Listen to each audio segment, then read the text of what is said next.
Hi, chat. How's it going, guys? It's been a week or so-ish, kind of. Mostly a week. Actually, it hasn't been exactly a week. I think it has been since I last streamed. Anyway, how is everybody else doing? I'm having, well, I had a pretty decent week. Other than the fact that I made a terrible decision to join my friend on Wednesday for going to the gym. Because the wave of people, after January 1st who join the gym for the first month is enormous. So it was basically impossible to get any machines. That was great. And also I was there for 2.5 hours, which is also great. Dear God, I made it to a stream again. Yeah, rare occasion, considering how few there actually are.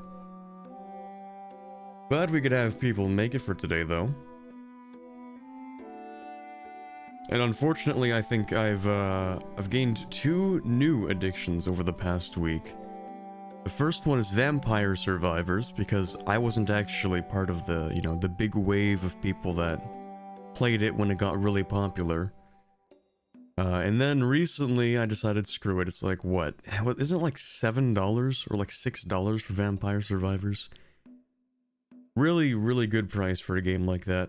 So, naturally I already have, let's see, I already have 22.3 hours on it. And I think I got it, I want to say, not last Friday, but like the Friday before that, maybe? It's either the Friday or the Saturday. No, I'm wrong. I'm very wrong. It was actually the Sunday. Or maybe I'm crazy. Shoot, wait. I don't even remember. It doesn't matter. Point is, I've had it for like a week and I already dropped like 20 hours in the game. It's too good. It's too good. As soon as I booted it up, I'm like, oh my god. It feels nostalgic for, like, in a way that's weird because I've never played the game, but it feels nostalgic anyway, if you know what I mean. And then also, yesterday, I decided to buy Pal World and play it. I know that game's gonna ruin me. I can already tell it's basically like Ark, and I know how Ark has ruined other people, so... yeah, it's basically over for me. Anyway, speaking of games that aren't Ark nor Pal World or Vampire Survivors, what about this one? Ooh. Perfect transition. 2 a.m. on a Monday morning? Let's go, lads. Let's go. We got the Europeans in chat. Alright, hopefully this doesn't mess up my chat or anything. Okay, good. Perfect. Alright, chat. This is the 5th Zoroastrian, in quotes, stream. Technically, the 5th one. But realistically, not the 5th one. Now, thing is, I don't know how much longer I want to continue with this campaign. I woke up this morning and I'm like, man, I've done 4 of these streams. Technically it's 5, but the VOD last time broke. The VOD didn't break, the stream broke. So if it does that again, I'm gonna be really upset, but... anyway. I don't really know what I want to do today. Here, give me music, thank you. I'm thinking I do want to get the This is Persia achievement, because I should have gotten that achievement literally years ago when I played Ardabil the first time, but I didn't for whatever reason. So I do kind of want to get that achievement. Oh wait, you guys can't see my Steam overlay, can you? Okay, well, anyway. I checked which ones I have left to do by typing in Persia. I have This is Persia, which is form Persia or Aranjar, and own Egypt, Anatolia, and Greece, which is like, wow, that's a lot. That's definitely like at least a stream or 2. And then King of Kings, which is complete the Persia mission tree, is definitely something. Definitely something, because like there's a lot in here. A lot that, I don't really think I'll be able to finish that easily. Okay, so reaching level 7 in government reforms. What tier are we actually? We are currently tier 5, almost tier 6. That's at least a stream, right? And then if we look at all the other things we have to do, like there's this one, we need enough cloth, which is kind of hard to do that, but I mean, that's only really because France is the leading producer of cloth. Actually, we barely produce cloth. I did decide to take a look at it. Compared to everybody else, we have a market share of 4%, and we produce 3.9%, and France produces 16.6%, so I think our best bet is just to increase the amount of cloth we create. And also, I have a feeling that actually this mission I think was changed since I played the multiplayer with Seth, I think.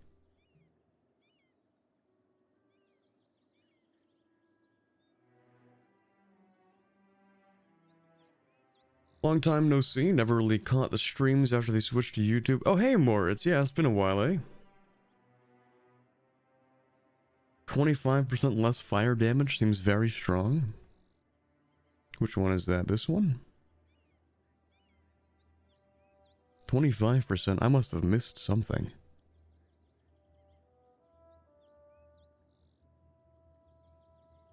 Got the Silk mission done yesterday and 8 years before global trade spawned. Oh, that's kind of late. Oh, the Great Project. Bakwateshka? That's minus 10% fire damage received. Can we get more than that, though? Well, don't we have divine ideas? Okay, minus 20% fire damage received. I don't remember how I've been stacking this. Where even is that? Fire damage taken.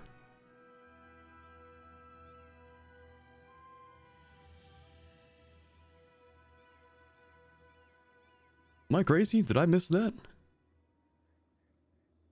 Just shock damage. Okay. Land fire damage. Oh, there it is. I'm stupid. I thought I checked under F. That's why I was confused. Okay, whatever. Minus 10%. And then, of course, we finished that. It's minus 20%. And then someone said minus 25. So I'm guessing there's another 5%. Anyway. Special troops of 5? Oh, yeah. You're right. The Kieselbosch. You have something? Yeah, you're right. Okay. Anyway, I don't know why we went on that tangent. Main point is, I don't know if I'll be able to finish off all the missions here in a reasonable amount of time. Like, that would maybe take literally 4 or 5 extra streams. Also, I don't even know how to finish this. Ruler needs to be Persian, heir needs to be Persian. That's super weird, because both my heir and leader are, or my Shahanshah, are both Azerbaijani, because naturally we formed the country as Ardabil. So I don't know what I'm supposed to do with that. I guess maybe once they die they'll be replaced with someone who's Persian, because our primary culture is Persian. I don't know. It's just kind of a weird requirement, I think, because there's no button to really like, there's no button to change the culture of your leader and your heir, so I don't know. Anyway. Maybe we can finish this off, but I might put like a pause into it. Possibly. Get it? It's like possibly. Sorry. Anyway.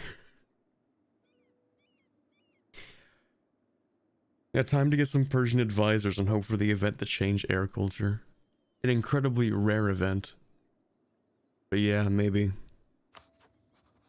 In the meantime, I was gonna say we should invade the Ottomans, and then I remember that the Ottomans are being guaranteed by Russia, which is incredibly annoying. But where can we even expand right now? Fars is a vassal. Hormuz we do not have a truce with, but they are allied to my ally, the Mamluks.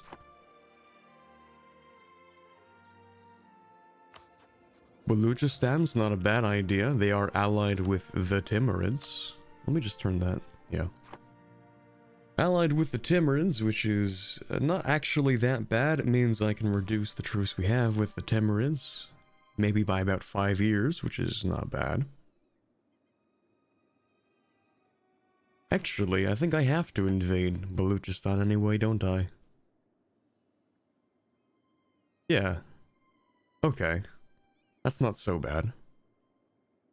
And then I get permaclaims on northern India, and then I invade northern India. Okay. But all of this stuff isn't going to be for the achievement, though. Yeah, okay. You know what? Instead of complaining about how much there is left to do, maybe I should just do it. Maybe that would make things go a lot faster. How about that?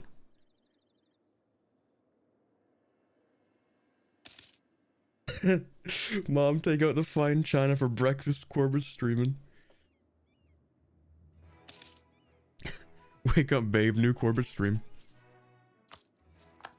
Oh yeah, also I did take out loans and I don't remember why. Why did I take out loans, chat? Am I stupid? Don't answer that.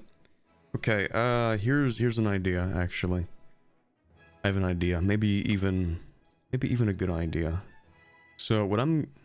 No, it's not a good idea, but still, anyway. I'm gonna take out 5 more loans. The reason I'm doing that is because I want to reduce my inflation, thank you, and then I want to press this button to get stability, construction cost, all that stuff. I was gonna hold off, right, because I was just gonna, like, build a bunch of manufactories with that money, but we can build manufactories, so, like, we're fine, right? It doesn't even matter.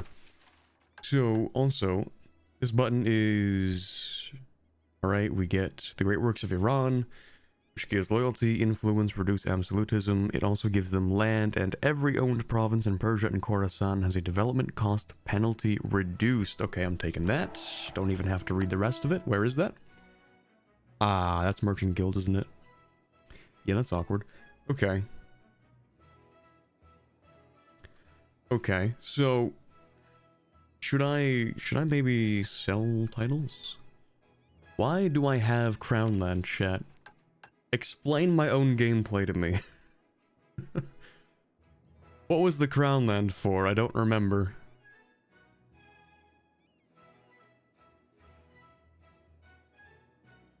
Surely it was important, right? Not for that. I'm just gonna take that, actually. That's easy. Silk Road? Yeah, I'm just gonna take that. It must have been for a reason. A reason I don't remember. It's been a month even. It hasn't been a month. It's been like a week. I think there's a mission for 30%. Did I already take that? I must have, because I have 40%. The problem is trying to piece back together all of the scrambled thoughts I was having while I was streaming last time, so that I can, like, try to remember, hey, did I actually do the thing I was supposed to do with that Crown Land? Did I actually even accomplish my goals?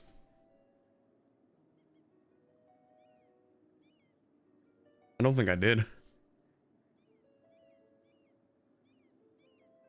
Alright, let's see. So, we definitely need to build temples, that's for sure. Wasn't it something in the religious branch? Maybe? Hold on, okay, let's see. Oh, we just gained a bunch of free crown land. That's what happened. It's not like, okay. Yeah, never mind, okay. I understand now. I see. So in that case, I am going to sell crown land, actually. Yoink. And then I'm going to do something with this. Why do you have monopoly rights? Chat, why did I give them monopoly rights? It's kind of a weird thing to do, even for me.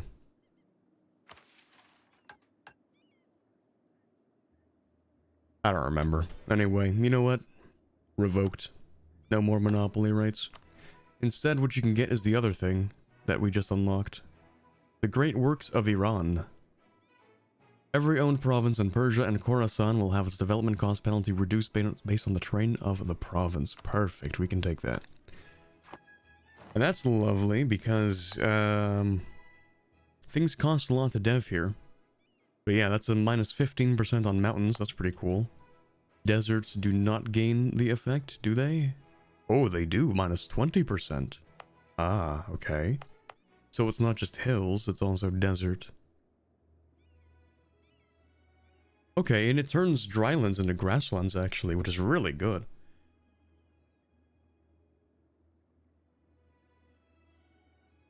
Clearly you're not able to comprehend your own genius anymore. How should we be able to? Come on, it's not that much. The inner workings of my brain are the equivalent of like a hamster running on a wheel. Not a lot to figure out there. Anyway, we do have to build a few more of these bad boys, right? Just 9 of them? It's not that bad. 2, 3, 4, 5, 6, 7, 8, 9. Fine. 2 more.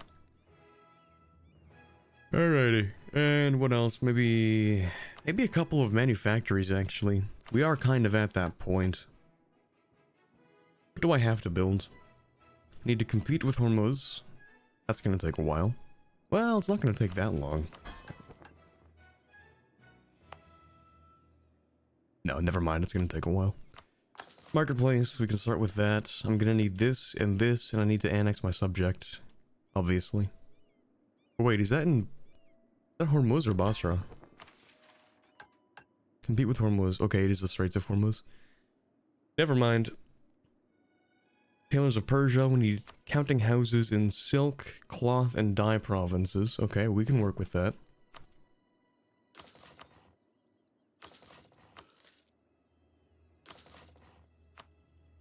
And then manufactories, we definitely want to build a couple at least. Perfect.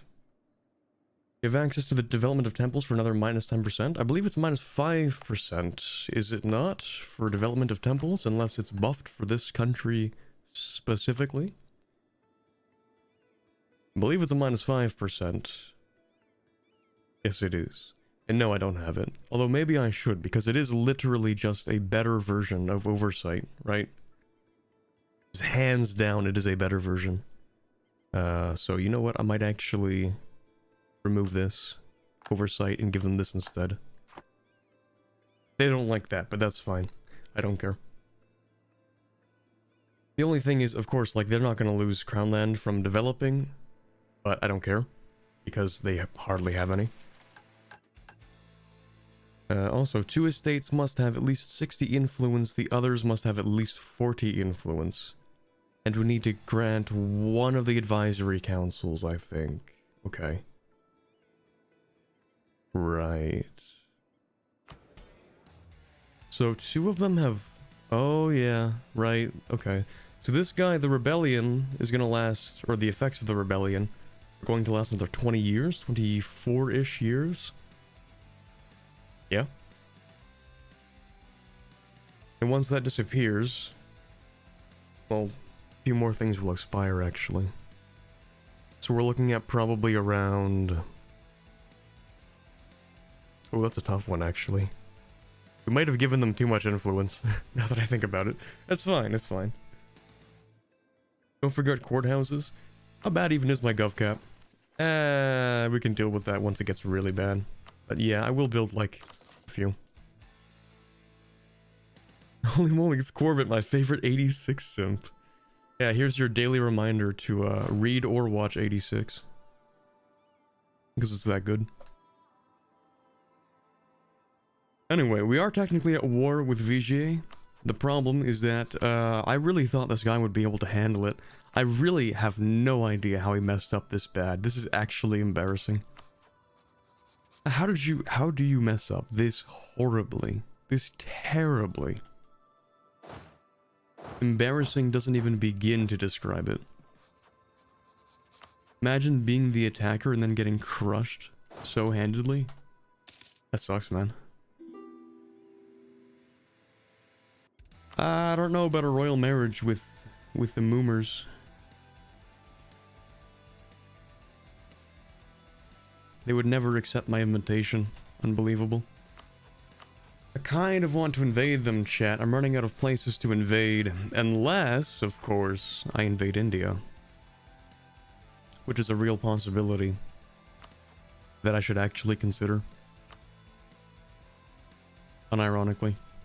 Actually. Do I leave them to die, chat?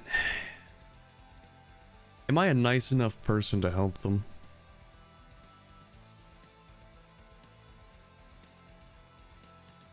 Fine, I will help a little bit. Do I have any good siege guy? I do have good siege guys. In fact, this is the only not good siege guy.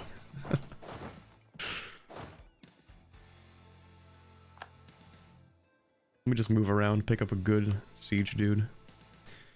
Thoughts on making nations to Zoro? You mean thoughts on converting them to Zoroastrian?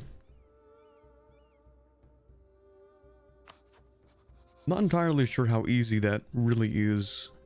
You're a subject, actually, aren't you? Invite into community. You do not like me. But I could fix that. Why not just invite a bunch of people? Good guy Corbett peacefully invites other countries to join the Zoroastrian community. Totally not by force, with a heavy-handed method. Yeah, as long as they don't like me, they are very unlikely to agree to me. Oh, I have no Zoroastrian invitations to spend. I'm stupid. I can't even invite people. How do I do that?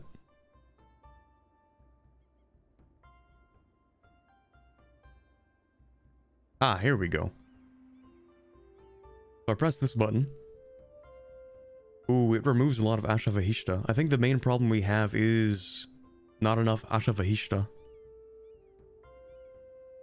Fabricating a claim, insulting, threatening wars, converting provinces, force converting countries, breaking alliances, and breaking a royal marriage. All of those reduce it. And gaining it is with like really, really boring stuff. Like influence a nation, +2. Yippee! I'm hoping this helps a little bit. Nope, it doesn't. Okay, that's cool. There's gotta be something, right? Some kind of project that can help me with it. That's Persian influence. I don't think that's what I want. That's not helpful. That's not helpful. That's not helpful. Nope. No. Nope. Nope. Nope. None of it's helpful. Okay, never mind then. I was wrong. You can expand Zoroastrianism with centers of trade? With centers of trade? You mean using merchants? Do we unlock this propagation? Oh. One of the following must be true. Is Muslim or is Zoroastrian? Oh, interesting. It does require us to make it a dominant religion first, though. That's very interesting. Mamluks have the great project you need.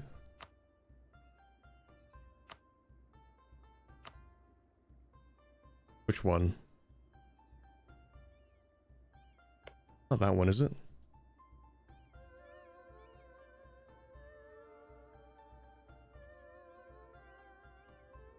No.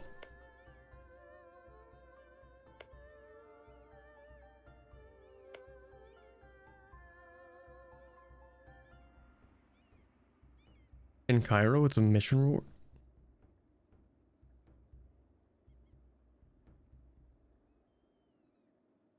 It's not that one. Wait. Yearly government power. Perhaps that is the one. Wait, did they update the pyramids? They did update them. When did they update the pyramids? Wait a second.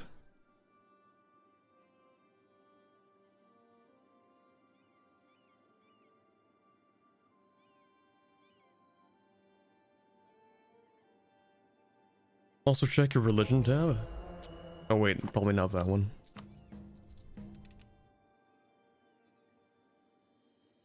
Oh, no, you're right. Each one of these does give you it, doesn't it? Yeah, each of these gives you monthly Ashavahishta. I forgot about that. You're right. So, wait, so Cairo was updated this patch? That's crazy. Because I remember when when Cairo was like, wasn't it advisor cost beforehand and they changed it? When they redid the missions for the Mamluks. Ah, I see. Okay, gotcha. That makes a lot more sense. Okay, so I'll just siege this because I have a decent ability to siege things with my 4 artillery and 2 thing. I should get a 3 bonus. Oh no, I don't have exactly 4 artillery. That really annoys me. Gotta be hands down one of my least favorite things about it.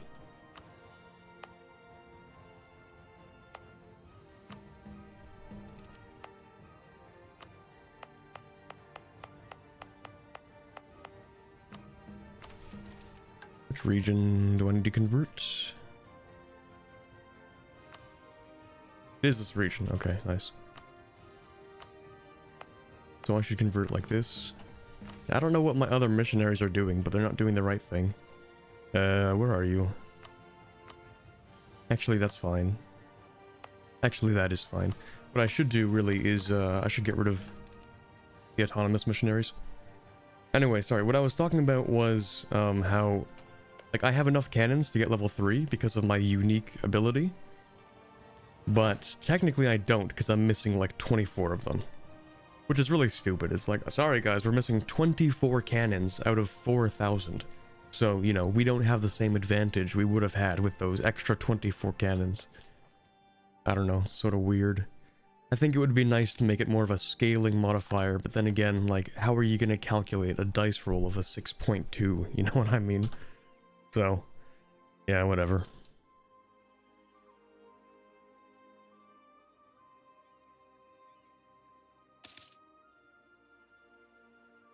Converting your holy sites is a must with Zoro? Yeah, for sure, for sure. The thing is, I think 2 of them are controlled by my subjects? Yeah. My subject Fars and my subject Transoxiana. I do need to annex both of you. Which is why I need this war to end. Actually, it might be better to let it end just like that. Just let them lose, who even cares? Maybe I should just leave the war. They would agree to it. And at this point, I don't think I care that much about Bahmanis. Anyway, we can pick a blessing, and I think I'm gonna go with the missionary strength first. I think I want missionary strength, goods produced, governing capacity, construction cost, then improved relations. So first we go with missionary strength. The reason, of course, is, you know, faster converting is always nice. 15% on a non-Abrahamic religion is crazy.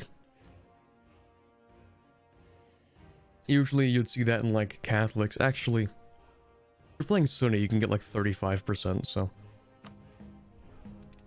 I guess it's not that strong in comparison, but still, pretty solid stuff. Anyway, what do we have next? Gotta convert Tun.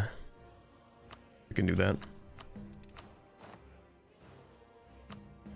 Unable to convert. Wait, what? What did I do? What did I do?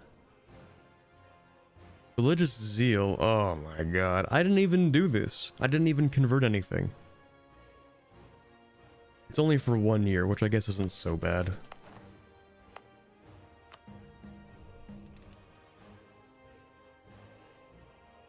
%, what? I forget entirely. My words are like a stream. You can never capture what they said after they're gone. I completely forget. With improved relations, you can send your invitations pretty quickly. Yeah, but I also don't have that many invitations. I have to wait like a long time for those.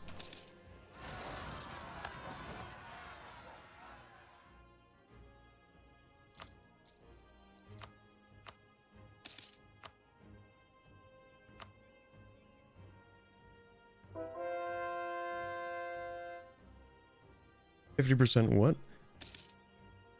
Wait, are you asking about what I was talking about with the 35% conversion strength with Sunni? Is that what you were thinking about? Can't you try to take your holy site from Vijay? That's a really good question, actually. That's a really good question. Yeah, it is this one right here. It's on the coast. I actually could take it. That gives me incentive to actually let him win. Okay, fine. Fine.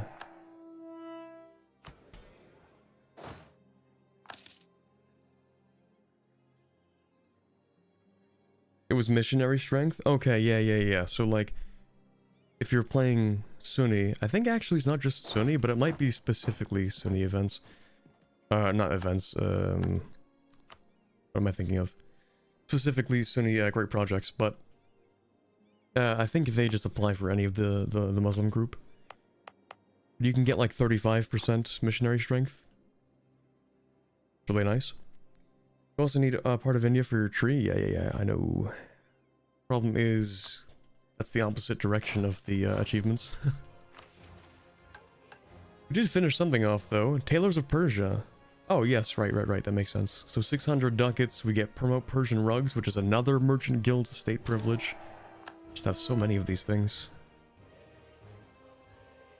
Oh, they have so much power. This sucks.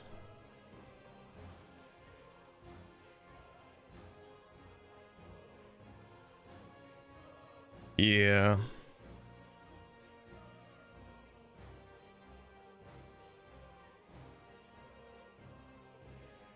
I would like to get rid of free enterprise, I think.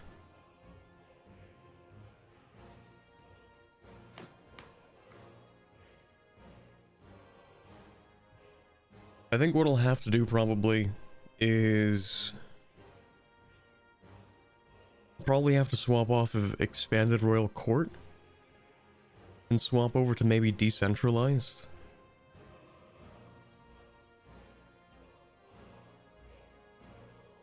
Or royal favoritism. I don't like that as much though.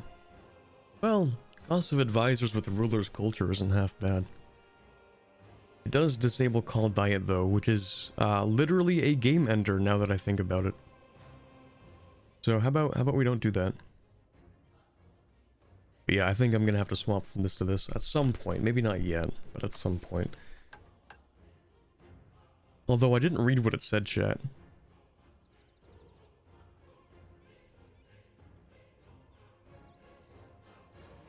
Orbit, could you explain what the Sikh faith does in EU4? Never played a Sikh? Maybe you did otherwise. Actually, I haven't played Sikh, but if I remember correctly from the mechanics, because I obsess over this game way too much to the point where I know about stuff I haven't even played. You have gurus, which will pop up every now and then, and you can decide which ones to have active, I think? I'm pretty sure it's similar kind of maybe to Totemist, where you can select which things to follow, except like it's with events instead of with ancestors. I don't remember. Something like that.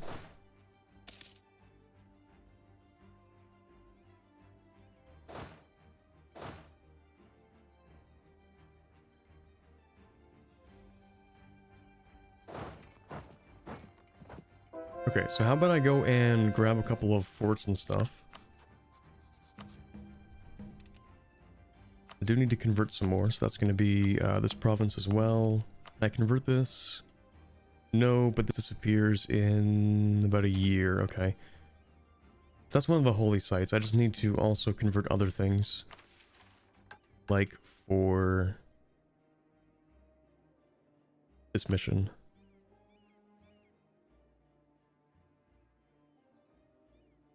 There's Maragat as well, which should be converted by itself, actually.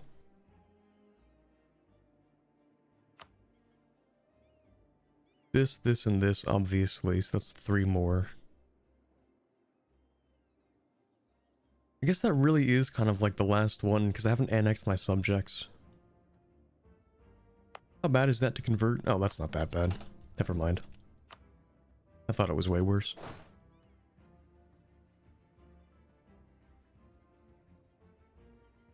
They also have a bonus you can select that changes for each guru. Yeah, something like that. I wish Jane was a thing in EU4, it would be cool. Aren't they in a state when you play in India? The Janes.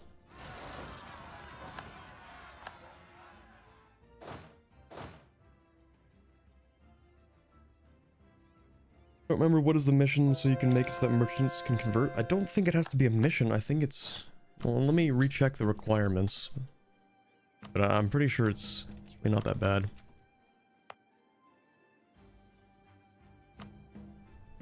Right, over here, if we check these, it says...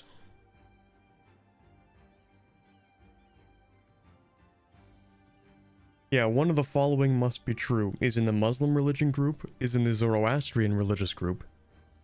Which means we really just need to, We really just need to make Zoroastrian the dominant religion, and then it has to be in a trade company region. Which this obviously isn't for us. And it needs to be dominant faith. Yeah, that's what I meant. I don't think you necessarily need a mission for that necessarily, I say for the second time.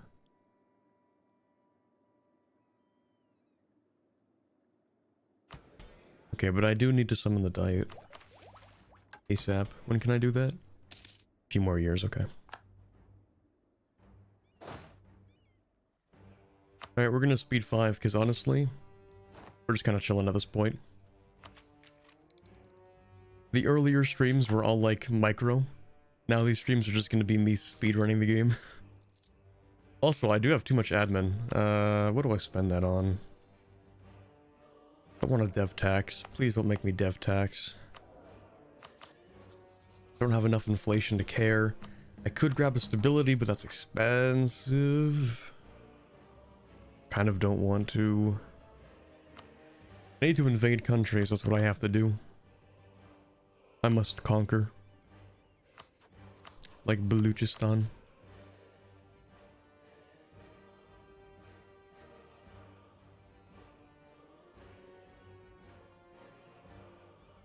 Yep, time to conquer.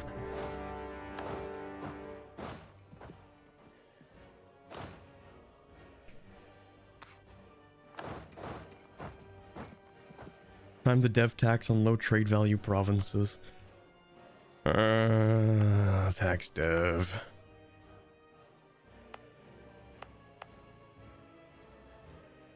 That is a massive capital. You know, starting to get into the Byzantium mission tree. It's really funny. When you eventually reach that mission is like, oh, by the way, the rewards for this mission will double once you get to 70 and 75 development in Constantinople. Like, oh, okay. 70, huh? Interesting.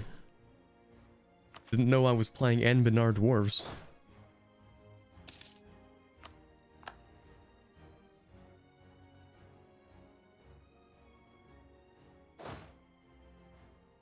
Okay, for a second I thought they took like the one province I needed. I would have cried. Didn't know you were playing Ulm. True.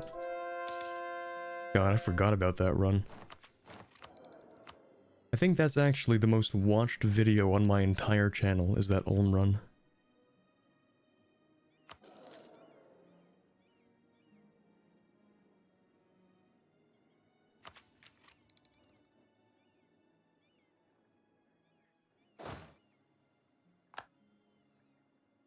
Yeah, I'm gonna take the province for sure. But to take a province, naturally, you need to take a fort. That's how the game works. We have 7%. I do want this. It's only 6%, which means if I can get 10% war score, I can take that province.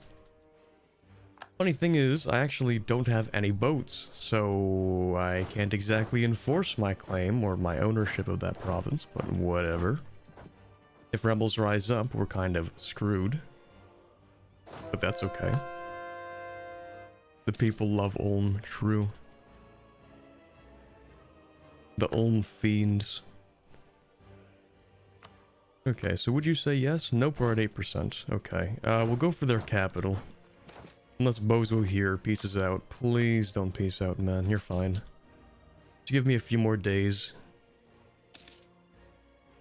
You gotta live for now. You can die when I'm done taking stuff. Just swim there? Good idea. Hawaii into USA into Ulm being the most watched videos is hella cursed. You have no idea. When I recorded that Hawaii video, I recorded it thinking it was going to get absolutely no traction. The entire recording, I'm like, yep, this is a terrible idea. Nobody's going to watch this. I'm not even having fun. Like, why am I doing this? And what do you know? Most or second most watched video on the channel. You need an Anbenar livestream at some point? Okay, I will eventually probably maybe do an Anbenar livestream.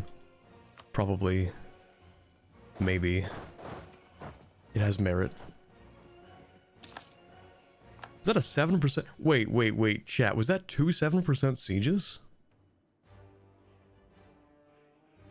I gotta buy a lottery ticket. No. There's no way. 2 7% on the same month at the same time? No. No. Hold on. Alright, stream's over, chat. I gotta go buy a lottery ticket, chat. I got AI luck. Finally. The day's arrived. Streamer luck, literally. Oh my god. Anyway. Okay, we do need this one province, right? Dana. No, Daman. I read that super wrong. Alright, you're gonna give me money because I know you have money. Oh, you have tons of money. Is that all your money? It is all their money. Alright. Yoink. Ooh, that's tasty. Thank you. I cannot core it. Oh, right, because Gujarat. Forgot that guy existed, to be honest. Anyway. I think I said I wanted goods produced after that. We love goods produced.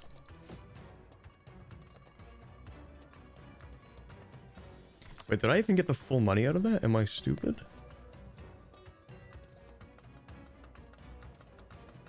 Anyway, no, never mind.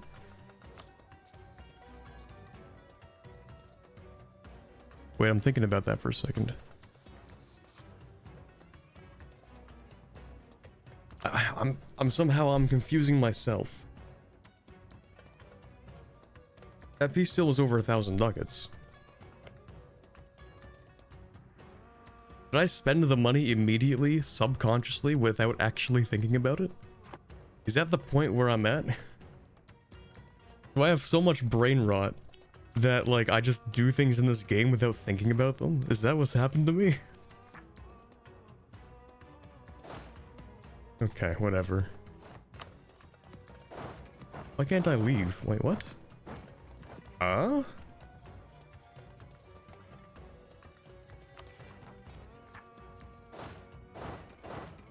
so confused, anyway. What's the hidden boost for the Zaza province? Not black flagged? Yeah, I know I'm not black flagged. That's the confusing part.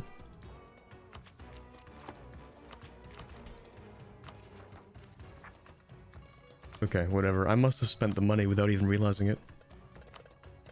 Actually, that's fine, because I need to spend more money. Spend money to get more money. Call that economics or something. Our army's under attack. Well, that's no problem. What do you mean? What army? Anyway, let's go and beat you up. Yeah, that's Drylands, that's fine. Oh, hell yeah, baby, let's go. Persian Enlightenment. Oh god, that is beautiful. Absolutely beautiful. We love that. 10, 20, 30, 40, 50, 60, 70, 80, 90% almost without edicts. That's like minus 100-ish. Ooh, that's tasty. That's really nice. Still got nothing on Korea, but that's pretty nice. Korea's got some insane modifiers. Well, we can't actually even check them because for some reason it only shows your modifiers, but whatever. Korea dev modifiers go insane.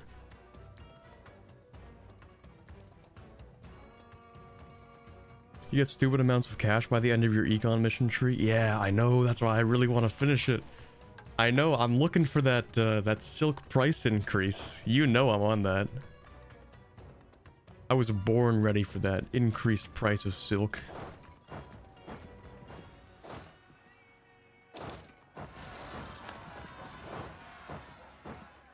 I love manipulating markets to artificially increase the price of goods. It's my favorite thing to do. Okay, this guy's really annoying, but I'm not going to deal with him because I can't be bothered. Let's split you in two, put you here, you go there, you go there. And you can go here. Or something.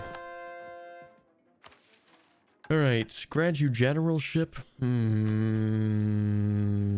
know what? That's not even that bad.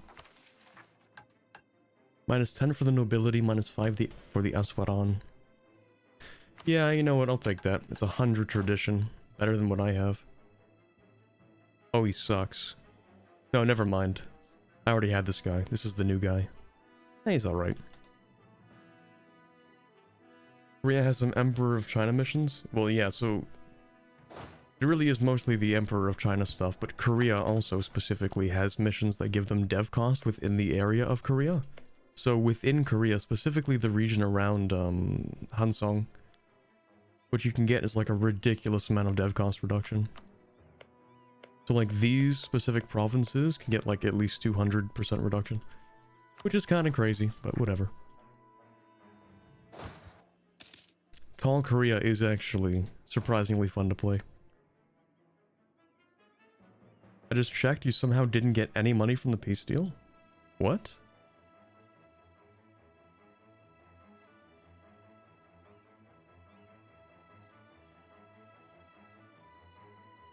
What?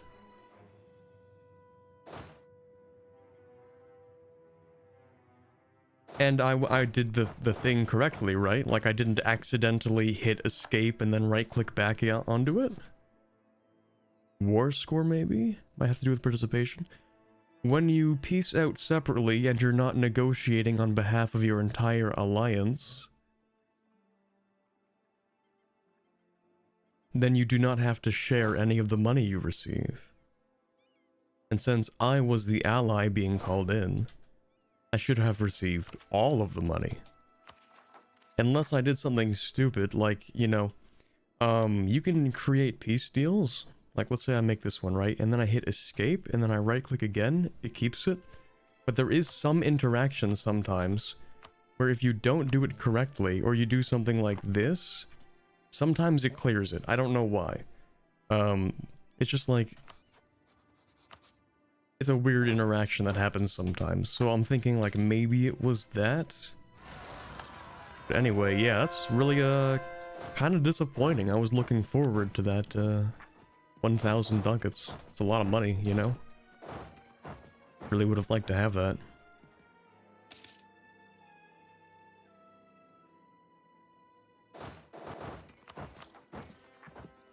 Anyway, speaking of money, we are definitely making a lot more now. Okay, well, this is not indicative of the economic growth of the country, but, you know. No, in reality, yeah, this moment was when I don't even know the Zoroastrian lore. Is when Zoroaster gave all of Earth to Persia, but Persia, nice country, so Persia let other countries exist. Oh, I love that shitpost. The Albania one. Okay, you know what? Maybe I will get a third stability, even though I hate getting stability, which is that expensive.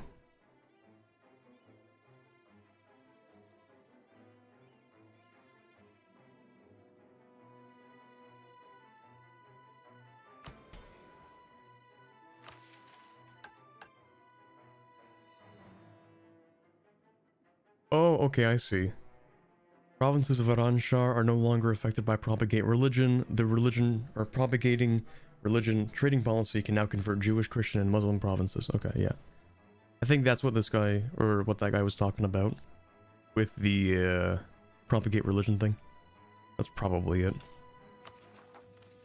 Oh yeah, I kind of forgot. I'm not supposed to be invading anything. Because that one mission I have says I need to convert all of my provinces to Zoroastrian.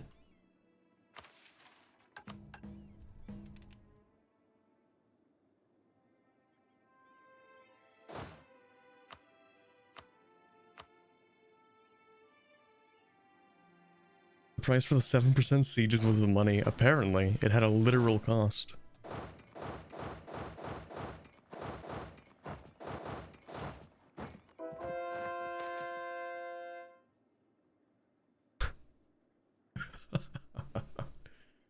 Dude, it's like the exact opposite of what I want. Oh my god. Okay, yeah, so... what I want to do actually is convert my heir and my ruler to Persian, not the other way around, because there's a mission to make them Persian. I think it has to be specifically Persian, not the state culture. It probably has to be specifically Persian.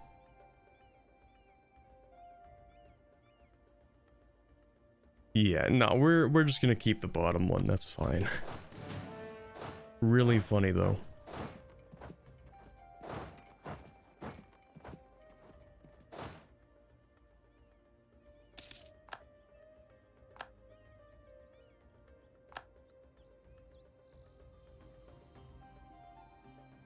Vassalize, right? Whom?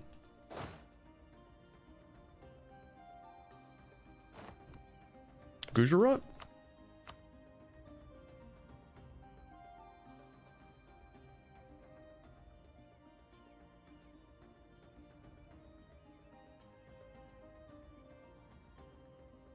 Kinda would be cool if you form Andalusia as Morocco, if Moroccan can be part of the Iberian culture group. That certainly would be interesting. Or if you could assimilate Iberian into Maghrebi.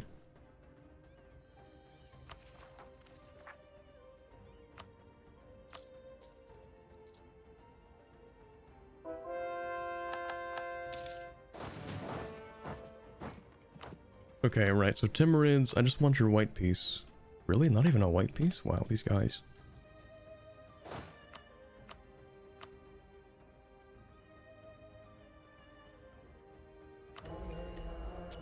Okay, let's go with governing capacity.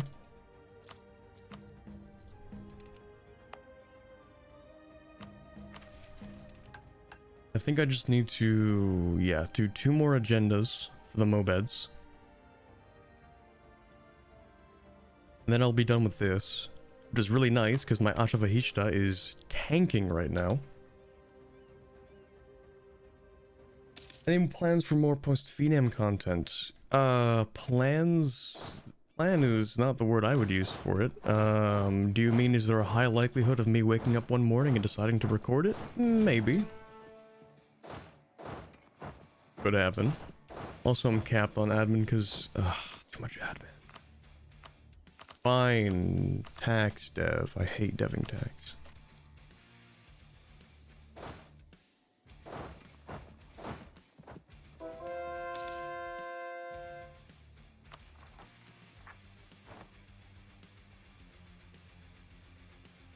EU4 wiki says you just need a ruler and heir of your main culture, not necessarily Persian. Oh, well, that sucks. That means I could have done that. I could have spent the extra points to make my main culture Azerbaijani, and I would have completed that. I mean, it still would have cost, like, 2 stability, which sucks, but technically it would have been feasible. Anyway, Timurids, I actually want a white piece, unironically. The main thing is I just want to reduce the truce I have with them from 10 years to 5 years, and by this point I think it's really only doing a reduction of like 2 years, but whatever. A reduction is still a reduction. It means I can invade them in a few years. And then of course I just want to like annex this guy. That's gonna take a little while. And then for Gujarat, I know you have cores. Ooh, but not a lot of cores. I think they had some of them revoked. Oof.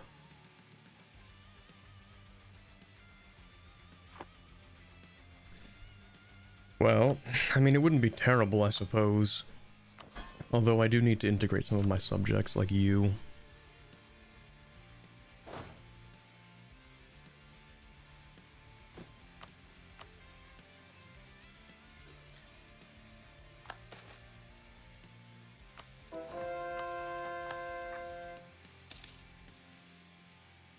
Should petition Paradox to buff tax deving. Real.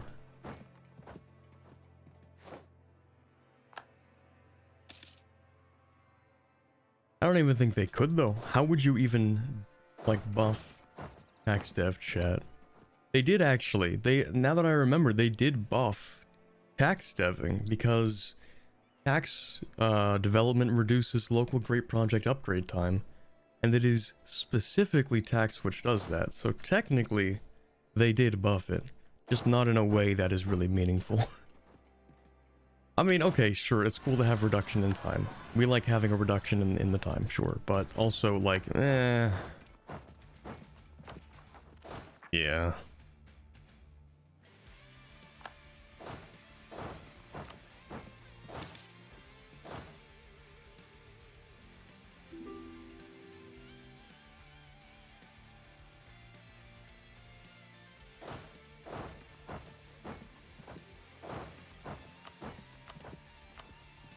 Right, so not Gujarat. Sorry, yes, Gujarat. I think I will make them a vassal, probably.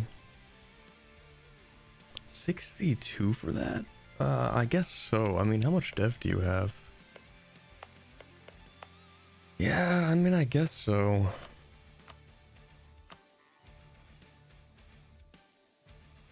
$62 for that compared to 67.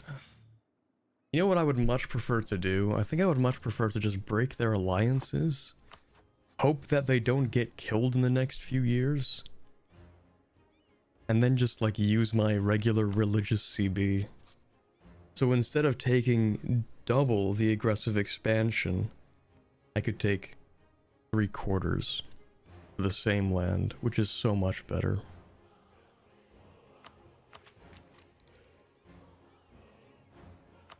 Yeah, if I want to conquer India quickly, that's going to be the recipe for success.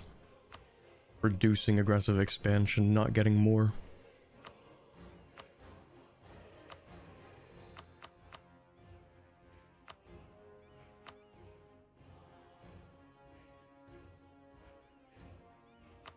I'll just make it actually as short of a truce as possible.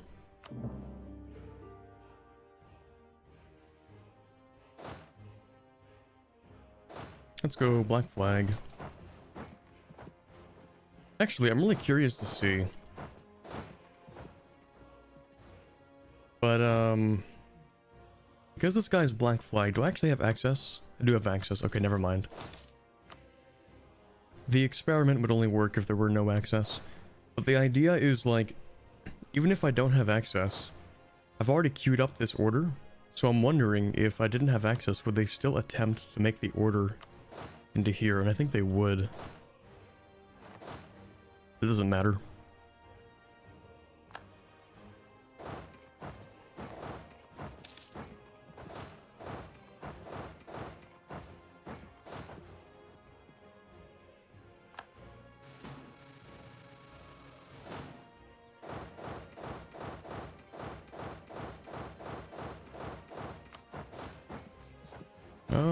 Where's my cannons?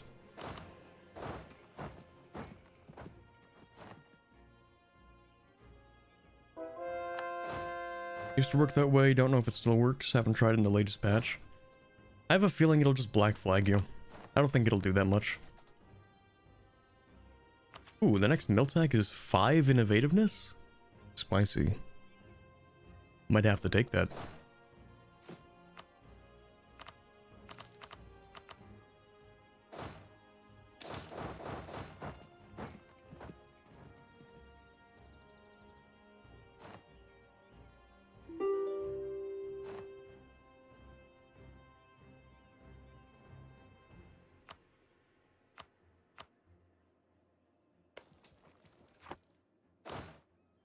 Okay, these guys have lost their general. I can set them down here for a second.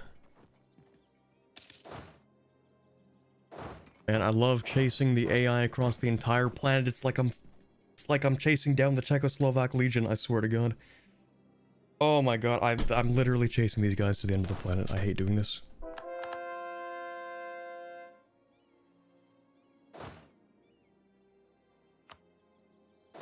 Alright, you know what? You can join that army. That's fine.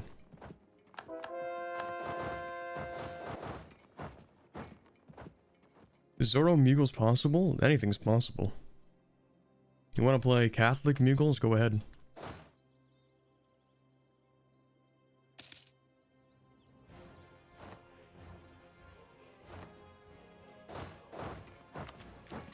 Okay, so the Miltech one expires in about a year, which means I could wait a year, actually.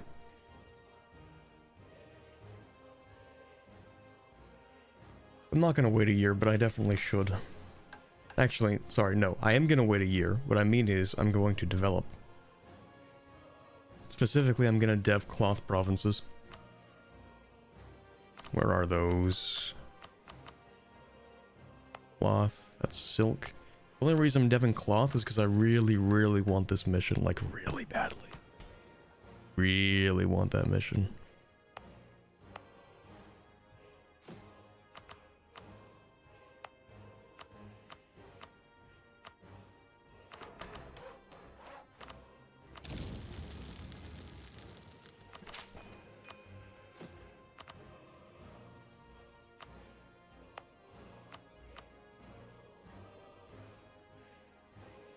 I could wait for that, but I'm not going to.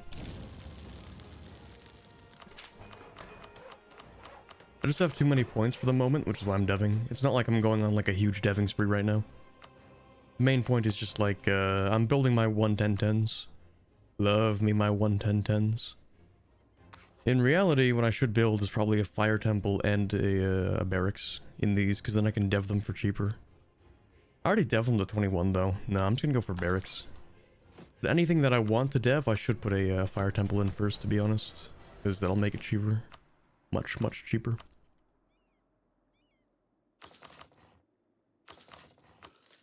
I really like that privilege because it gives churches, like temples and stuff, it gives them a little bit of a longer use case than normally. Or most of the time, you're like, yeah, okay, so tax doesn't give you that much. You kind of ditch it somewhat early on in favor of other things. Because tax is just mid.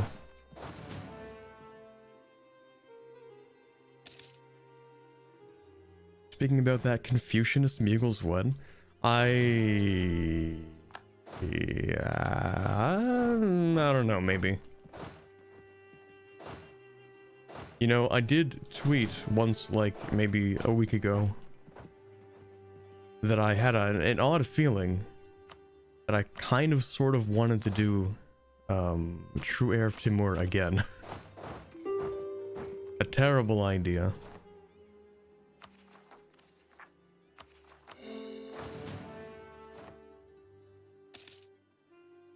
Call that True Heir of Timur. True Heir of Timur. Timur.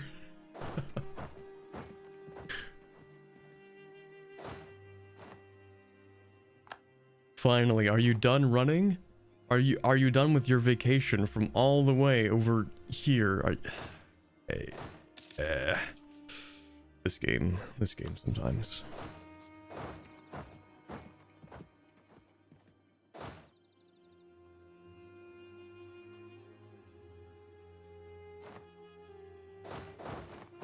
Now perish.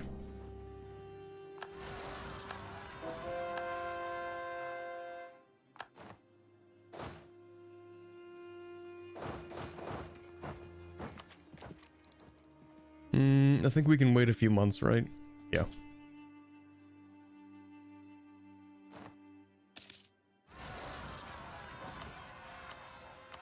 Alright, Mahra would leave even though I didn't do anything. Apparently one of my subjects did. Should I take the island? No, I'm not gonna take the island. I don't care that much about this guy. Actually... You can keep both those, actually. That's fine. Well, hold on. Timurids are how much war score? 106.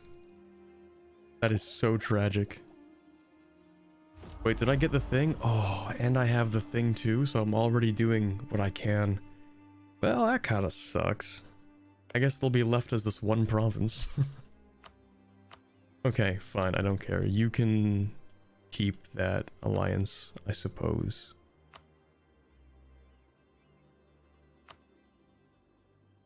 No, I get prestige. I don't care enough.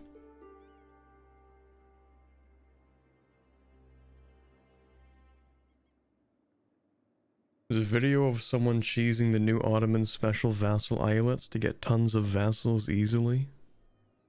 You know what? Fun fact. I still haven't actually played the Ottomans. Okay, sure, I got Mehmet's ambition. That's still not actually playing the Ottomans. That's like just messing around with the Ottomans, you know? To be honest, I don't actually know how the Ottoman mechanics work still. I might have gotten the achievement, doesn't mean I did it right. Anyway, yeah, well, definitely we're gonna go with, well, hold on a second. Might go with both, actually. Because ultimately, I don't need... I mean, the professionalism's nice, but we get it anyway, right? I just don't need as much morale, and the tech cost, I would like to spread it out, actually, I think. And also, because I want both types of mana, not just mill. Because I can use Diplo to dev cloth, so I can get the mission earlier, so I can, you know, get more money faster. So yeah, I'm gonna take this, I'm gonna reform both of them. We love reforms. Anyway, can I finish this country off? I actually could. What about you? If I take the capital, I can probably take their money. So we can wait. But yeah, let's wait for that to finish. Technology still gives me innovativeness, so I will take that. Thank you.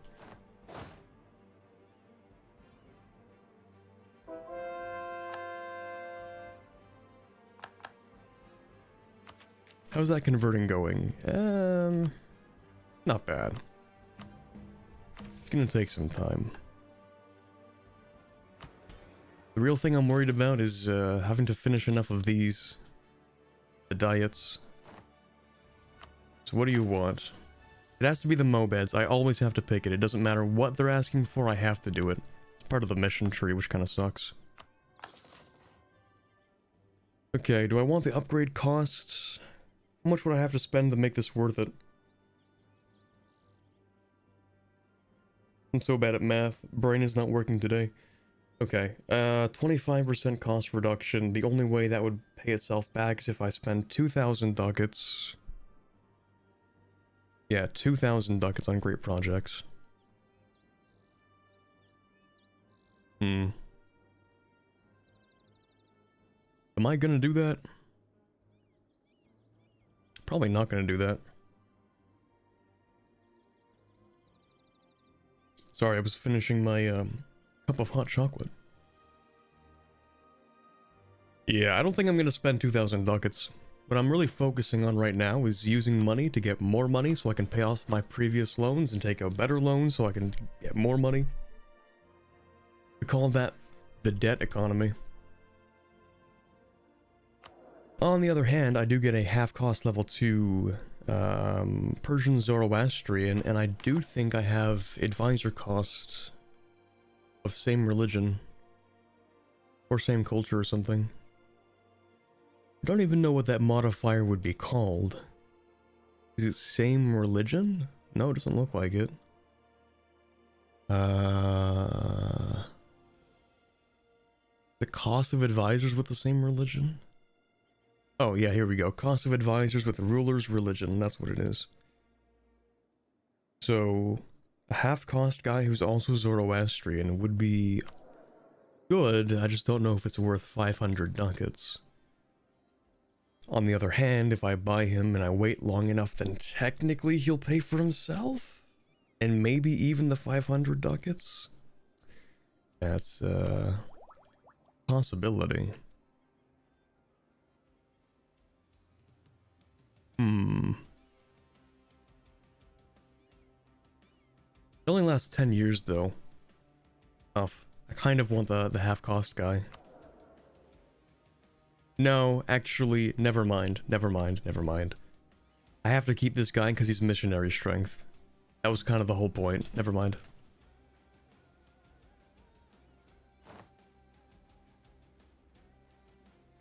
Okay, we should have some manufactories completed. 137 ducats, nice. Malwa, would you like to give me all of your money? Thank you. Not all of it? Nice. Anyway. How close are we? That's not that bad.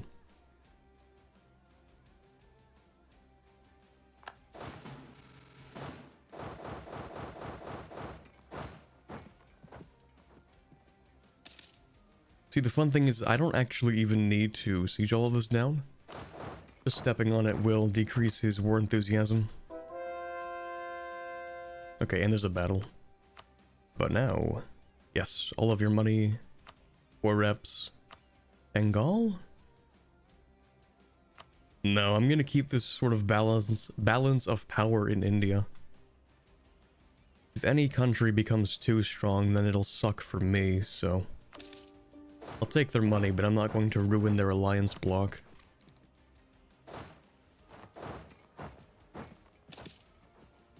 I love messing in foreign affairs.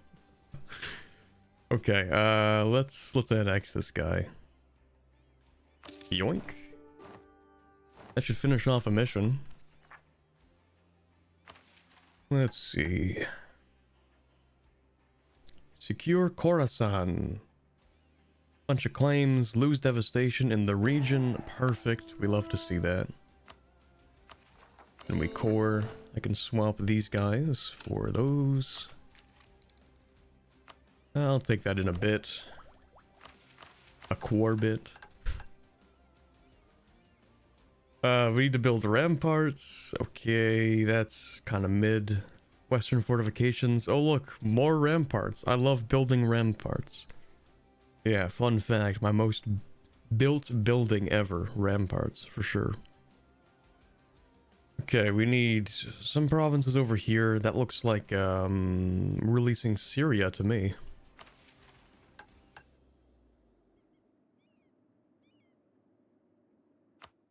No province in Anatolia is held by a Turkish country, which is... Sorry, what did that say? Which is not a subject. Okay, gotcha. Because this guy is Turkish, I believe. Yeah. Okay, chat. We're gonna have to fight Russia again.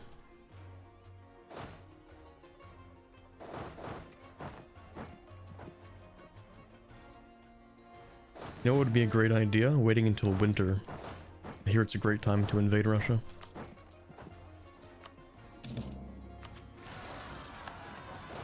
No, there is that one minor part of this game that kind of bugs me slightly, is the fact that the weather has like no effect on your campaigns at all. Like, yeah, you want to invade Russia in the winter? Go ahead. Totally works out. There's like nothing wrong with it. There's pretty much nothing stopping you. You get like, what, slightly, maybe a little bit more attrition, but it's like hardly even noticeable.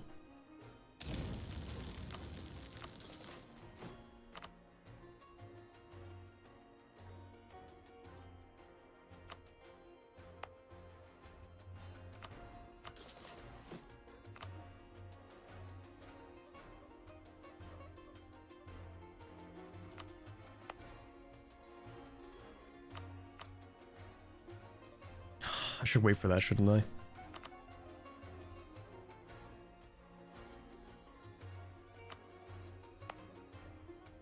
Why do I have no prosperity? Why is everything terrible? Oh, because like one province. Oh, okay, I know what the issue is. I have no forts in this entire region, so the devastation's always terrible. Well... darn, I guess. Realistically, I should build a fort here, probably, if I want to get rid of all devastation. But I could just dev devastation, but it's desert. I don't want to dev desert. But I also don't want to waste points when I could be getting prosperity. You know what? Whatever. Who even cares? I'm just going to dev this. What am I even yapping about?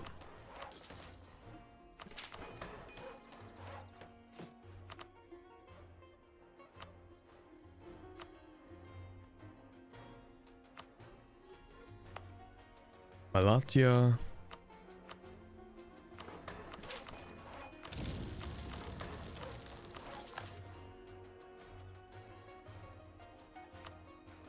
Okay, how much cloth do I have? Oh, really close actually. Hold on a second. I shouldn't just stop there. As close as I am. Yeah, no, never mind, never mind. I definitely need to dev that.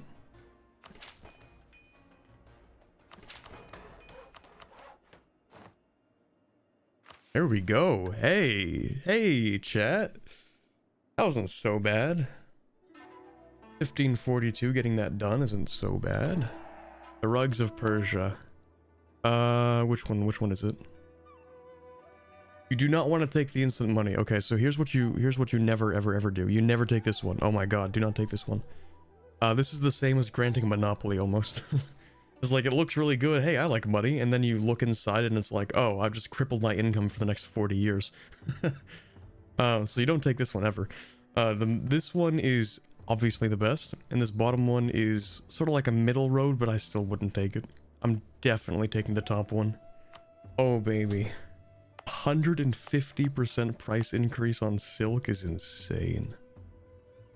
We love money.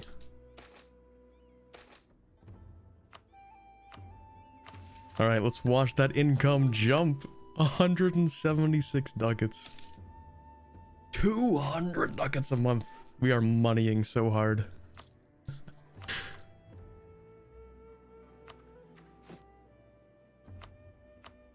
But wait, I'm not even done because I can still build manufactories. Actually, hold on. Let me think. I'm thinking. I'm cooking right now. 1 second.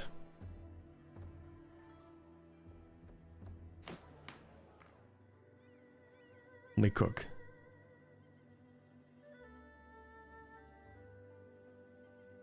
Okay, I know what I'm doing. I'm going to swap away from expanded royal court, swap over to decentralized bureaucracy, to reduce the influence and increase the loyalty equilibrium. There's a privilege in here that I want to take, but I can't take it yet, but I will. What I'm going to do is something that I very rarely do, but I'm cooking so hard right now, chat, you have no idea. So, let me grab this. This is the first thing to take, really important. You want maps? No. You know what I want, though? I want this fire temple to finish building. Don't know how many of those I've built yet.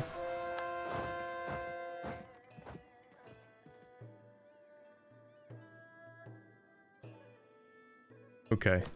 Let me just finish getting rid of all the rebels. Because I think I'm about to cook the hardest I've ever cooked in my entire life. I'm about to be a wizard in the kitchen. 1 second. So, we're gonna sell titles. Absolutely. We're gonna seize land, for sure. You know what I'm doing? Not only am I cooking, I'm cooking hard, chat. Give me that money. Hold on. We're going full loan economy. Never has a man cooked this hard.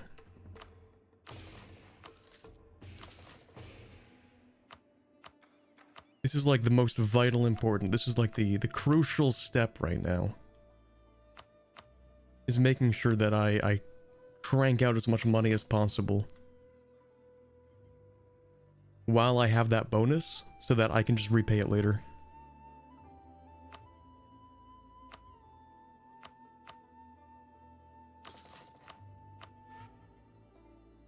Okay, maybe I cranked out a little too much money. Maybe I took out a little too much interest. No, it's fine. Because I'm also going to build these, because I kind of need them anyway.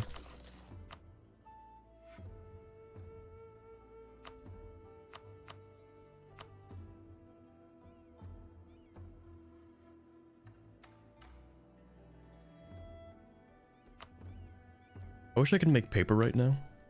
Or like the paper mills, but whatever. I'm going to build these because I mentioned the dev cost thing. I will build one of those, and one of these, and one of those, and one of those. One of those, one of those. Okay.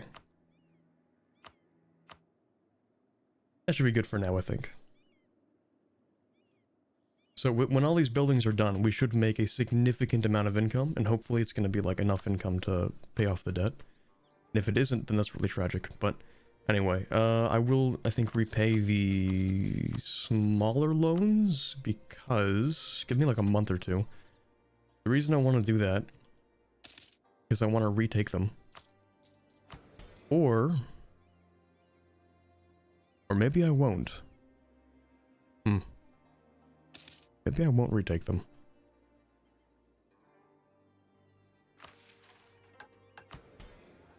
I'm probably going to retake them. Great Zoroastrian project is at what level? This one, Wakuateshka, nothing so far. It's nice, but I haven't found it to be a priority.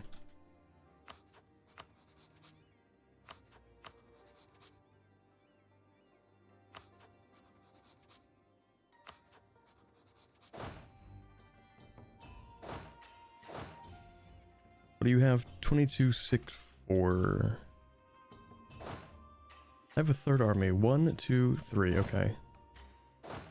2264. 2274. Okay. Sorry, 1674. Let's make that 2264 for the time being. Except you'll have an extra cavalry.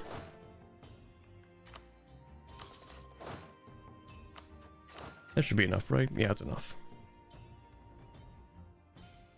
Could have let it tick, I suppose. I would personally start over 10 disciplines a lot, true. Oh, sorry. Okay, I can't even read what I have to guess what each word is on the thing. I wish I could show you. But basically on the chat, the most recent message is covered up by the heart, like the YouTube heart button that you can spam. So I have to guess what each word is. The heart is in the way. It actually is. Whatever word is covered by the heart, I just have to guess what it is. So I thought you said I would personally start over, which would be super funny. UI moment, literally. Life ruining UI.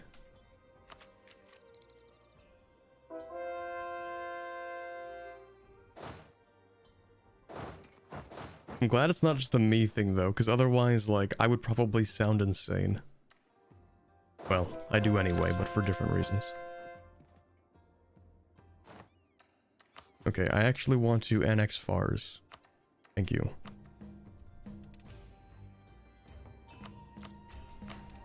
Yeah, my Asha Vahishta is not having a great time. Tragically. Oh yeah, I need to be friends with a Ming before they die. Forgot about that. You can see the same thing, it's so annoying. That's good. Because, like, I see chat on my Streamlabs, and I thought it was a Streamlabs UI problem, and I'm very, okay, sort of glad to hear that it's not just Streamlabs, and it is just YouTube's UI being really bad.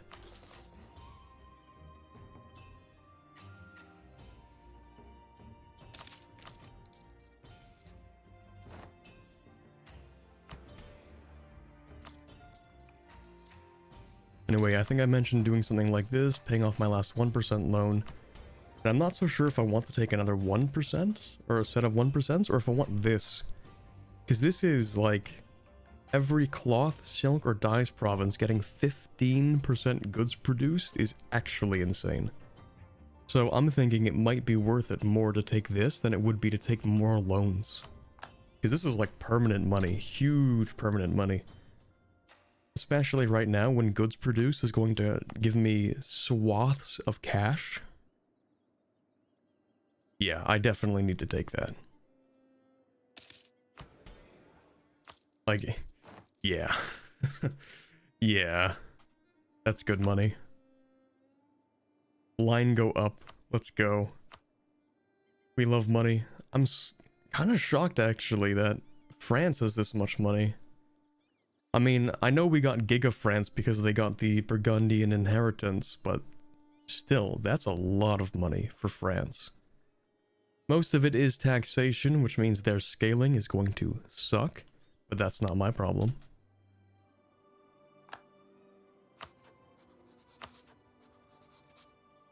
Tax meta for France, real. Okay, I might invade the Ottomans again. Guaranteed by Russia? Who cares? Actually, I care. I should invade Russia instead. But for what? What should I invade them for? Astrakhan? Yeah. Look how much money they're stealing from me. I should steal Astrakhan.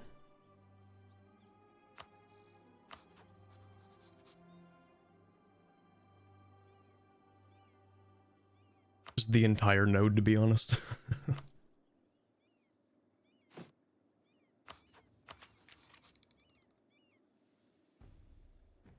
I'm many people do you have? 72,000. How much manpower do you get each month? Russia. Little more than we do. Oh wow, my max manpower is just flat. I have no max manpower modifiers. Very rare to see these days. Compared to Russia, who has like 60% increased manpower. Yeah, my manpower is definitely my weakest point right now. Building barracks should deal with like most of that.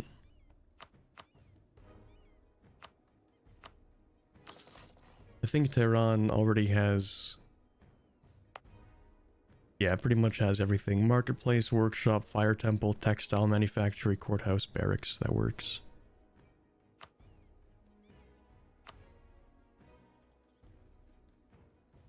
Income diff though. Okay, yeah. Income diff is real, and I guess I could hire mercs if I really need to. But, you know, in reality what I should do is just build a bunch of barracks. Still a manpower investment, it's just like not as terrible.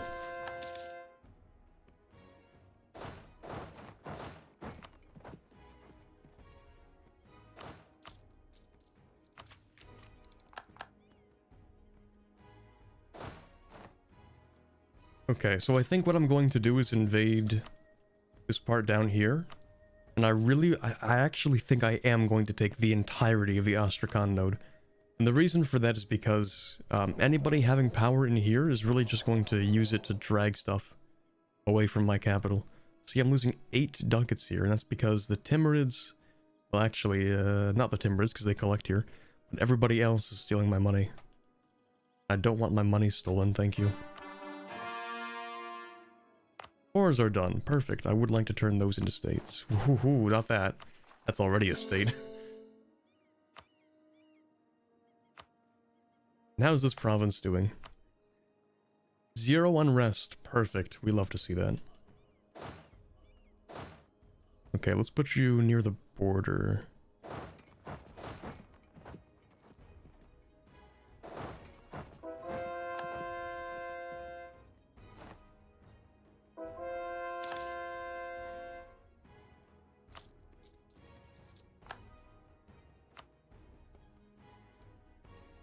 Just a couple of loans.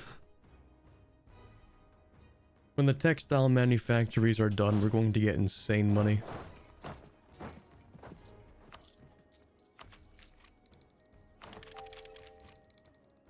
Okay, let's spend a little bit more. You know what I'm gonna do? I'm gonna dev these. I'm absolutely going to dev these. Give me more silk. I require it. Silk, dyes, cloth, but, you know, mostly silk, let's be honest. We love silk.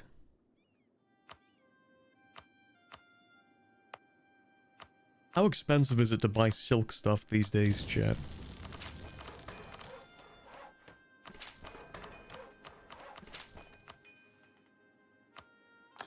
How often do people even buy silk? I imagine it's a little bit easier to make nowadays than it used to be. Or do we just make artificial silk? Maybe we do that anyway. Are the conversions going? Pretty alright. They're coming along. Tried teaching a friend EU4. Bad part was he had no DLCs, played France and you played Ottomans. He went bankrupt in 4 months and you had 100,000 in rebels. EU4 without DLC is exceedingly cursed. But hey, at least you're able to teach your friend EU4, kind of. My friends don't even want to play the game.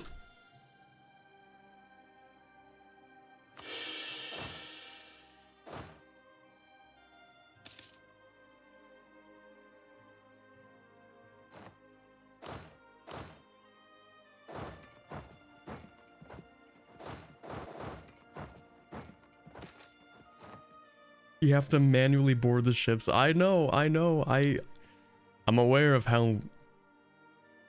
not unplayable, but kind of unplayable base game EU4 is without any of the DLCs. How recently was it that they added developing as a base game feature?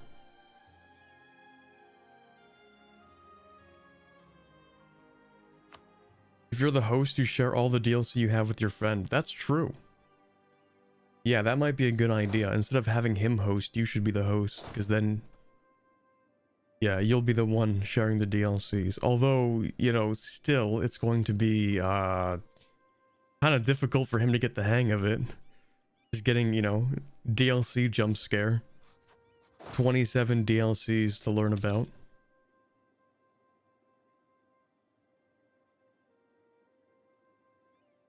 Just like cashmere, there are many different kinds of silk. The price can vary from $8 to $80 a yard from some random site. Interesting. Thanks, Nox. So much stuff to learn from the DLCs. Yeah, you have to teach a million DLC features. See, that's the thing. Over the past, like, year or so, I've started to think about how this game must feel to play for the first time nowadays. Like, if you decide to buy the game and you get the DLC subscription because people are telling you that the game is basically unplayable without DLC, even though it's not, it's just like a lot worse. But like, imagine you get the game, you get like the $7 a month subscription, you play for the first time, you get hit with a billion different mechanics for every single country, right? Even the countries that we used to label as easy countries got updated so that they are no longer simple. You know what I used to recommend as a beginner country? Ottomans. And I still kind of do, to a degree. But now there's decadence. And now we have to expect, if anybody is new to the game, but is paying the DLC subscription, which is just $7, kind of reasonable if you just want to check things out.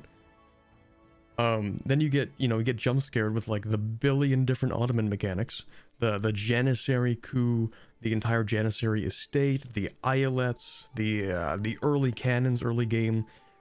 Actually, that's not that crazy, but the decadence mechanics. You get jump scared with like 25 billion different things. Must be kind of pain to get started with nowadays. And like same thing with Castile. Castile used to be a little bit harder because they have the Civil War and all that. But nowadays, actually, Castile's kind of still fine for the most part. I think the Civil War might have gotten harder, but yeah.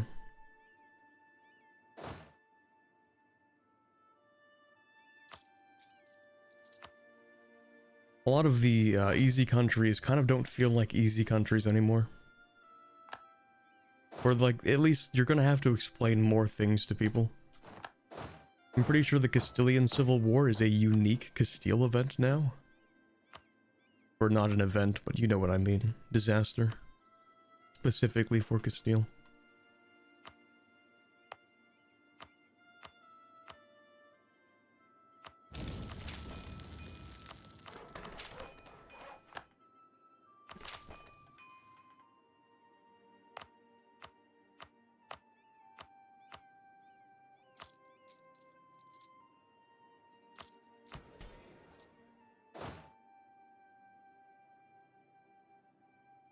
Just got back to the game after years, started playing before they had aggressive expansion.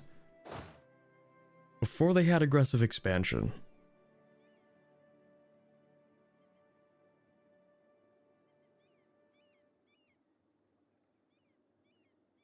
I don't...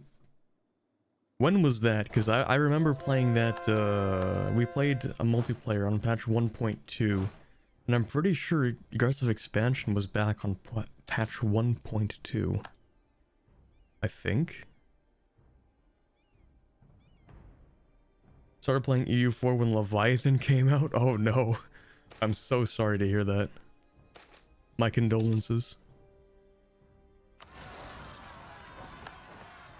Ah shoot, I'm gonna have to take out another loan, aren't I? I love taking out loans. Rebels, but they are Zoroastrian. Oh, but they're not going to convert stuff because they're my religion. Okay, fine. I see the Russian army. I'm just going to take a detour down to here. Why can't I click here? What? Can you... What? Stop that. Move.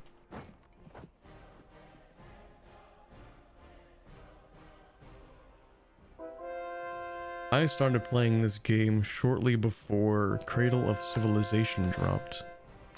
Boy, that was a long time ago. Looking back on those years. Ah, yes. What was I? Was I in the 10th grade or something? I used to play on my laptop. It wasn't a very good laptop.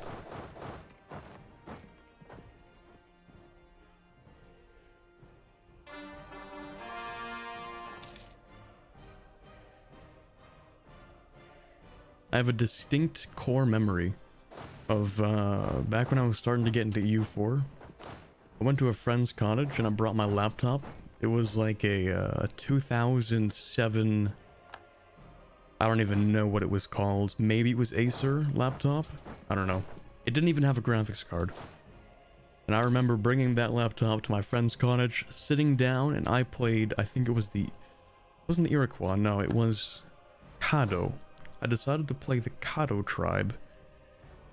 Wait, is that even still in the game?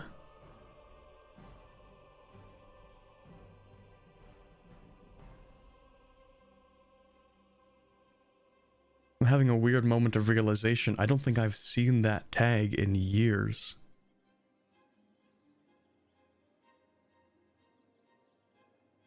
Never heard of it, so I don't think so. Wait, my life is a lie. They got rid of the Caddo tag? No, no, no, no. This can't be. This can't be.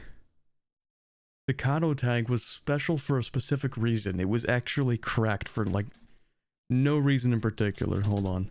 Did they get rid of Caddo?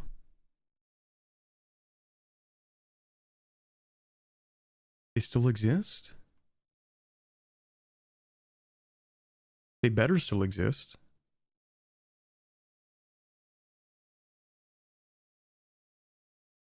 Because the thing that you used to do is that since Caddo actually has really good ideas, Caddo gets manpower, recovery speed, morale of armies, idea cost, production efficiency, stab cost, national unrest, national manpower, global settler increase, and a diplomatic relation. So they actually have good ideas. What you used to do as Caddo, the idea here, is that you would migrate down south to Mexico, because you already have good ideas, like you can just play that country, but you used to, yeah, it was only notable for its position. It was more than that. No, I'm pretty sure it had the ideas back when the strat was, you know, the meme. But yeah, you could migrate down south, convert yourself to now what? Do the Flower Wars, do that whole thing.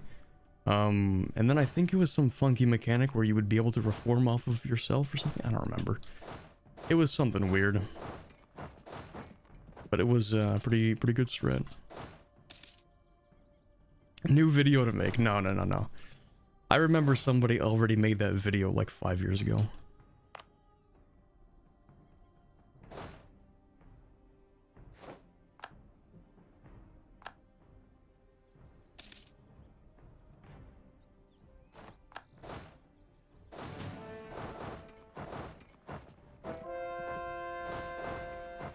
Oh, hello there, Hungary. Wait, is your army even that good? Tech 12? I'm Tech 12.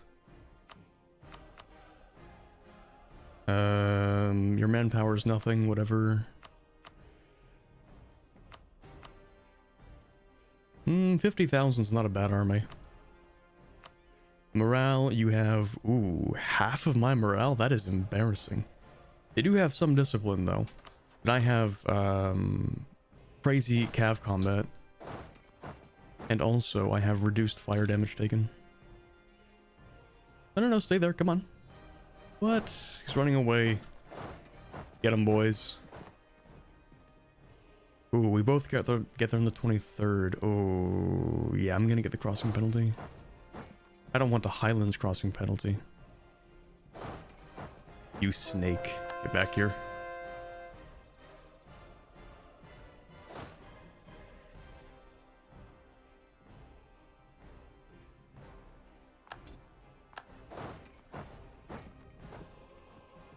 Okay. I'll just go ahead and attack this guy, I guess. Get back here. Let me repay some of the smaller loans, because they're easier to repay. Get back here.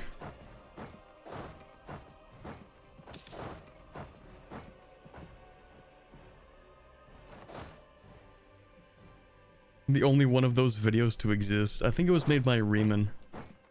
That's a name I haven't heard in a while. Haven't heard that name in years.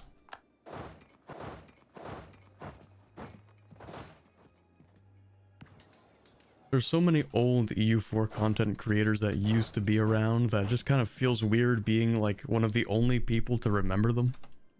I mean, I'm sure a lot more people remember Riemann, but who I'm really having in mind when I say that is like, it's like Quaggersall. And like Lusitanian. Haven't talked to those guys in a while.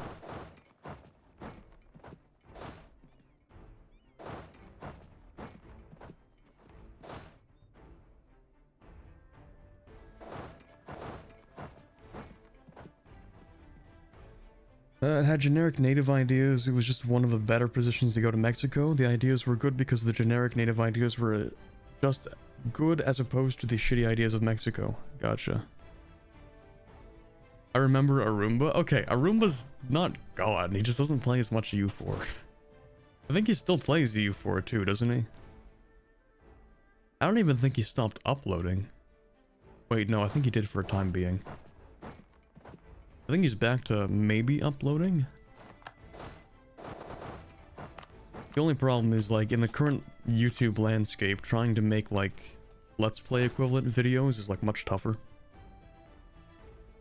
Especially if you just take them from streams. Like, if you make your streams into unedited videos, then, like, that's much tougher. Which is why most people really don't do that these days. Ooh, stack wipe. Sheesh. Good thing you guys have infinite manpower, because you're going to need it.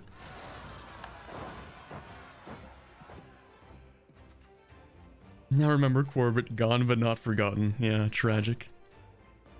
Gone too soon. Really wish that guy would make videos again. What's it been? A week? His last upload on his YouTube channel is from 2 months ago. I wouldn't consider that inactive yet, but only because I'm the kind of person who would definitely go 2 months without uploading.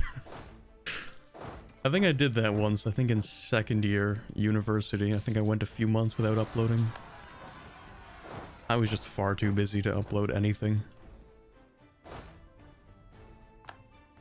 There we go. Moscow's been taken. But yeah, nowadays, I think my plan moving forward is, like, once I graduate from uni, I'm just gonna be doing a lot of streaming and recording, like 24/7. You know, might sit here for so long that it becomes worrying physically for my health. Who knows?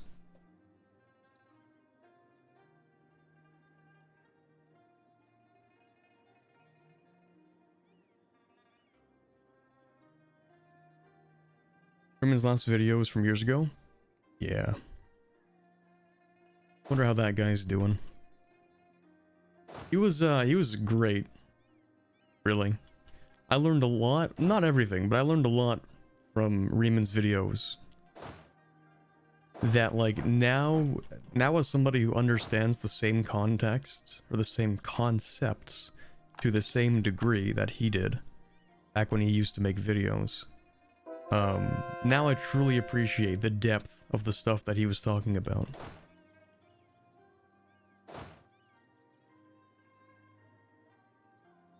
Okay, actually, instead of going to St. Petersburg, you're gonna deal with those.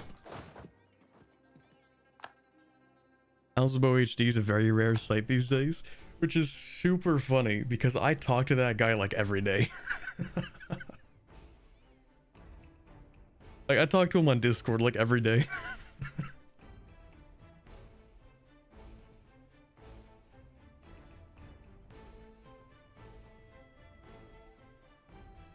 It's just really funny seeing, like, the disconnect between, like, the audience is like, hey, we haven't seen this guy in years, and I'm like, oh yeah, I know that guy. I talked to him yesterday.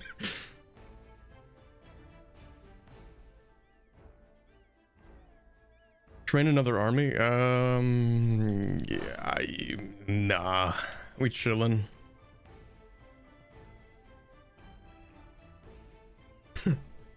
Does he speak in alliteration regularly? Unfortunately, he doesn't. I don't know, I haven't talked to him in person yet, but At least he doesn't type that way. Maybe he's secretly a poetic genius. And every word he says is pure art. But only in person. Yeah, we see his EU4 vids once or twice a DLC. Yeah, I think he mentioned something about, like, focusing a little less on EU4, which is probably why.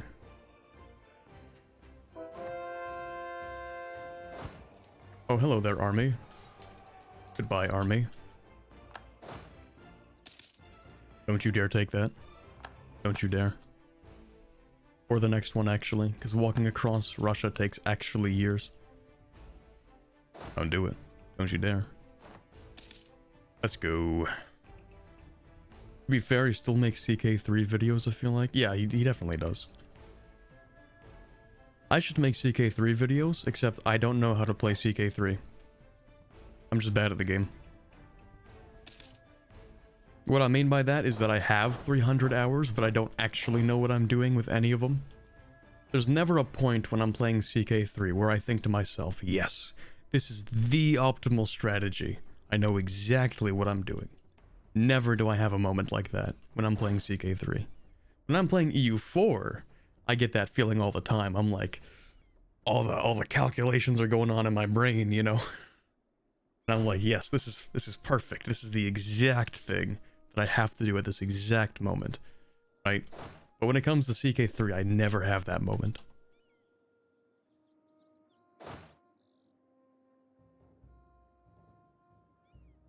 Just look up the wiki article for eugenics, you'll win. Yeah, I saw a saw that Reddit post. That guy who's like, how do I play CK3? And they're like, oh, here you go, here's a tutorial, and it's like the link to the Wikipedia eugenics page. CK3 moment.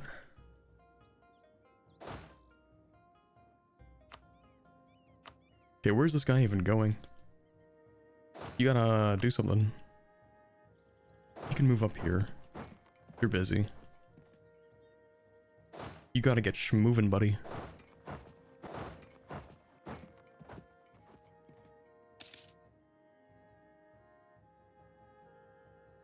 Alright, that province is taken. We'll go siege pest. I can call in somebody. Mamluks. That's funny. I was gonna kill that guy.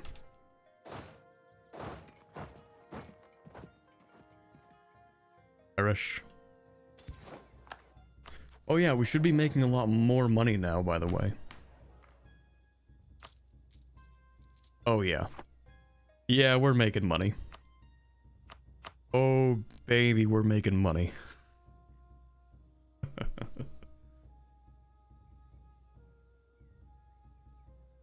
CK3 is easy because you're meant to roleplay, not min-max. But that's the thing, my brain cannot handle anything but min-maxing as much as possible. I have stage 73 brain rot when it comes to strategy games.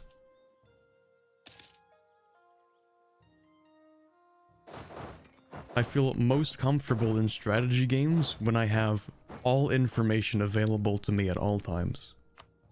And I can make the best possible decision. That's the level of brain rot I operate on. Yeah, I kind of don't want to fight that, actually. Wait, do I? I do want to fight that. Never mind, keep going.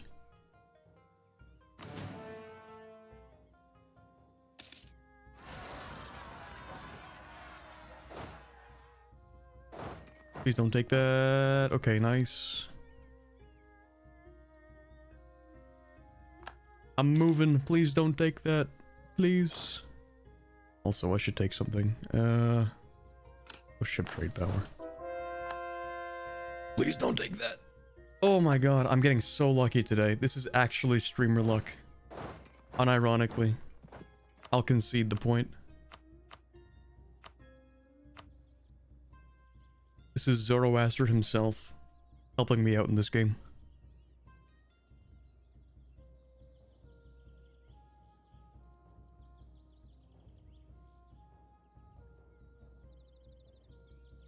As someone who played Vic 2 for years before trying any other Paradox games, I must say CK is torture to me. I need my detailed economy. Yeah, I'm kind of the same, RJ. I'm much more of a fan of, you know, having all the numbers available to me. I think that's why I actually like Vic 3. I know, it's a contentious opinion. Very controversial. But I do kind of like Vic 3. And the main point, like the main reason is because I have economy brain rot.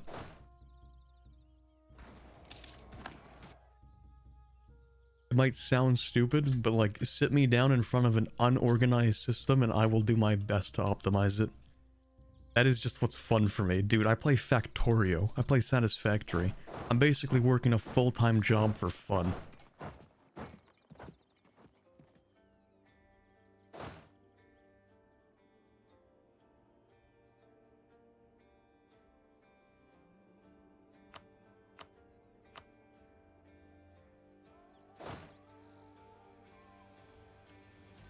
See graph line go up, serotonin go burr for Corbett. No, but literally though.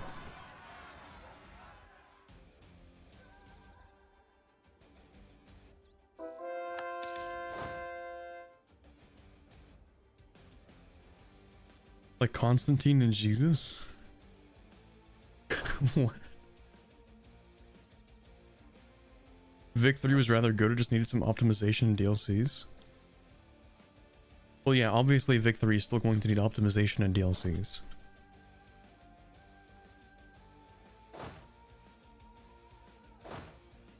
Let me go grab that. I did play some of the most recent DLC. You know, I was actually planning on making a video for Vic 3. I just don't think I had the time. It didn't really line up that well, and it was sort of like towards the end of the semester. So I had kind of like too much going on. But I did want to make a video.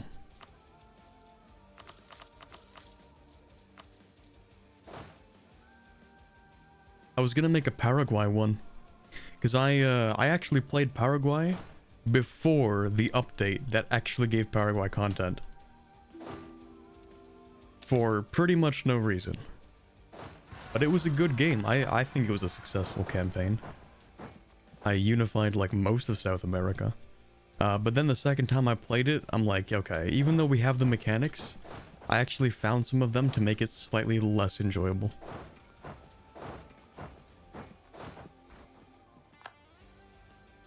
Like the whole early game military dude who's in charge, he has to die first. But he has like a plus 50% lifespan for whatever reason. So you have to wait until he's like 92 for him to die, and then you actually get to play the game. That's the new stuff with the South America Vic 3 stuff, with Paraguay specifically. So Paraguay went from like being like no flavor, really hard to play, kind of terrible, but instead now it's like you have to sit there for like 20 years, wait for the guy to die, and then you get to play the game.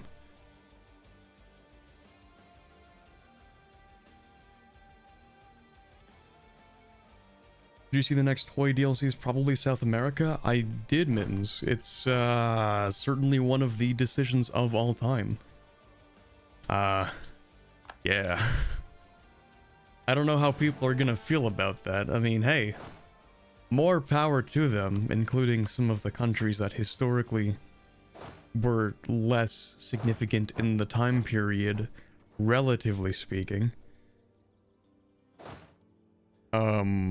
But also, I think people really, really want a rework for the Together for Victory mission trees. So, you know.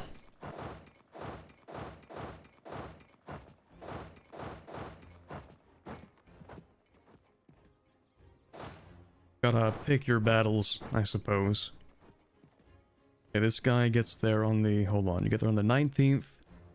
This dude's leaving on the 13th. Yeah, we'll attack that.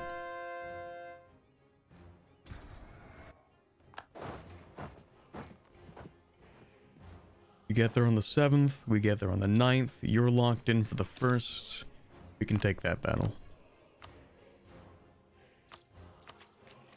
You know what? I need to dev mill. Lots of mill, actually. So we'll go and dev livestock. Haditha.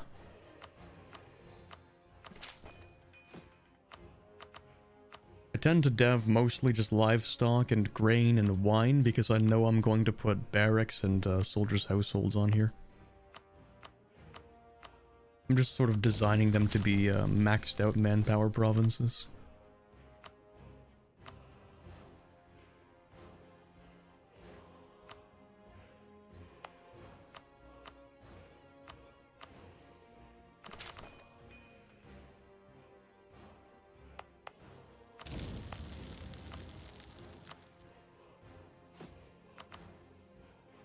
Actually, yeah, I'm gonna put a little bit of other stuff in there as well.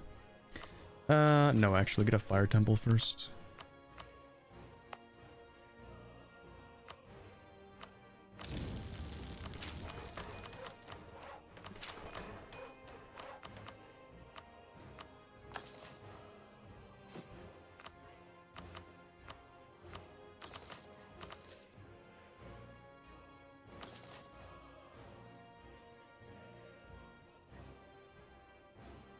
Actually, it's folks trees, not mission trees. Yeah, you're right. My bad, sorry, Hoi4 players. Is it time to go to Brazil? Maybe. I should play the Vic 3 Brazil, though. I hear it's actually good. New tree for the Timbers, man, come on, real. Together for victory, death or dishonor, battle for the Bosporus. Wait, maybe I'm crazy. Maybe it's because I don't play Hoi4, but I'm gonna drop the hottest take of all time. I didn't hate Battle for the Bosporus.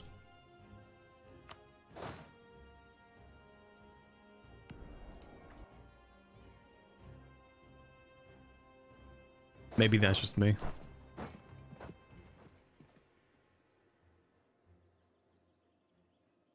I know a lot of people really don't like the turkey tree. Which is kind of fair. It is sort of a mess, not gonna lie. Hungary, war reps, money, all money? Yes, all money, thank you. Actually, who even likes Russia? Hold on, who are you friendly with? Hungary and kind of nobody. Wow, that's really good actually. Also, we should be friends with Ming, if at all possible.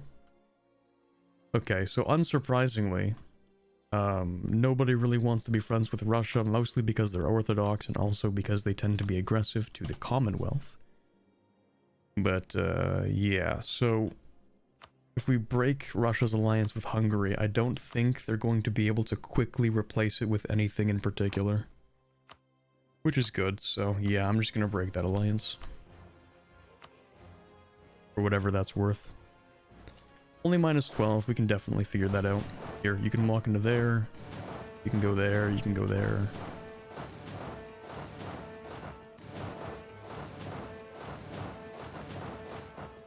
Okay. Big Oirad, yeah, I know.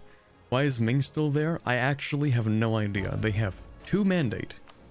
The fact that they are alive is incomprehensible to me. I have no idea how they're still chillin'. I mean, they're certainly not chillin'. They have 1 institution. But they're alive, which is shocking.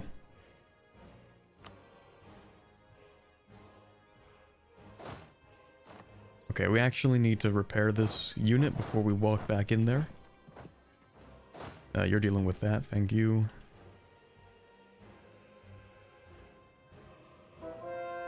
By the way, I'm not actually sieging this, I just want to reduce their war enthusiasm.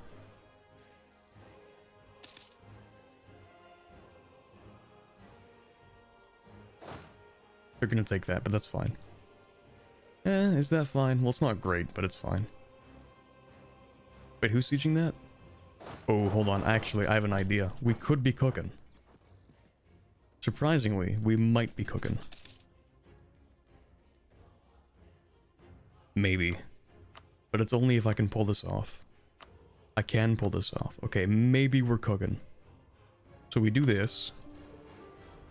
Hungary's no longer sieging this. Russia is, but they have fewer cannons, which reduces the chance of it happening. I don't know, dude. I lost Moscow. This sucks. Why are you at war with the Timurids, man? Why are you at war with the Timurids?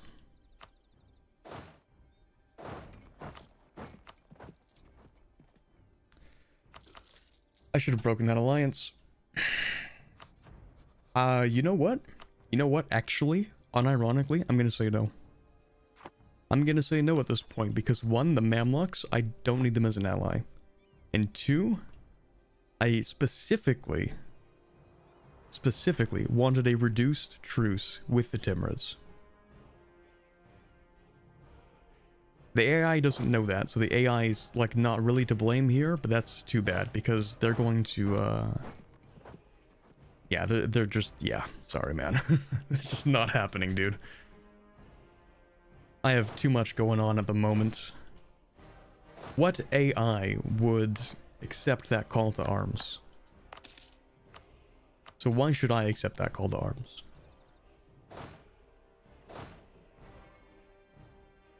Anyway, perish. Oh, that sucks. Hold on. No, wait. Maybe we can still save it? Oh, come on. Please stack wipe. Stack wipe. Stack wipe. No.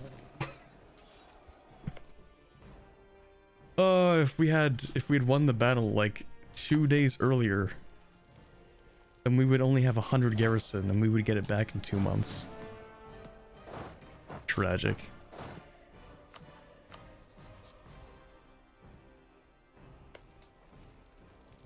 I'm not gonna barrage it, and I'll just wait for the thing to finish.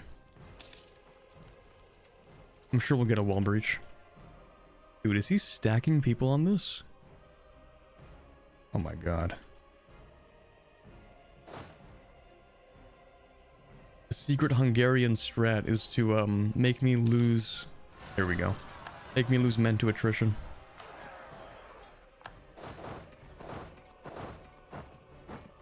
By stacking all of their men in the same spot. Okay, what do we have next?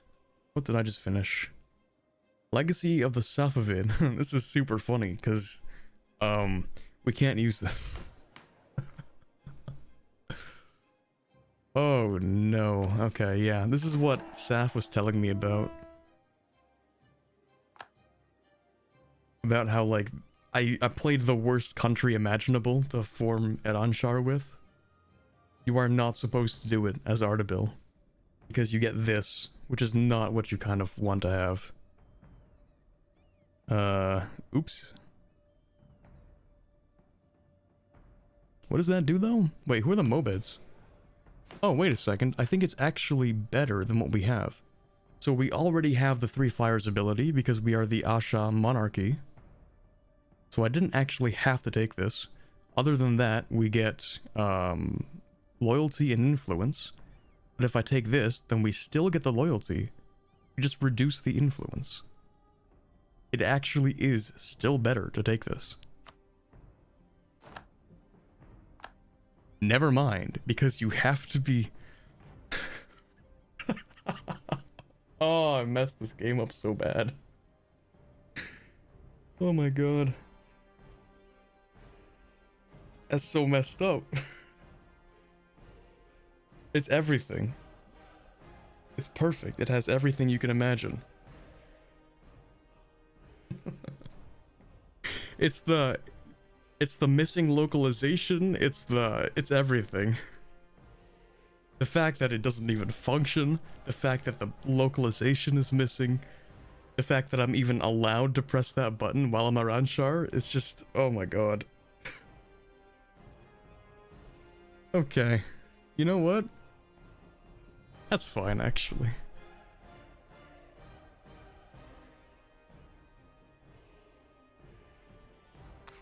You know what? I'll just take it. I'll just... Oh my god, who even cares?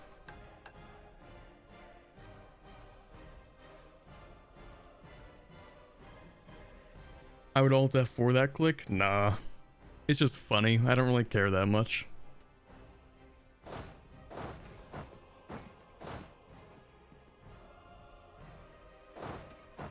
The more I play Paradox games, the less I feel like alt F4ing. It's like the normal distribution meme, where it's like people who are new to the game don't alt F4 because they don't realize that alt F4ing will like save your whatever Iron Man thing that messed up. And then we have, you know, most people who know that Alt F4 will set you back like 6 months so you can like fix whatever your hunting accident happened or whatever. And then on the far end of the spectrum, back at the very edge, you have people who just play without Alt F4ing anyway because they no longer care.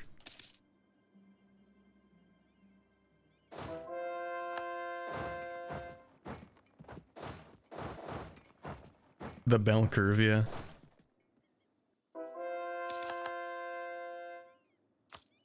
I think I said normal distribution, functionally pretty similar thing. What's the campaign goal? I'm going to get 2 achievements. This is Persia, because I should have gotten that years ago, to be honest. Back when I played this country the first time. Not this country, but Ardabil.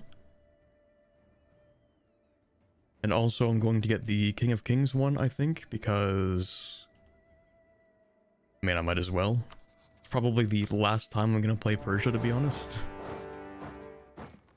At least for a long time.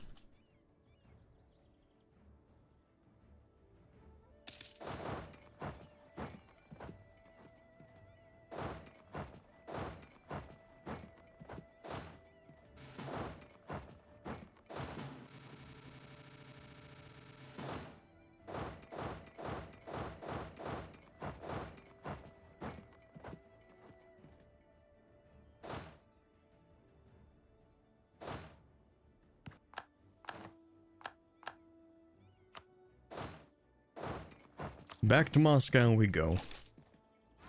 There we go, integration, finally. I should be able to convert that. Whichever province that is. It's one of them. This one. Laristan. We need to convert that. Also, I need to turn that into a state, actually. Both of them? Yeah, just those two.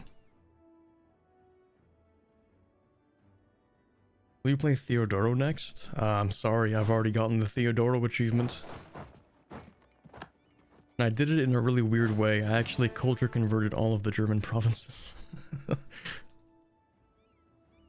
I remember that run. That must have been 2 years ago.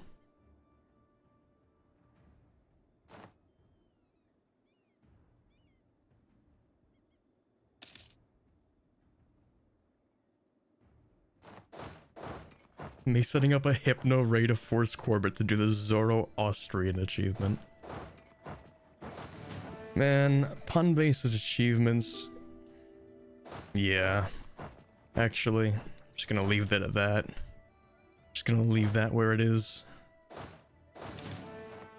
Pun-based achievements. Yeah.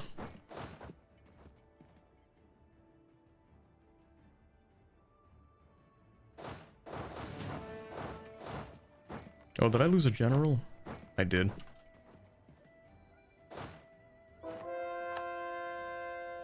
Okay, I actually need to convert that, so if you'd be so kind as to screw off. Thank you. Don't convert that. Stop it. Convert this. Thank you.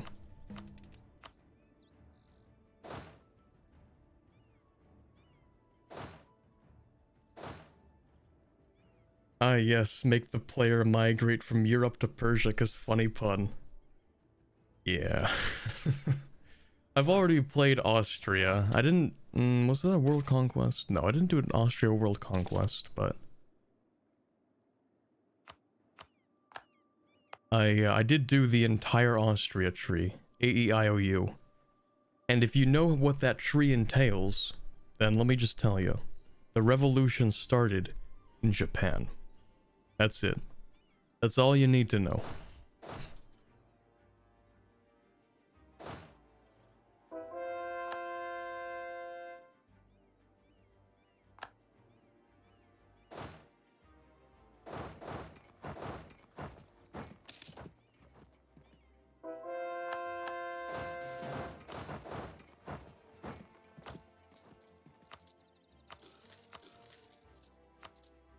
Okay, I think the investment was a success, chat. I think all the money we're receiving now is definitely more than enough to pay back the interest on those loans.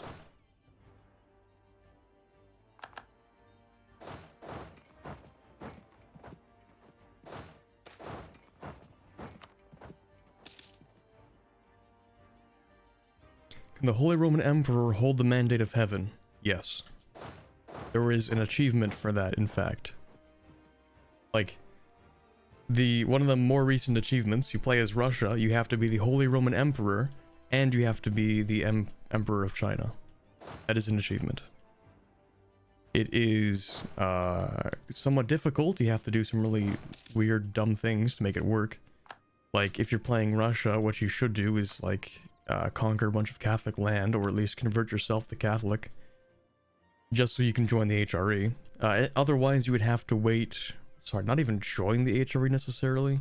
You could technically start as a country that's, like, not even Russian, and you could just, like, become emperor, and then you could, where is it? It's not even revoke the privilegia, it's the hereditary one. This one, yeah. Erbkaisertum. Then you do that so you always inherit, and then you can swap your religion, because once you always inherit, it doesn't even matter what religion you are, because it's hereditary. So then you can go over to the east after forming Russia, I guess. Unless Russia removes you from the HRE, I don't think it does. No, I think if it's hereditary, I think you still keep it, but yeah, so you would have to start as like a Catholic country, become HR Emperor, proclaim Erbkaisertum, form Russia, expand to the east. You'd have to change your religion to a pagan or Eastern religion to get the ability to claim the mandate, and then you would have to claim the mandate, and that's the achievement. Very convoluted, but technically possible, which is why it's an achievement.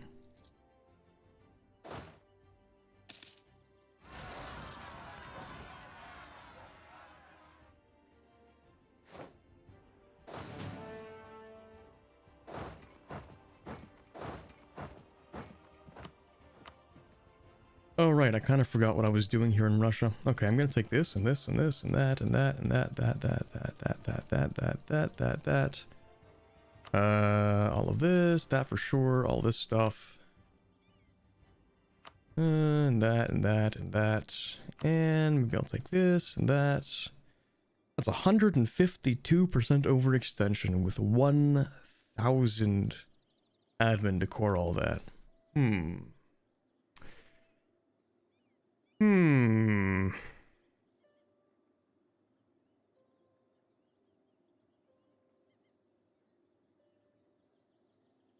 I might take that anyway.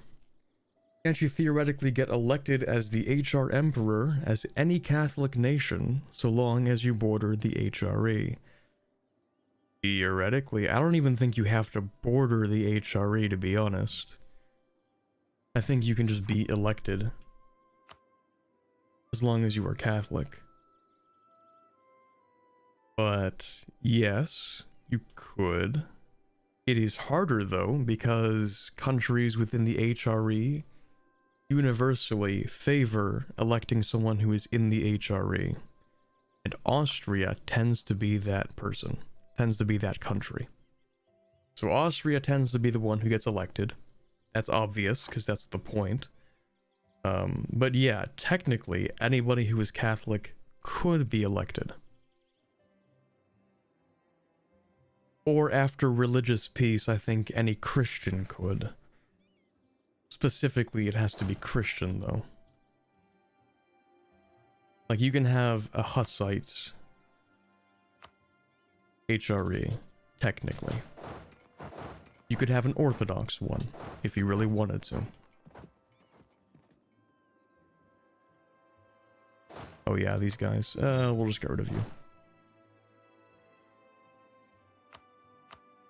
Oh yeah, if I want all the Timurid land. That's also a lot of overextension. Oh yeah, I forgot they owned this stuff. That's super funny. We just keep them as one province in the middle of Asia. Yeah, you know what? They can keep this. That's super funny. They can have that. That's also a problem because that's 105% overextension. Somebody didn't think about his planning here. I don't know who that would be. That'd be crazy. Imagine not planning your overextension. Wow, that would be a totally rookie mistake. Am I right, guys? Anyway.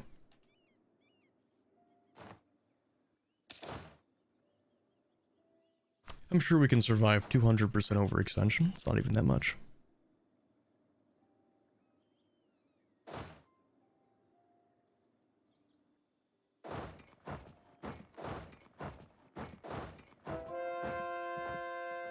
Overextension is just a number, true. You know, it has been a really long time since I've done that kind of thing. Oh yeah, what did you want, by the way? San Antonio. Oh, yes. Hold on. It's fucking San Antonio. The name of that province. Okay, anyway, the Mobeds. Finally, we've done the last thing we need to do, which gives us 25 years of a missionary tech cost and missionary strength. It allows us to propagate religion in Jewish, Christian, and Muslim provinces. Also, it allows us to purify the holy sites, which means converting is no longer going to bring me pain and suffering. And then the city of Daman. Of course, converting a country no longer produces Ashavahishta. You know what? That's perfect. I'll take it. Not like I was really doing that, but cool. Alright. What's next? Wait a second. Can I even force religion on countries?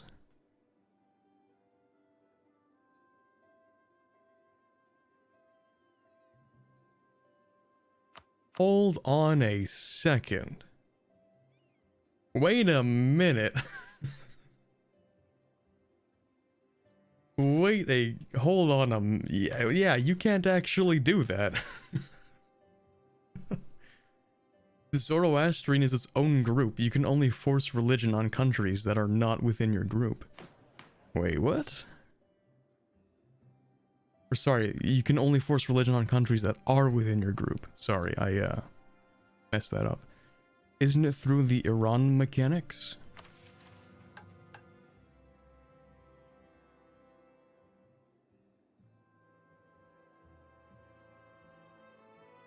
Do you mean like the asking somebody if they want to become part of the community like this? Perhaps that is what it means, but inviting into the community, I imagine, would give you something.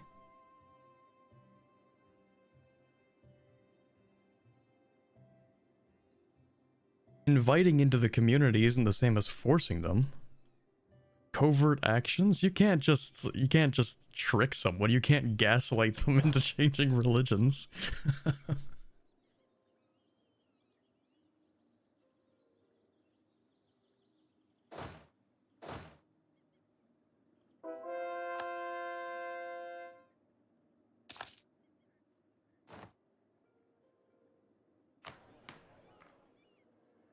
Okay, anyway.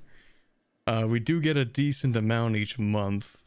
And I would like the middle one, because the middle one gives me a charge that I can use for invitation. This one would give me monthly mill power. The second bonus is also pretty decent. This one would give me monthly admin. Reform progress growth is okay. You can convert them through the merchant thing, though. Okay, that is kind of gaslighting, but like not the same thing.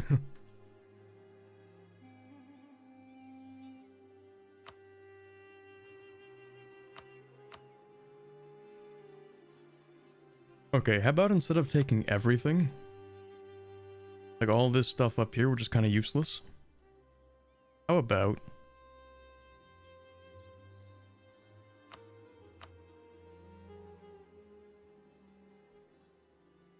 I take this? It's 99% overextension. And it also allows me to take full money in war reps, and I do like money in war reps. Even though I have money. I mean, 1,000 ducats is 1,000 ducats. Even if that's like 5 months. Wow, voice crack. Even if it is like 5 months of income. Need to drink some water. It is incredibly hot in my room for some reason. I don't know why.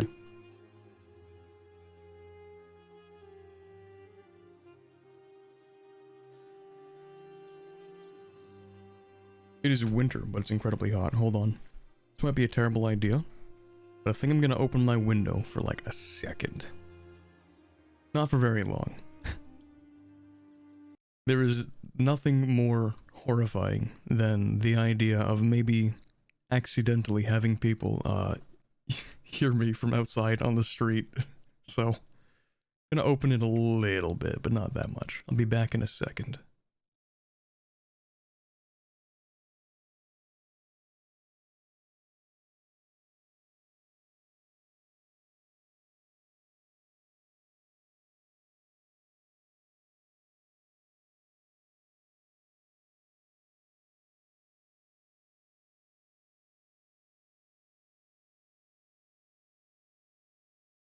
Yeah, so I opened the window and like immediately it is so much cooler. Instantly it got cooler. Is your computer a heater, Corbett? Yes, it is a 1070 Ti. So it's 1070s? 4070 Ti in it.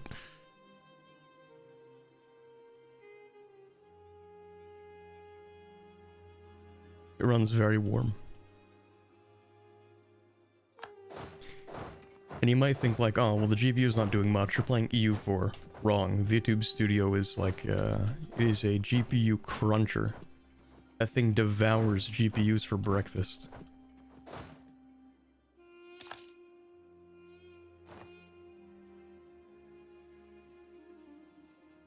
Okay, apparently I've been winning too much here. Wait, why is Perm independent? How did this happen? What? Okay, whatever. Because, like, Perm starts as a Vassal. It functions well as a heater? Yes, a very, very inefficient heater. You know, it's a bit of like a pipe dream of mine, but like I'm really looking forward to the day that eventually we have like superconductors, if that's even possible. I think about superconductors a lot, chat. Think about them pretty frequently.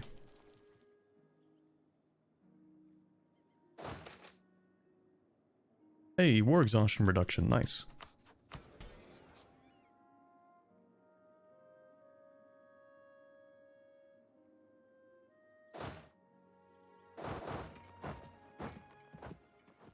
Perm is also a stateless society? Wait, what? Oh my god, what? Ah? Alright, that's cool, I guess.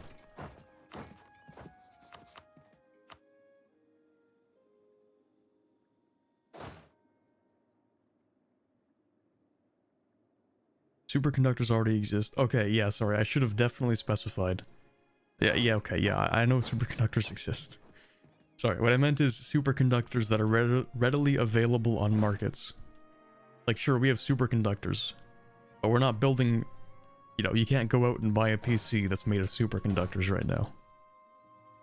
You can't just, like, go out and buy one. Where are you gonna find that? Newegg? I don't think so.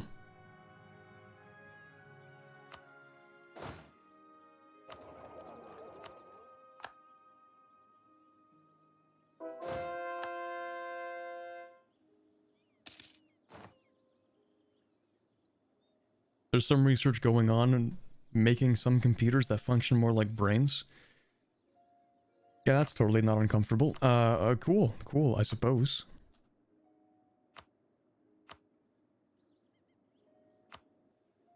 Also, what's Newegg? It's like a PC part buying website. Wait, do people not use Newegg? I thought Newegg was like really popular. I use Newegg for, well, I'd say like half the stuff I buy. Depends on who has the better deal. It's either gonna be like Newegg or like Canada Computers.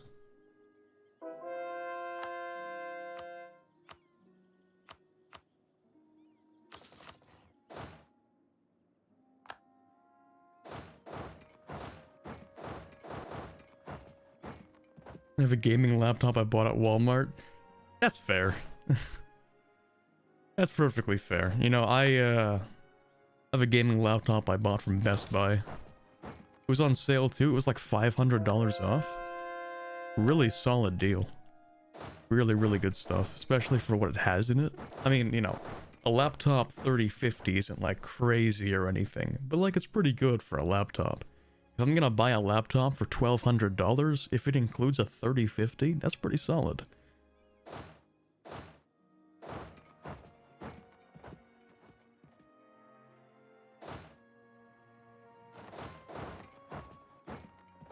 Oh yeah, and I think I mentioned this before, chat, but I did get like new monitors. That's why I don't have to use my phone to read chat anymore. I don't even think I talked about my monitors. I have to though, because I'm nerdy that way. I don't have a good explanation. That's it. My brain thrives on this information.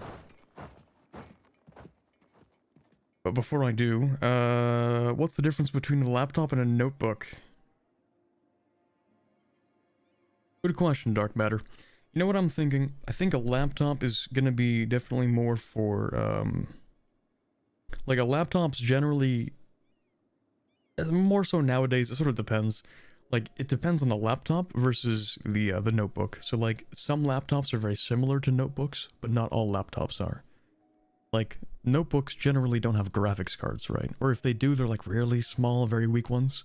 'Cause notepads are supposed to be small, slim, you know, fit inside of like a bag or something. The laptops are supposed to be a little bit thicker, have a little bit more room for stuff. And I'm pretty sure notepads have worse repairability, but I'm not sure about that. These days, a lot of things have worse repairability. Like, okay, so the reason I went and got 2 new monitors is because my old one was kind of messing up. I posted a video of what happens when I turn it on. I posted a video of that to Twitter. Very messed up. It takes a few minutes to warm up, and while it's warming up, the screen kind of flashes white bars very aggressively, which is kind of a sign that I think the back panel is starting to die. So when I went to Canada Computers to get new monitors, I talked to the guy and I'm like, hey, listen, the only reason I'm getting these monitors is because my last one was kind of messing up. Is it even possible for me to, like, repair that? And he said, sure, you can repair it if you're willing to spend the same amount as a new monitor. Like, okay, dude. Alright, I guess it's not even worth it. Oh yeah, you can repair that easy. Just spend the same amount as you would on a monitor that has twice the refresh rate. Yeah, that's cool, I guess.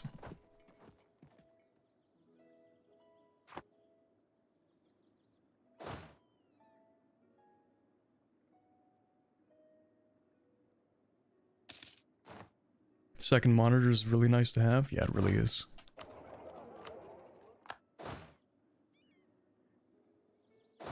We love having second monitors. Now that I have one, it's like impossible to go back.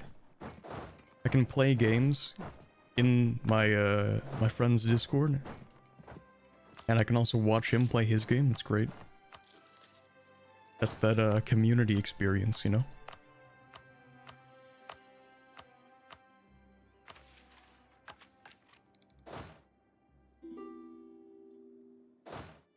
Oh, right, yeah. Also, the specs of these monitors. First one, main one, is 1440p with 144 Hz refresh rate. Apparently people are telling me that the response time is probably not real. Apparently it's some marketing thing that a lot of companies do. To say like, oh yeah, by the way, we have 1 millisecond refresh time, but that's actually like a lie or something. I don't know. Ooh, this is like the perfect province to dev. 16 dev? Spicy. Oh, actually, no. The lower you have in... or the more reduction you have, actually, the lower you can get with that. But I'm not willing to do math, so I'm just gonna check something random. Like, you know what? This province is probably good enough. Actually, no. It's gonna follow the same principles. So we're looking at, what are the numbers? 16, 13, 10. 10 might actually be the best in this case. For deving, yeah, I'm gonna go with 10. And I think it's something like 753. I don't remember. The numbers, what do they mean, shit? Anyway, let's dev this.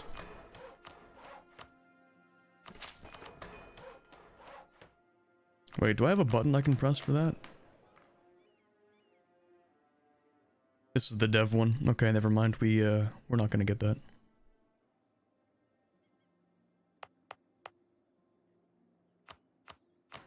What about burgers? Oh, they like me. We're chilling. Alright, cool. Yeah, I'll just have this. I will press that button though, naturally.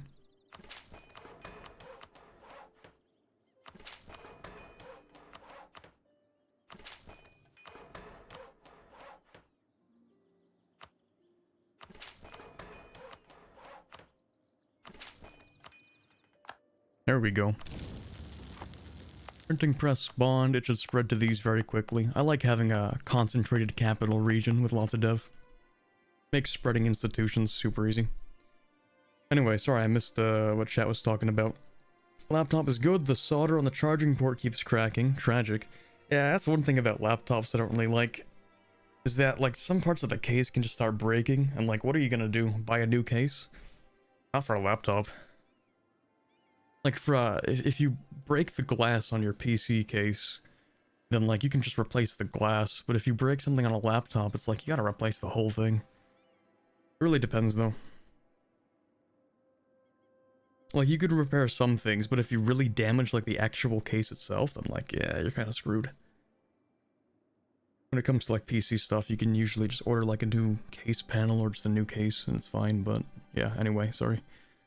Got a new monitor that is 1440, but I'm sitting on a 970 GTX. Yeah, that's not really gonna do you do you much for that 1440p. I need to buy a new monitor for my PC. Screen doesn't glitch out and looks fine for 2017 mid-tier monitor. It just has moments where the power button needs many attempts and jiggling to react. Oof. That should be a simple fix, I think, though, right? I don't think it's that bad. Anyway. Let's see. Oh, hey, Playmaker. Can't decide it's 4070 Ti Super or 4080 Super. I just recently bought a 4070 Ti. And it's like, it's pretty alright.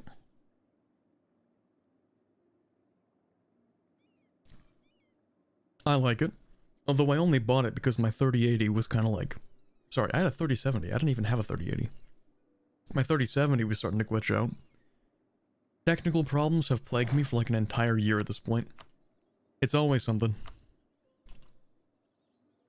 How long have I been in this war? Oh, it's only been 6 years. Only 6 years, chat. Quick and easy war, you know? Let's see. Can I get... Hormuz will leave. Perfect, thank you. I'm gonna bring this army back home because it's kind of annoying me. Oh, you are terrible. You are a terrible person, Mamlux. I hope you realize you are awful. Actually, no, they're gonna finish off that war soon. They have 100%. Which means, actually, I should get you to leave. Actually, I don't care about your money. You're kind of broke. Broke boy? Just leave. Mamluk should peace out because they have 100%. Hormuz has literally surrendered.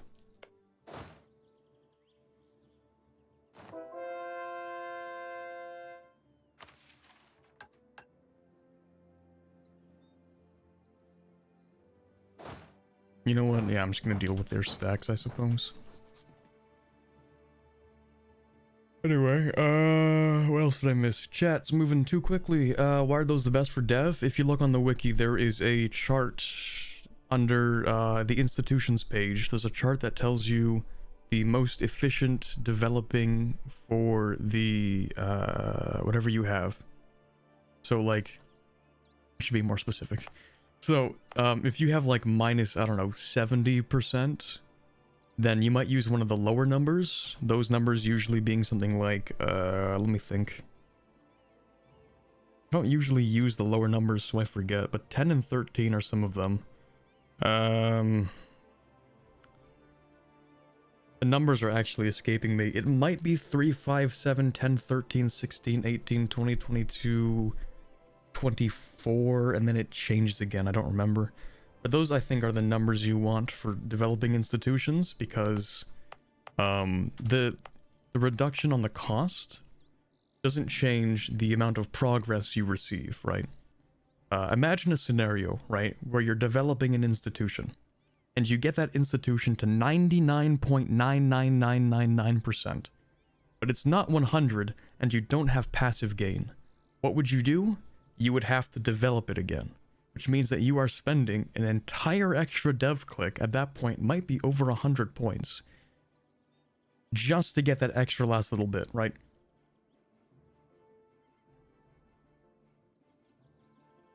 Which is, you know, the worst case scenario. You want it to be as efficient as possible. Like, it's not going to be 99.99, but, you know, it might end up being like 98 or like 97 or something like that, where, like, you know, if it could go over 100, what you're really doing is getting to like 108. It's just that, like, you have to press the button one more time, but it's super inefficient because it's a tiny amount that you're getting. So there are certain numbers you want to start at to make sure that you are as efficient as possible. And as you have more dev cost reduction, the starting number reduces, because the floor for dev cost, or for the dev actual cost itself, not the reduction, ends up being, like, you know, pretty close. Sorry, brain's not entirely working. I hope that was somewhat coherent. Anyway. Other things Chan have said. Oh boy. Genuinely recommend people AMD GPUs at this rate unless you really need the NVIDIA productivity, which is a valid point. I specifically do need NVIDIA. NVIDIA powers this beautiful face you see here. Without NVIDIA, I would not be able to do that. Very specifically because I use NVIDIA face tracking technology. Until I get an iPhone, I suppose. Disgusting. Maybe one day I'll get an iPhone. I kind of just don't want one. But they have good face tracking technology, which is simultaneously worrying and also, like, kind of good. Okay, you know what I'm gonna do, actually? I'm gonna finish this war. Just so I can start coring it. They can keep that one province, I don't even care. Actually, 105%? Yeah, never mind. I will keep it at 99.2. Only because I want to core this first, and then I'm gonna peace out with Russia. Or actually, I should do that the other way. I should peace out Russia first. Yes. In that case, literally barrage and assault. I don't even care. I just want to finish this war.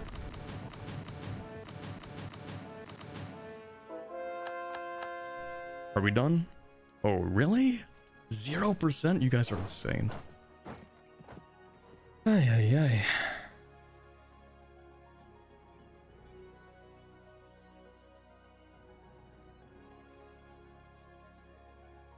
Does anyone know how to clean off thermal paste off a CPU? Oh, okay, yeah. That's actually not that bad. I thought you meant like you had to clean it off like the... You guys seen that meme where someone's like, don't forget to apply thermal paste? Like, they put it all over the pins. They put it in the actual, like, CPU slot. Oh my god.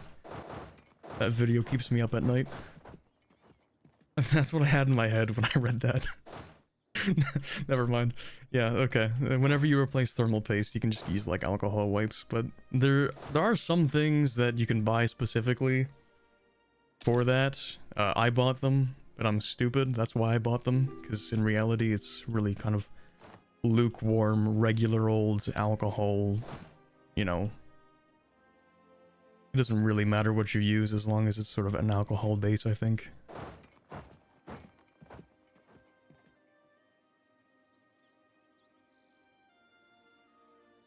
Do I have to install fresh Windows, or can I just plug it in? What do you mean? Like, for a CPU? For a CPU, you just plug it in. Just make sure that if you bought a CPU, make sure it's compatible with your motherboard, right? First of all. If you replace the motherboard, it doesn't change your drives or anything, so you don't have to reinstall anything, no. Yeah, when you replace a motherboard, you just replace the motherboard. You're not replacing your drives, right? So, although, hold on, this is a really important thing to keep in mind. You may or may not irreparably fuck up your Windows when you replace your motherboard and CPU. Trust me, I have been there. The thing that you have to do is you have to prepare, the last time that you log off on your PC, you have to prepare your Windows to migrate to a new motherboard system. You may or may not accidentally lock yourself out of your Windows operating system if you don't do this. I have done that before. Fortunately, I have a laptop, which means I can use that to fix any of the problems that I've made. But if you don't have a laptop that can help you with that, then you might kind of mess it up. Prepare? Yeah, so there's something in Windows.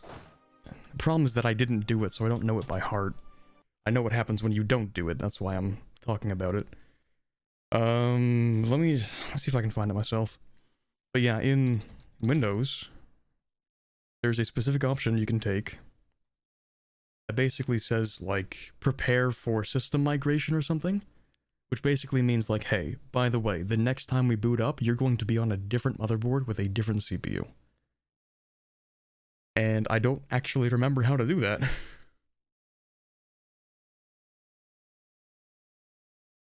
But I am absolutely certain it exists, because I looked up what I did wrong the last time I had to do that, so... Is it in recovery? No.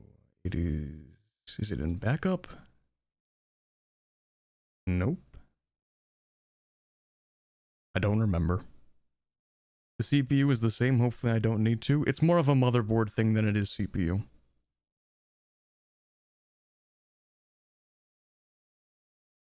I'm pretty sure.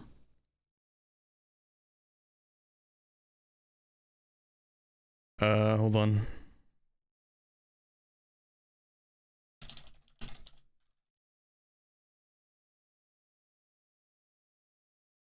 I think I can find this. Oh yeah, you might have to reactivate it possibly, but probably not. It could be. Windows ties your Windows license key to your motherboard, apparently. People recommend doing a clean install of Windows. I have replaced my CPU 3 times. I've never actually reinstalled Windows at any of those times, but... Hey, you probably should if we're being real. If you have 2 drives, it's not even that hard, but... Sorry, anyway, we're off on a crazy tangent. My bad. Let's just finish off this war. What is that, 99.2? We can take that. Yoink. Beautiful. Now, the problem is that, yeah. I don't have Call for Peace anymore, right? Oh no. I've been winning both wars for too long. Ah, that's not good. I thought I was just having an issue with the... Oh, wait, what? Huh? It said that that was the problem with the thing. Dude, this game is... This game. This game. This game. Okay, never mind, I guess.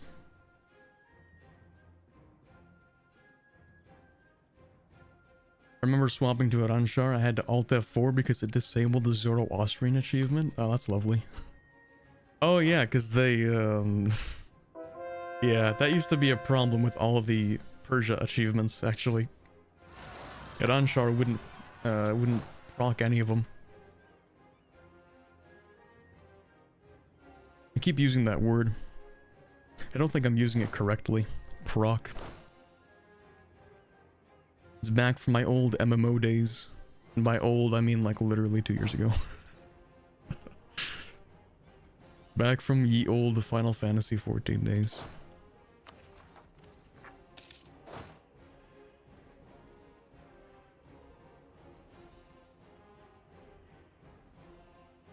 I actually don't remember how to do that while I was following your instructions. What do I do now? You didn't say don't quote me on this. I'm sorry.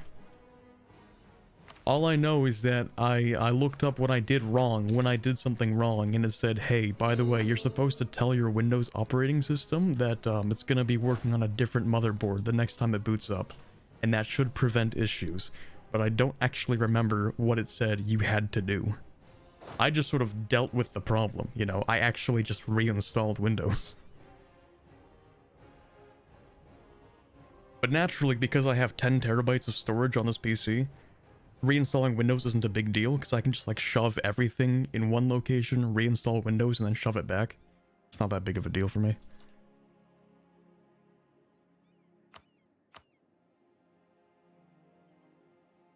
Oh, someone take that. You took that. Actually, that's fine for me. I don't even care. 10 terabytes? Damn. Yeah, it's mostly because, like, videos take up a large amount of storage. Like, not that much storage, but I'm thinking, hey, in the future, I'm going to need probably a lot more. I'm thinking in a couple years, probably not right now, probably not soon, but eventually, I think 1440p is going to become the standard standard resolution for videos online. Given enough time, maybe it's 5 years or whatever. We already see a lot of channels moving to 1440p. But of course, 1440p is going to devour a significantly larger amount of storage than any 1080p stuff. Like, 1080p videos already devour a lot of my storage, but... yeah.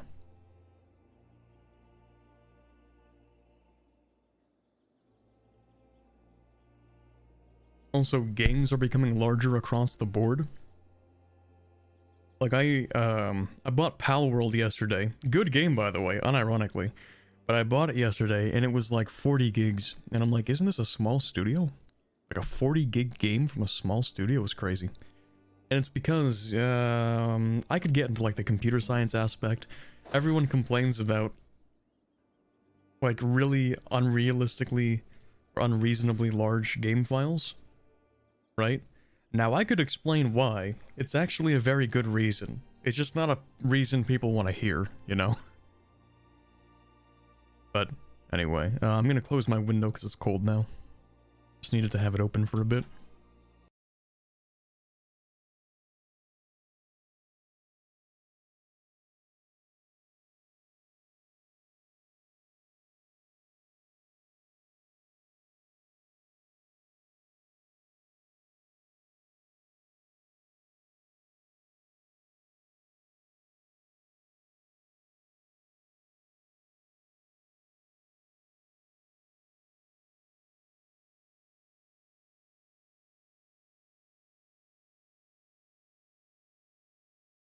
Sorry, anyway, where were we?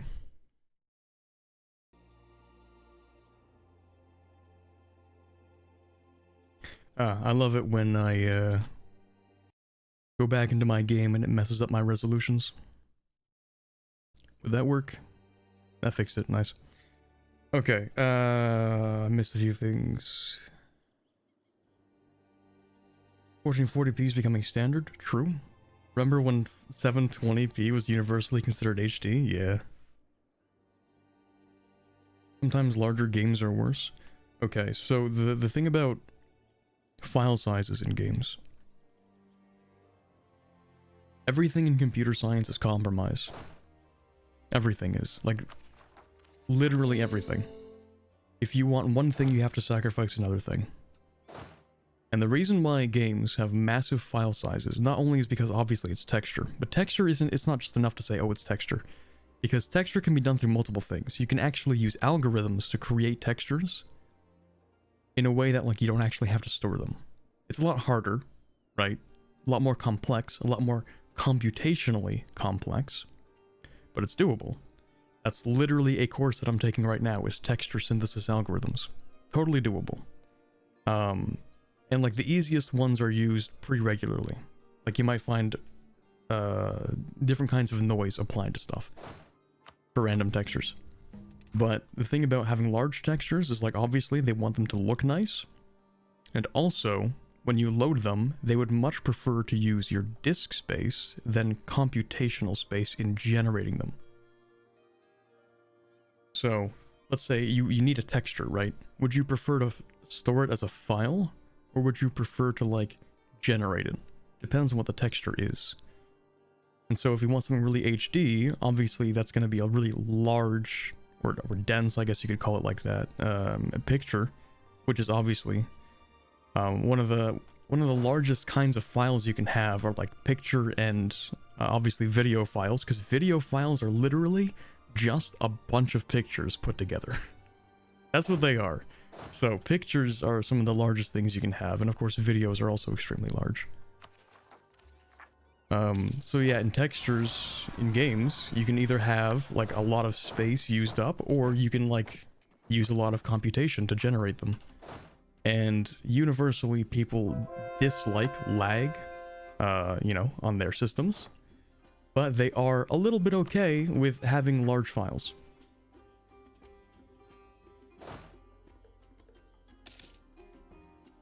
So, yeah. Ooh. Hello there. Hello there. Hello, my good sir. Would you like to have the throne?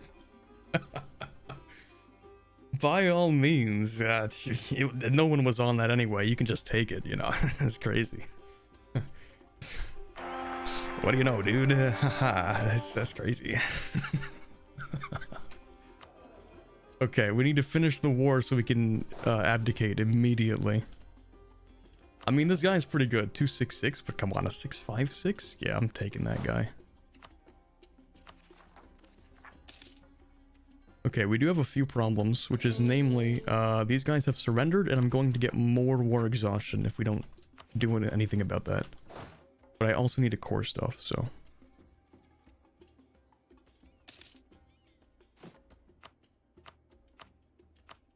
Oh yeah, we can also produce more stuff. We like that. Huge. We'll take that. And we could take that, I guess. Off my loans.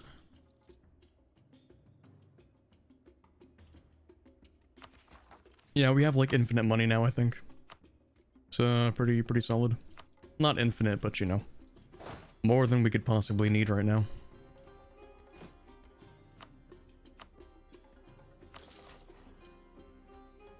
Why do you have 0 manpower? What? Huh?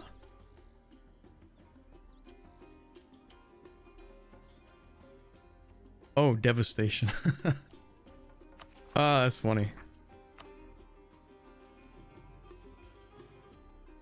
Hold on, let me check these provinces. Was that Kavzin?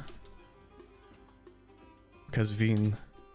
This one. It's making sure it has everything. So it has the workshop, it has the textile manufactory. Okay. Yeah, you can have barracks then. Can you show Iranshar national ideas? They're a little bit worse than Persia's, but sure. I would regard them as mildly worse. So we get the morale of armies, the Diplo rep, that's pretty good. The overextension impact, I'm not so sure about. I think it's nice only because it reduces a couple of the problems, but not like substantially. The only thing is, like, if it prevented the events from firing below 120% overextension, then that would be nice. But the problem is, like, still 100% is still the cap here. We haven't changed it or anything. So if you get above 100% overextension, your rebel rates triple, right? So, like, instead of this being a 1.7% chance, this would be ×3 each month. And also your events, the events fire, obviously, which kind of sucks. The impact thing, what it really just does is it reduces these modifiers here. So instead of getting 5 national unrest, we get 4. So, whatever, I guess. Not huge, not like a big deal or anything. Then we get tolerance to the true faith, yearly government power. I do like the yearly government power because I think that's my Ashavahishta, isn't it? Nope. Is that this? Nope. It must be Ashavahishta then. Then again, 1 is not very much, considering we get 2.28 each month, but whatever. Whichever one it is, it doesn't seem to be making a massive impact or anything. Anyway. We also get the tech cost, which is cool. Cost of advisors with ruler religion, which is kind of cool. Cav combat, which is pretty massive. Caravan power's mid. It's okay, but only if you don't have a huge command over trade anyway. Fort defense is pretty alright if we were building defensive, but we're not. But, you know, it's okay. And this is very unique and interesting. This is artillery levels contribution to siege plus 0.5. And what that means is that if you have 4 artillery, like I do in these stacks, we can actually get the full... Sorry, not a full, but we can get a level 3 fort bonus, or artillery bonus, against level 2 forts. So what this means is basically these 4 cannons count as 6 cannons on sieges. Because they're each plus 0.5.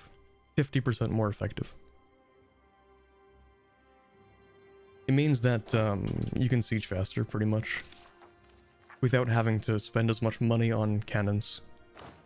Which is nice, because, well, we have money, but I like to spend money on getting more money until I have infinite money, and then I work with that.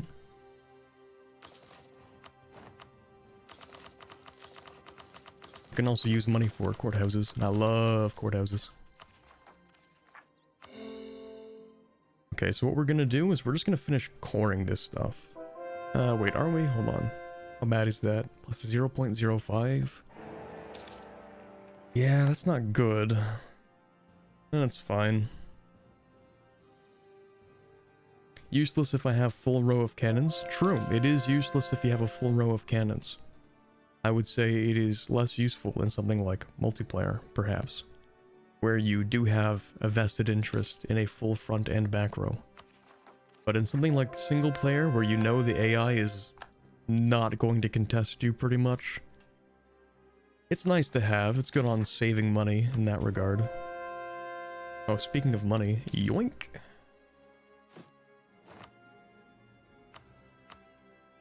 Yeah, you know what? Maybe I should upgrade something. How is this looking? Upgrade. Thank you. Do I want the other 2? Yeah, I do.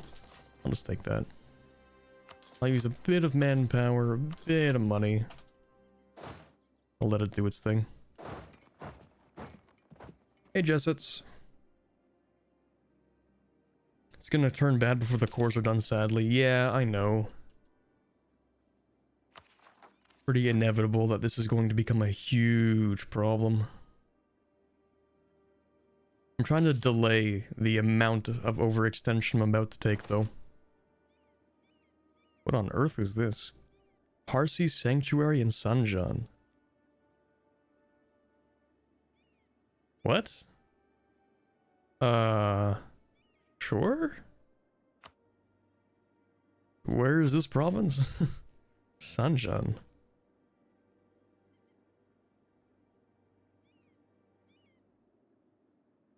Oh, sorry, Daman is renamed to Sanjan. Huh? What on earth? Sure, you know what? Why not? Yeah, that's cool. Okay. It's not even an accepted culture. I thought it would have... Dude, what? I thought it would have been a part of the Persian culture group, but okay. Cool.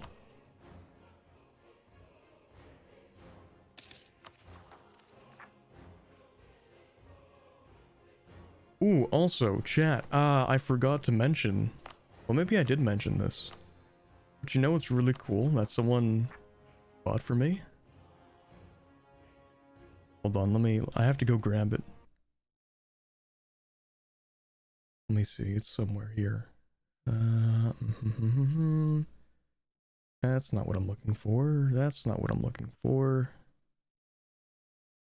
Here it is. Here we go. Let me do that. I gotta download that. There we go.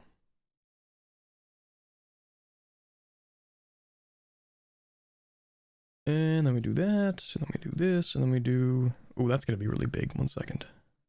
And let me make that smaller.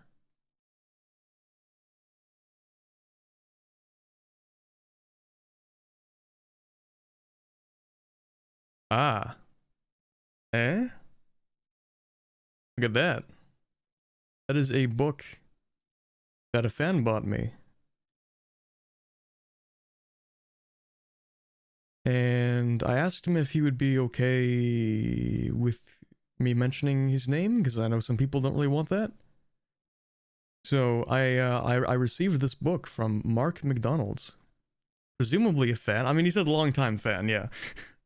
And he said, like, hey, do you have this book? I would love to gift you a copy. And I'm like, I actually don't have that book. So he got me that book. It's really nice of him.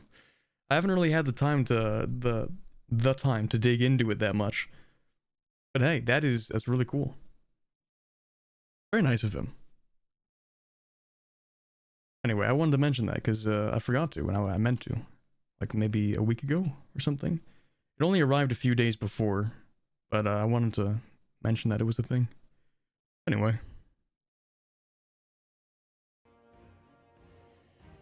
Hell yeah, maps, exactly. Oh, kind of forgot that stack was still in Russia. Oops. I mean, obviously, the Shahanshah would naturally never forget any of his subjects, ever. Yeah, that would be... would be mean or something. I don't know. Lose admin? That's not happening.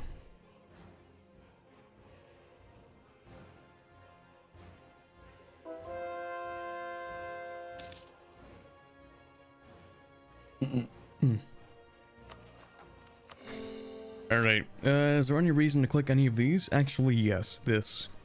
Monthly Diplo. An additional invitation. I'm just checking these things. Okay, cool, yeah. So we get an invitation. Diplo cost reduction. Monthly Diplo words that I can't speak, because English is apparently not my first language. Yeah, I'll take that. And I kind of want to invite... I think it was Chagatai, just for the meme. He is at war, though. But yeah, I wanted to invite somebody as a meme. But also, I think I have to do it for my mission, don't I? At least 15 countries are Zoroastrian. Oh, that's gonna take a while. Unless I force religion, except I can't. Because I don't have any heretics in this religious group. They just don't exist. What? Okay, whatever. How do I invite people? It's not that one. Invite into the community. I could invite Genoa? Oh, hell yeah. Absolutely. You want to be friends, bud? Absolutely.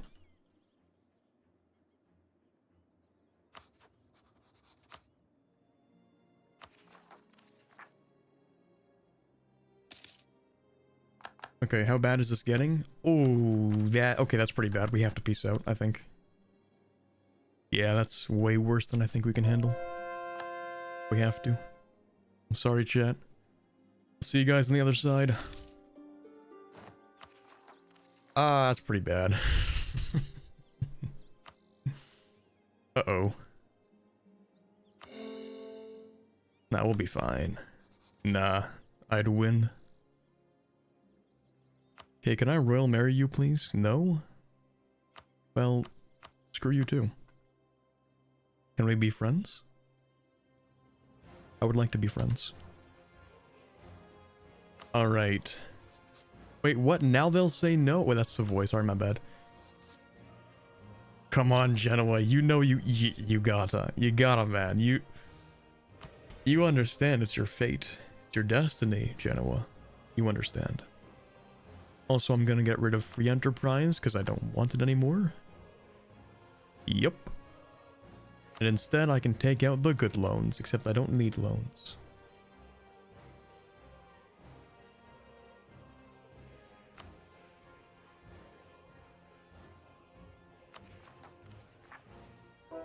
Ah, yes, just a casual +8 overextension. Oh god. And my money is actually gonna tank for a little while because of the ridiculous reduction in trade power abroad. Yeah, that kind of sucks.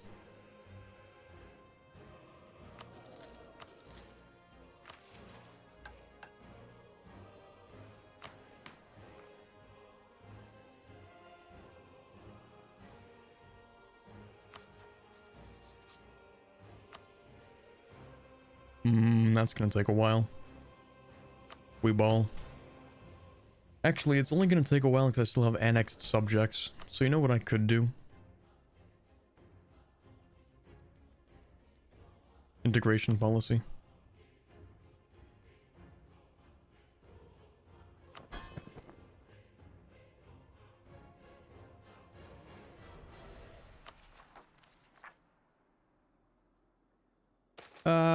We'll be fine, guys. We'll be fine. End of the Timurid dynasty. Based?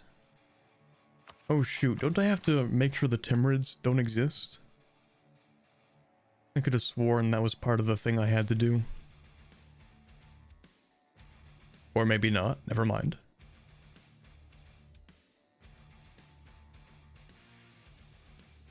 They had no business putting in music that goes this hard.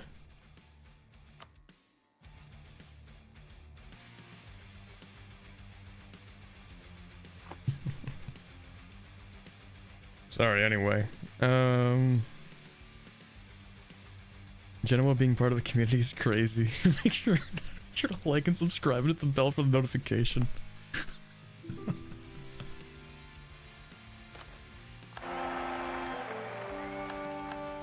What do we have? Can't control the free word. Wait, this literally doesn't matter.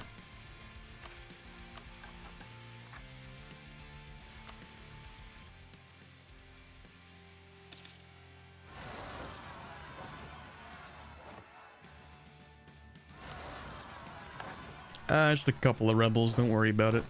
I think of it as, spring cleaning, you know.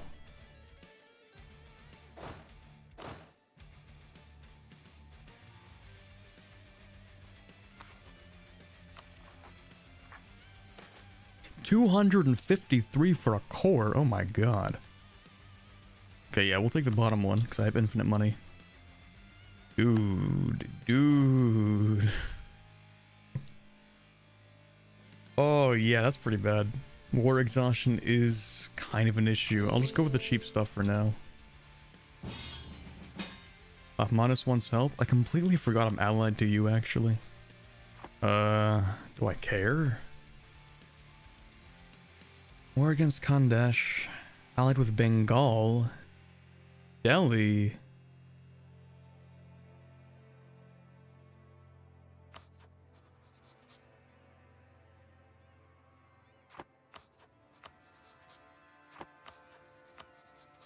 Man. I don't want to help you. Okay, fine, I guess. Fine. Wait, no, I feel like there's something I'm supposed to be doing while at peace. Yes, there is something I'm supposed to be doing. It's inviting Genoa. Let's go. We will not lose any Ashavahishta as this action corresponds with the teachings of Zoroaster. Come on, Genoa, let's go, baby! I really wish it auto-converted the capital, but that's... Oh my god, look. It's the seat of cardinals, but they're Zoroastrian. This is beautiful. This is actually perfect. Throw out your ruler? Yes, you're right. Ooh, but I can't. How long has he ruled for? Inaugurated. Yeah, okay. It's only been, what is that, 16 years? So we can't even get rid of him.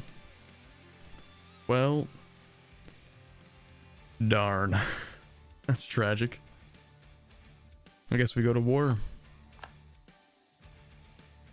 Yeah, it's not like anybody here has cores on this stuff, right? Oh, no. Don't worry about that. Like, I can't do much here, but I can exist. Maybe.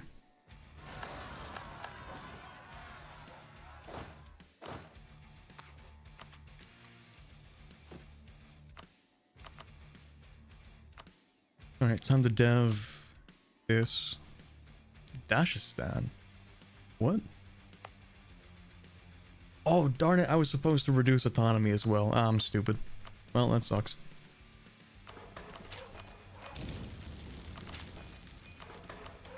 Still pretty cheap to dev. I just want to dev silk as much as possible. Like, I'm trying to squeeze out as much money as imaginable. In fact, I might even start swapping around advisors a bit because I have so much money. I kind of want a level 5 admin.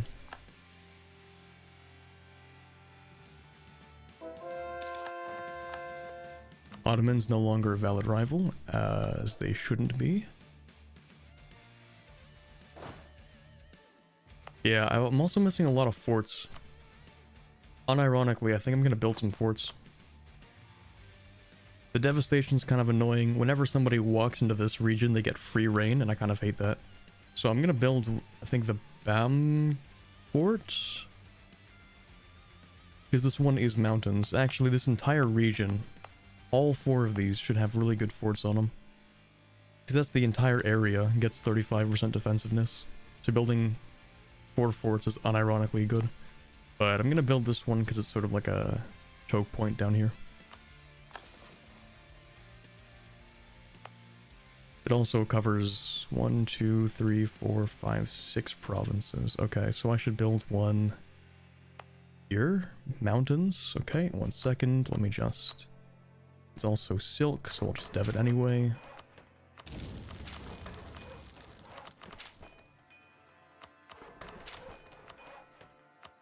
I definitely will build this, but I'm gonna build the fort first. Because this covers one, sorry, not that one. 1, 2, 3, 4, 5, 6 other provinces. This is the only province that won't have a fort on it, but I think I can live with that. It's not so bad. And then maybe one... Here's not a bad idea. Also, fort though, in the mountains? This is good because it protects my trade. This is good because it's mountains. Also, that's marsh. Could just build 2, fort here. I do have infinite money, chat. What am I doing worrying about building a fort in one place or the other when I have infinite cash? Talking about efficiency when I have an ungodly amount of money.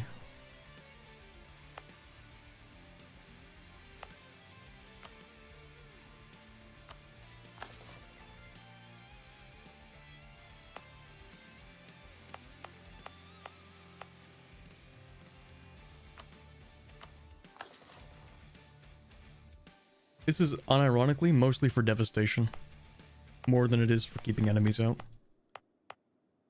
I just don't like spending points to get rid of devastation, but I do like prosperity because it lets me dev cheaper, so... Anyway.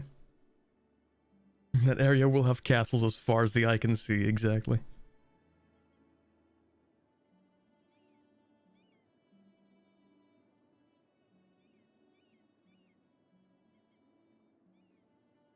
Such a shame that war exhaustion is never going to go down now. That's true, isn't it? I have a bit of extra Diplo. I can press that once, maybe. That'll auto-convert, that's fine. Ottomans no longer a rival. Wait, didn't we have this song and dance already? I think we talked about that. Oh, right, yeah. The entire reason I went to war with Russia, by the way, is to block off this border here. And as we saw, the AI stopped guaranteeing Ottomans because they no longer shared a border. That is how guarantees work. I think I mentioned this last stream or something, but yeah.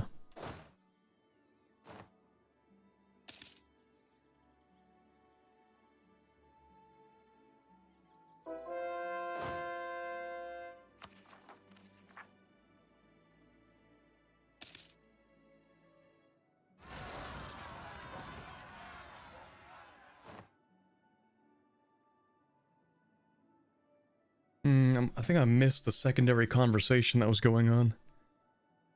Let's see. I get bullied in my comments for no forts many times. Yeah. Well, forts, yeah. Pretty much what the other person said. If you don't do them well, then forts are sort of a money sink. I actually like having forts, I think, more than every other content creator likes having forts. I think I find that, like, whenever someone will say something like, okay, time to get rid of all your forts, most of the time I'll be like, but I want my fort. I like the advantage it gives me.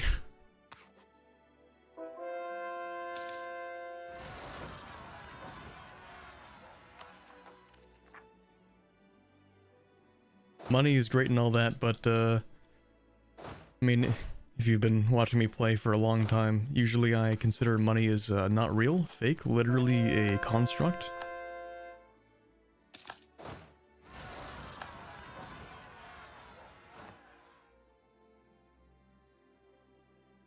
I just think they're neat, pretty much. But yeah, I think a lot of other content creators take income more seriously than I do. To me, money is fake, not real. Money is a means to get mana, in my mind.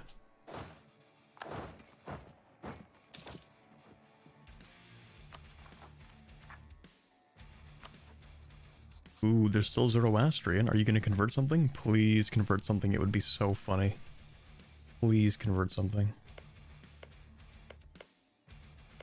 I'm not converting anything, chat. Please? If I asked really nicely, would you convert something? I don't think they're going to. That sucks.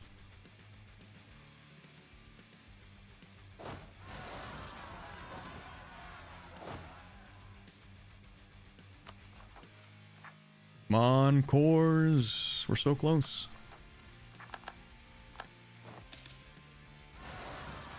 So close to not having to deal with 3 times rebel ticks.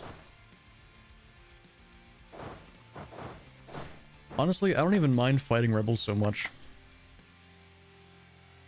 The only time that I really care is when rebels become so annoying that they actually drain your manpower. Other than that, I don't even mind them. That's why I like to reduce autonomy all the time.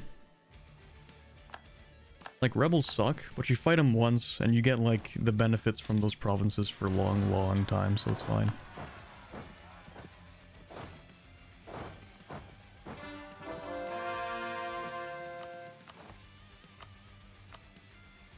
I'll take that, and I'll take that. That's pretty much it. I should build state houses, actually. Oh, unironically, yeah. State houses for sure. I think it's paper or gems, right? Paper, glass, or gems. Okay, if we...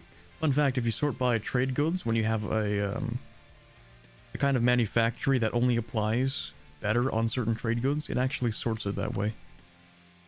So if we click trade goods, you'll find that at the top, you'll get glass, gems, and paper.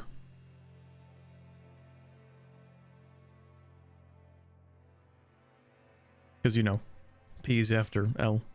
Livestock is L, so you'd think if it's alphabetical, then P would be after L, but it isn't because it's specific.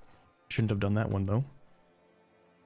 Why did I press that one? It's because I think I put one in a province or in a state that invalidated the other one. So now I feel stupid. Where did I build that? Where did I just build that? Is that in here? Nope. Well, now I don't know where I put it, chat. It was in a livestock. I definitely put it in a livestock. Was it this one?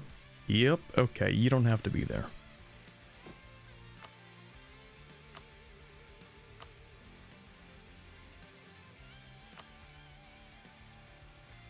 Next, I guess I would put it in Baghdad, but I kind of don't want to put it in there because I don't even have a manufactory in there because, I don't know, I'm stupid or something. Yeah, I don't know why I didn't do that.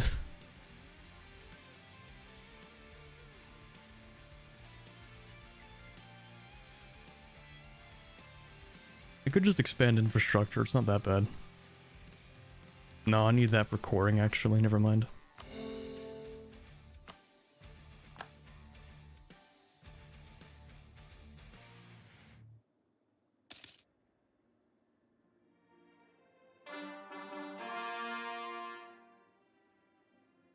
think I expand too fast and can't keep up financially?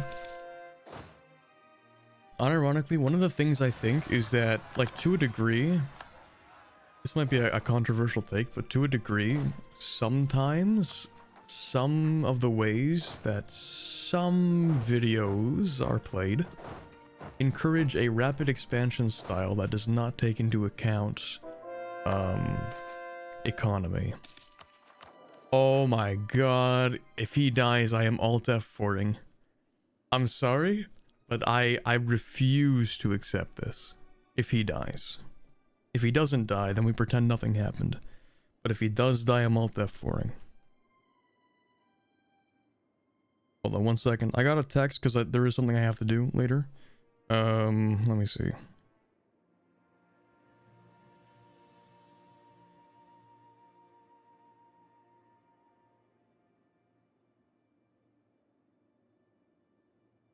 Okay, if he dies, don't do it. Please don't die. Oh my god, please don't die. Oh, okay, we're chilling. Whew. False alarm, everybody.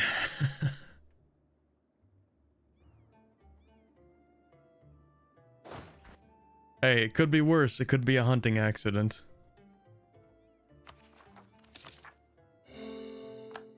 Why did I say that? It's definitely gonna happen now. Praise be to Zoroaster, his life has been saved.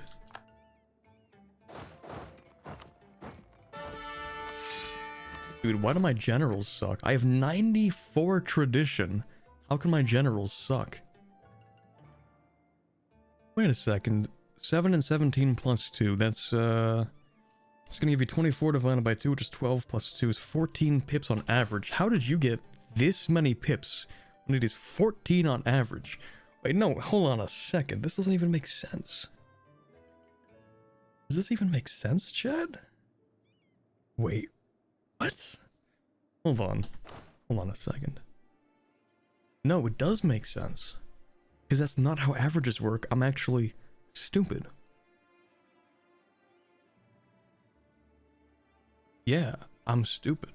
Sorry. Okay, so what happened was, this guy spawned with 7 pips, right? And what happened is he got 1 extra pip. Let me check. He's got 6, 7, 8, 9. No, actually, hold on. Yeah, okay, so he spawned with 7 pips and then got the 2 extra shock. He got the minimum, and then he got the 2 extra shock. This is literally the minimum pips we can get on any general. Okay, let's try that again. I'm losing my mind, chat. There's no way. There's no way, man. Is that 11 pips? Well, I'm just gonna recheck that average. 7 plus 17, which is 24, divided by 2 is 12, plus 2 is gonna give you 14. That's gotta be... There's no way. There's no... Let's try that again. Okay, that's better. What is that? 6 plus 6, which is 12, 13. Still below average, by the way. This leader is still below average. But anyway. 3 generals below average. This sucks.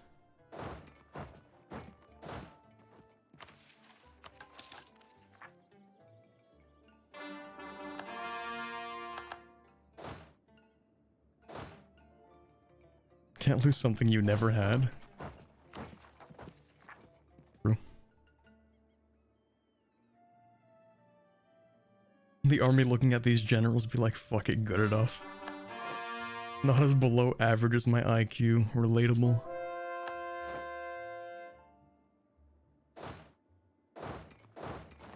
Okay, what are we doing again? Why are we fighting this guy? Oh yeah, because you wanted to fight him. Forgot. Why does Ming not want to like me? I just want to finish Sino-Persian relations, please. Any ally owns the 3 cities and has an opinion of 150, but they don't like me. Why don't you like me? Allied to rival. Who is your rival? Bahmanis? Why are you rival to this guy? I could just break... Okay, I'm not going to break it now because I'd lose 2 stability, but I could just break that alliance. I don't even care about that guy.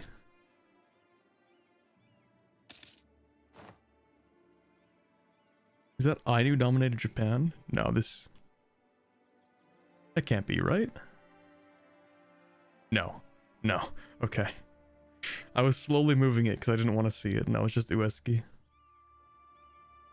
Surprising that Kitabatake managed to do something, because they usually die. I almost never see this map color after the first, like, 5 years. Kind of weird. Usually you see, where's the guy? Obviously Hosokawa, Ueski, sometimes Ashikaga. Never Oda, that's for sure. What's the other one I'm thinking of? Yamana, that's the one.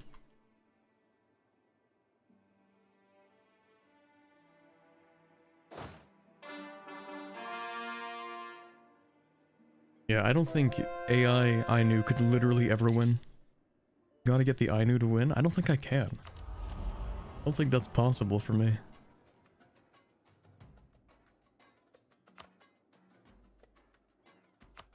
Okay, religious conversion is going well. Genoa is still not actually converting anything. Thanks, Genoa. It's really cool, man. Who else should I try to invite into the community, though? Cyprus? The Knights? Zoroastrian Crusaders? Hello, base department?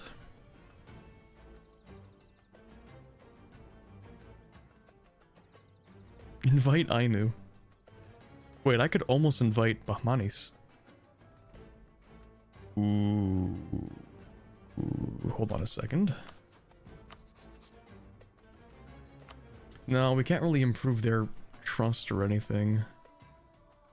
What actually influences that? So we have -18, because our Diplo rep is bad. I could attempt to improve that, maybe. Oh yeah, also, since we've mostly converted the stuff that we have, like it's not going to take that long, I think I'm gonna replace this guy with this guy, because I can make him level 5. No, I can't, because I'm broke. But, you know, eventually.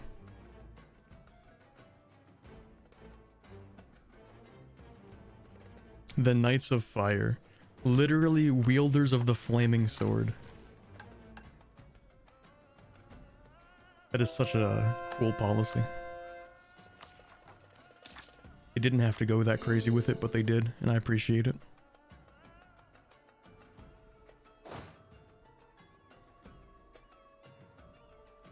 My ally's probably fine, right? Yeah, he's fine. I don't really have to do anything, although I'm pretty sure I have a fort being built here, yeah.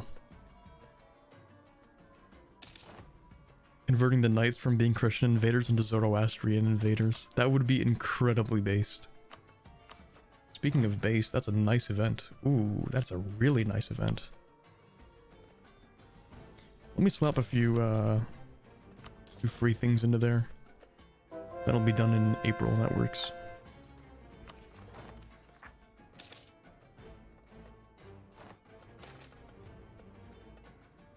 Zoroastrian medieval sea people, literally. You know, you can actually play as the sea people in Imperator Invictus. There's a mission tree for the Sardinians. And once you finish it, you basically become the sea people.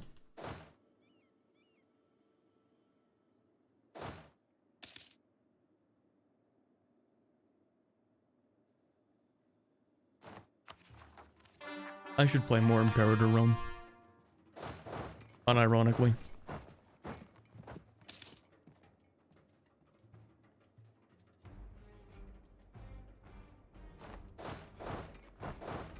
Add it to the list of games that are generally pretty good, but underdeveloped because they're not popular enough.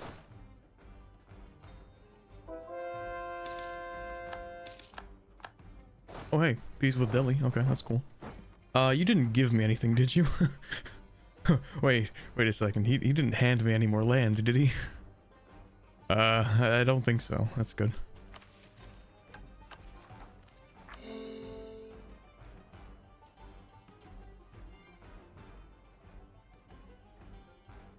You know how the autos in France get releasables with unique names of pre-existing nations? Why didn't Paradox do that with Ming? What? Autos in France get releasables with unique names of pre-existing nations. Am I crazy? Or do I not have any idea what you're talking about?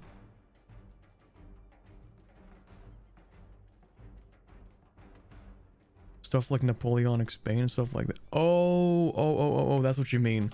Right, the new stuff, Yeah, well, it's because it's new. That's kind of it. Yeah, it's like in domination, Britain can release the East India Company to own India. Yeah. France can make Napoleonic Spain, and the Ottomans get their islets and all that stuff. Yeah. That's just really new stuff, so that's probably why.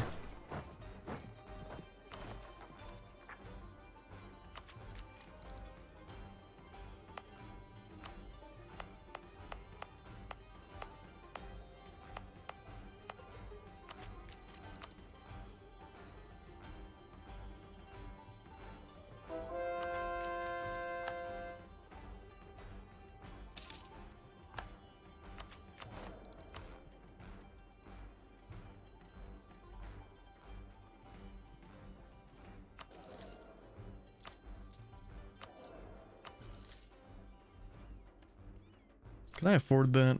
Yeah, I can afford that.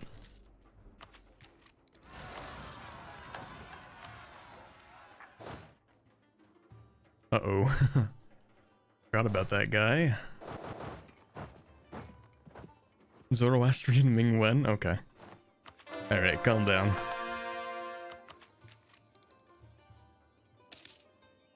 Chagatai broke free. I don't think they're breaking free. In that respect. I think Chagatai is the one with the vassals. War with Mamluks when? That's a good question. I actually could have invaded them a while back. The only limiting factor is the fact that I didn't generate enough admin, but you know what? I definitely can generate enough admin now. Once I abdicate this guy, which should be in about a year, I think. Like, you've seen me just struggle to core all of this stuff.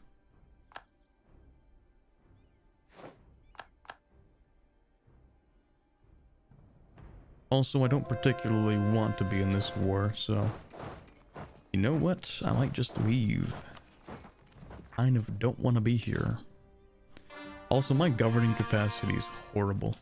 Like, I've been building as many of these things as I can. Like 90% of my provinces have courthouses. Wait, they wouldn't even let me leave? Are they stupid? The only reason they're alive is because I cannot be bothered to waste my time on their worthless country. And they would what? They would rather fight me? That can be arranged.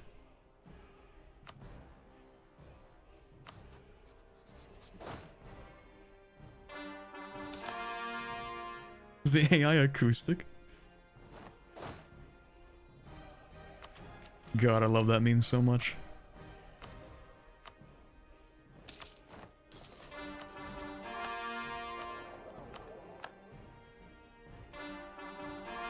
Damn, girl, you govern with that capacity?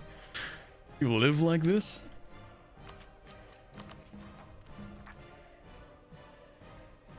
Kashmiri separatists. Oh yeah, I completely forgot about those guys. Yeah, you can deal with that for me, thanks. That's cool. Did I convert any of this yet? No, okay. Once I do, I'm definitely going to, you know, trade company, all that stuff. Okay, now the AI would allow me, yeah, graciously allow me to leave. But also, I don't care about mob monies. In fact, I'm probably going to break my alliance with them because I no longer care. Unless they're willing to join the community, which they are not, because they don't have a very high opinion of me. Perhaps that could be fixed, though. Okay, Mamluk rivalry, Spain, I guess. I want to be amicable with the Commonwealth for now. We have a common enemy, so I'll make that Spain instead. She governed on my capacity till I overextend. Actually. Woe is the person who states everything.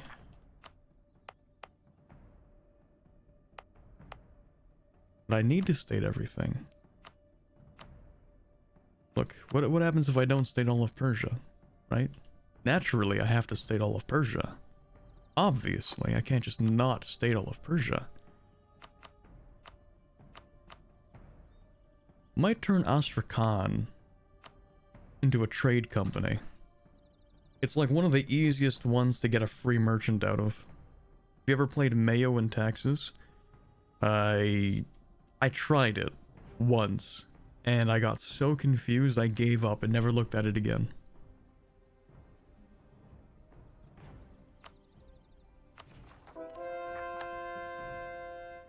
Stands to reason that Persia states Persia? Exactly. I can't just not state Persia. If the governing capacity wants to be difficult about that, then that's not my problem. Ah, shoot. I've already given out all the land rights I can give out. Uh-oh. That's not a tech that gives me governing cap.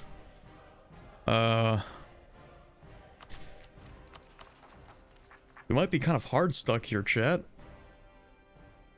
I've built as many courthouses as I can. Actually, no, I can build state houses. I guess.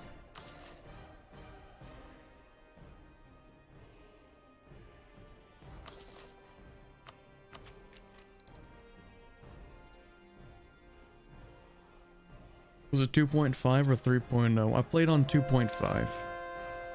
This was before it was updated to the patch that people actually play.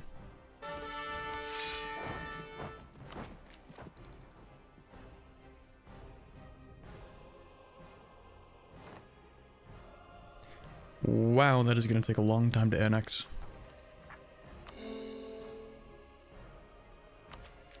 Oh! Oh? Hmm?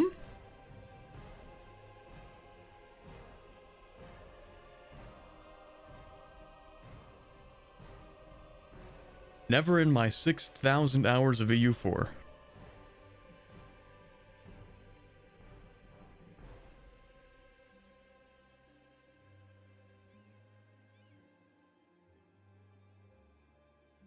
That's crazy.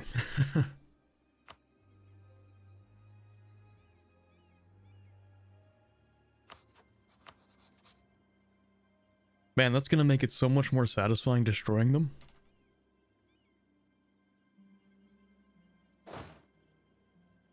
We're bringing back the olden days, chat.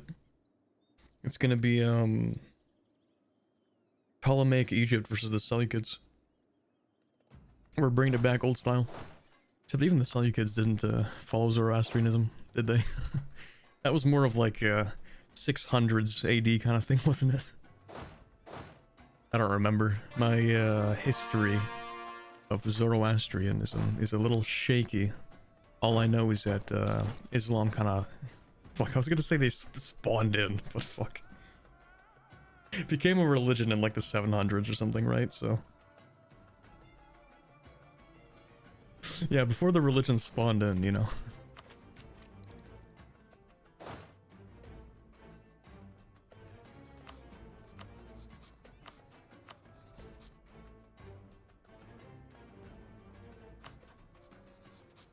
Okay, do I fight the Ottomans? Yeah, I'm fighting the Ottomans. See, I have a vassal for that. That's not a problem. Obviously, I'm gonna take this stuff up here too, though. Wait, can I abdicate now? No. When can I abdicate you? Oh, this year. Okay, never mind.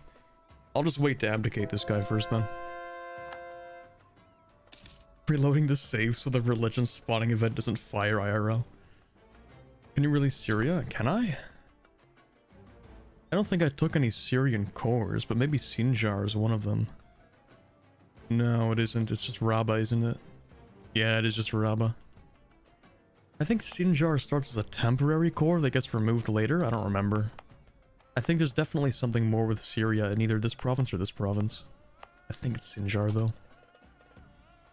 Spawn camp Islam as it spawns.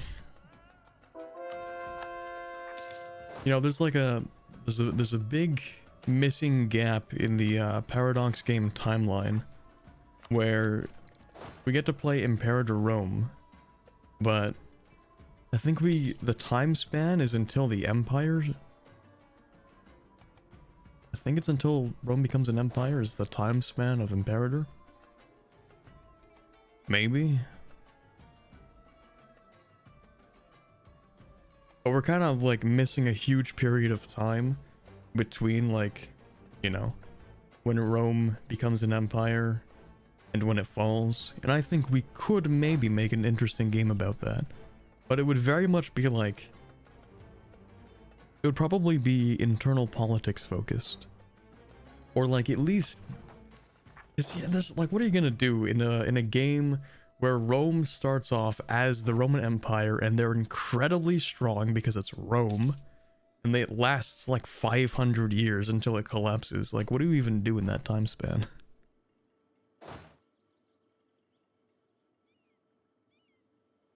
Maybe not 500 years, but you know. The problem with that is that we don't have many records from then. We literally have Imperator Rome, brother. We have... Like, we barely have records from that time period, especially for everything that isn't Rome. Like, all the stuff that isn't Rome is like super unknown, really.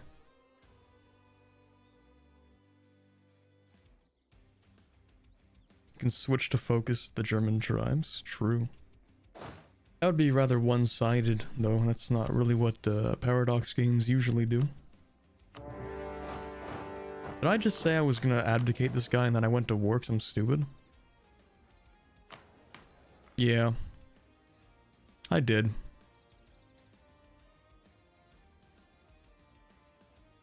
Well, call that consequences of my actions.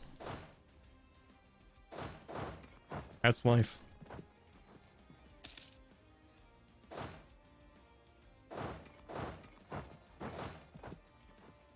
Me when I reap what I sow? How could this have happened?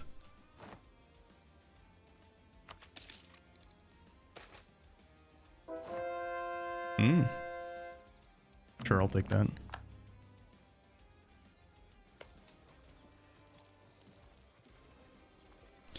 Yeah, I'm just gonna sell that, actually. Yoink.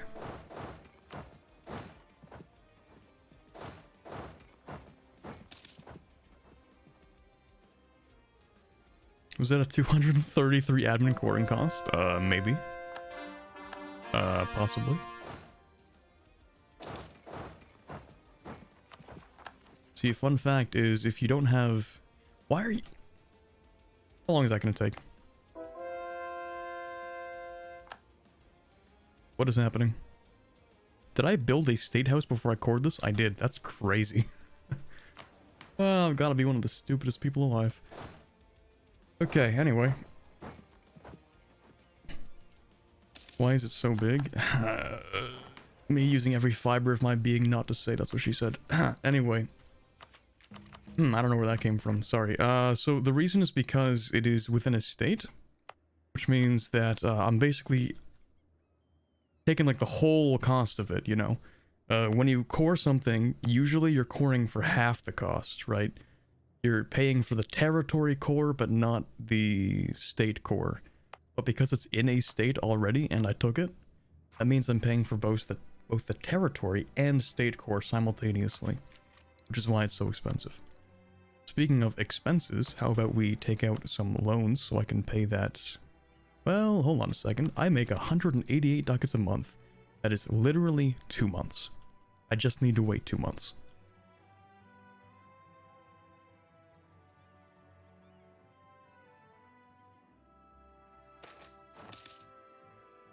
Been 5 streams, you only got into 120 something years. Gott Kroprinz, you must be new here. You have no idea how slowly I can play this game. Watch this. 100 hours for the 3 mountains. Okay, whatever. I'm gonna kick this guy out because I don't want to spend more money on upgrading. And you're half cost, aren't you? No. But you are cheap. So I will get rid of both of you and then I'll hire you again. Yoink. That actually means I will take out loans, actually. Well... How expensive is it to hire you again? That's not that bad. Yeah, that's really not that bad. It's just a few more months.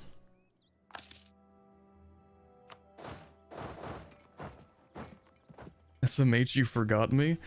I feel like, but that's the kind of thing that only people who are new here would say. Like, if you've been here for a while, you know I play these games like they're speed 1. Like, I got a comment. Wait, was that you actually? Were you the guy who commented saying, like, you played 1 year in 30 minutes or something?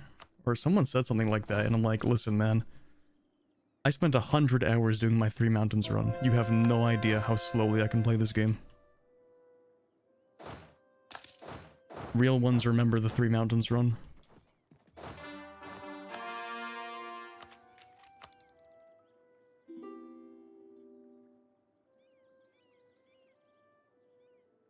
Did you hear? 100 hours, yeah, I said 100 hours. 100, 100. 10 times 10, if that helps.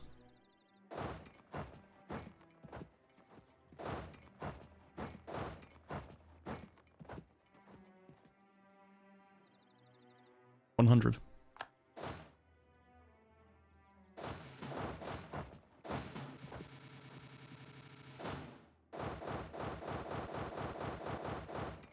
But hey, not only did I finish it in a timely fashion, you know, in game time, not only did I finish the 3 mountains in, like, 1734 or something, but also afterwards I did a 1 faith. Even though I did the world conquest, I did the 3 mountains as Mayan, and then I swapped to Sunni, and then I made it a 1 faith. Because that's literally just how cracked Sunni is. For any of the Muslim denominations. They all get to use mostly the same monuments. But yeah, basically, if you own the entire world, you can do a 1 faith in like 70 years.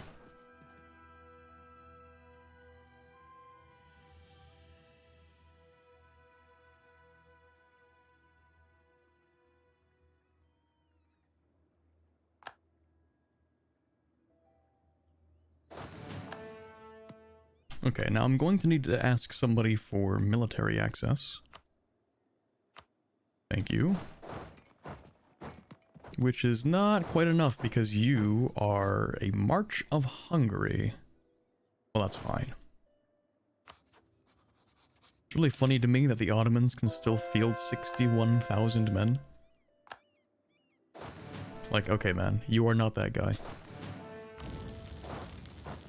I am curious to see if they're willing to, throw themselves across the strait, though.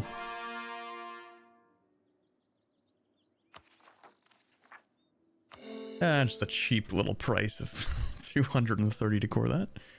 Anyway, let's embrace that. Take that and that. What are these? Grant generalship. Nah. I don't think I will.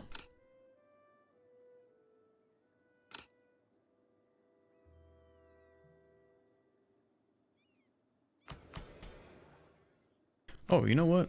Yeah, I'm gonna sell titles again. I got money. Big money. I should even upgrade Akuateshka. Let's give that a few months. I love this economy so much. This economy gives me life. It's so much. I mean, France still isn't doing that bad. Surprisingly, they are at 200 ducats a month. I'm gonna say that's mostly tax-based economy. Kind of weird though, hold on. Does that even add up to 200? Or am I crazy? That's 120 plus 70. Okay, yeah, I mean, I guess it barely kind of scratches 200-ish, kind of, maybe? Sort of?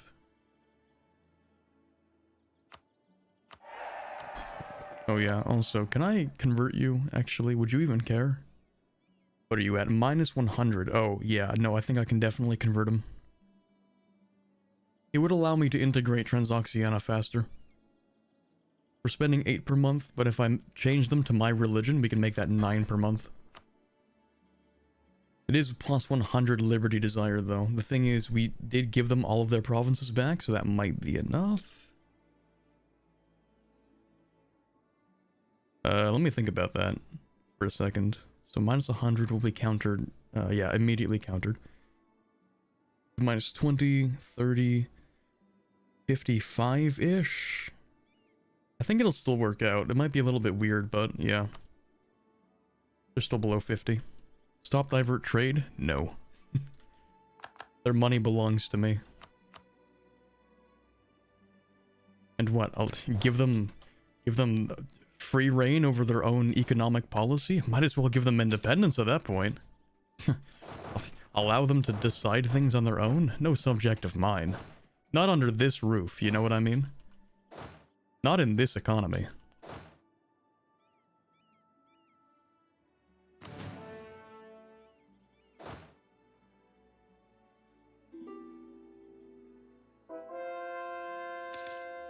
You want knowledge sharing? Yeah, it's not happening. Sorry, man. They were cool back when we were both Shia, but I am no longer Shia. So that's kind of too bad.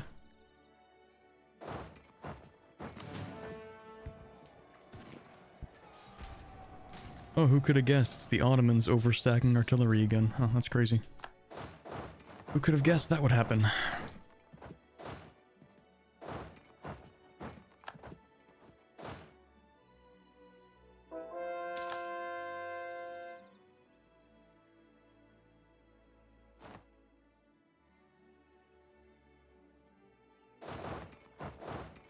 I should build a navy. Several navies. I need one for over here. I don't need a navy for the Mediterranean. Yeah. Wait, what is happening to you? What? Attacker against the Sipa in the Bengali conquest. How are you losing? Are you stupid? Are you dumb? How did you lose this? That is embarrassing. It's almost as embarrassing as being the sole superpower in your region and then losing to Germanic tribes. Pretty embarrassing.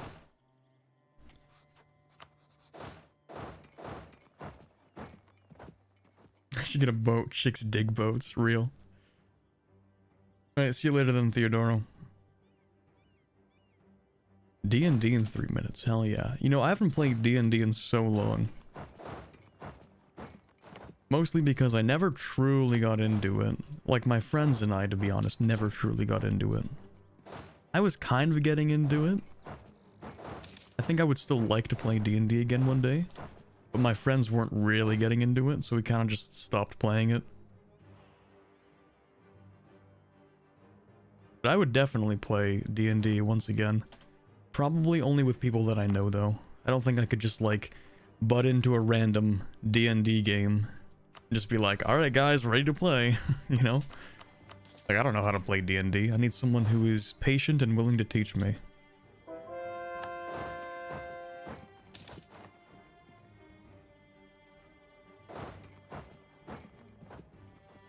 Might I suggest other rule systems? Sure? How about MMORPG? Okay, so really funny story. My friend and I, it was like last night, he's like, oh, by the way, they're releasing another DLC for Final Fantasy XIV. Alright, and I have like 300 hours in that game. So he's like, hey, they're releasing another DLC, by the way. And I was like, dude, It has been like 2 years since I've played Final Fantasy XIV. But he's saying like, hey, once we graduate university, we're gonna have all the time in the world, man.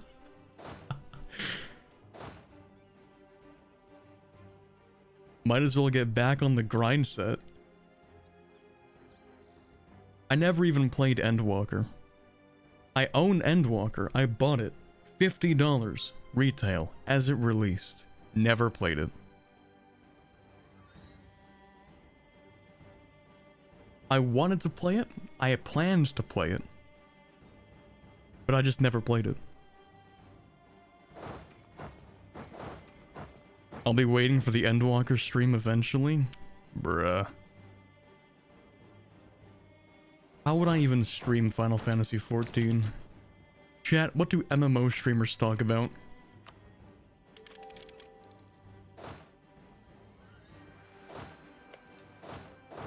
Because here we are talking about the spawn percentage chance of Islam in video games.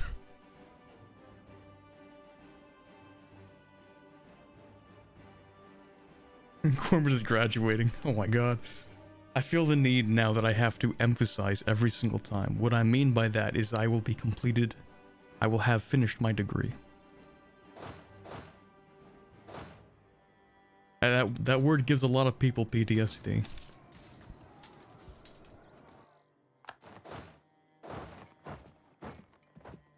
Why are you fighting me? Is he dumb? Is he stupid? What degree? Computer science, unfortunately. Okay, I want this stuff. I want that, and that, and that, and that, and that. Maybe not that, because that's kind of cringe. I'll take this and that, obviously. How much can I take? Ooh, that's spicy. It's a lot of land, chat. It's a lot of land. I kind of want it. More than I want this, actually. I think I want Anatolia, if I can take it. That's not part of Anatolia, is it? Nope, it's part of Greece. Hell yeah. Wait. I don't know if that's true. Is that true? Shoot, it's part of Anatolia. Wait, what? That's part of Anatolia? No! Why would this be part of Anatolia? Why isn't this part of Greece? Damn it, there's a specific mission that requires you to kick the Ottomans out of Anatolia, but it includes this island.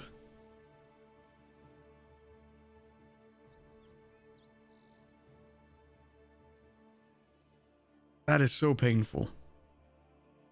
This one specific island.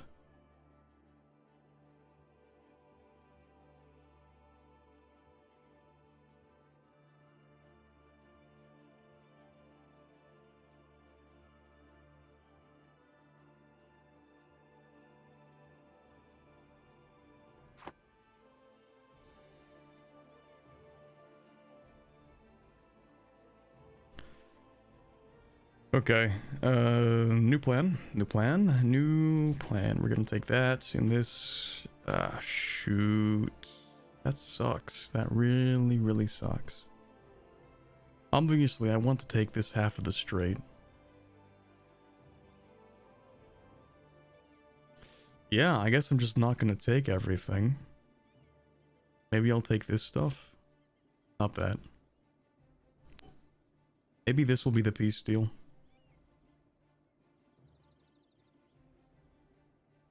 Alt F4 rage quit, real. Okay, well.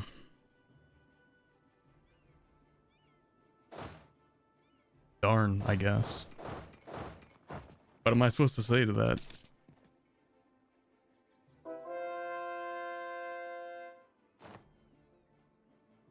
We've had so many graduations recently, so sad to see you go.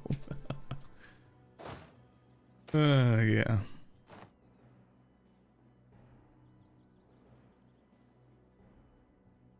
What? Land units killed in a single battle. That is such an odd thing to do. But you gain army tradition, and I would get... What is it? 15 mil points from that? I guess. Where is Shamaki?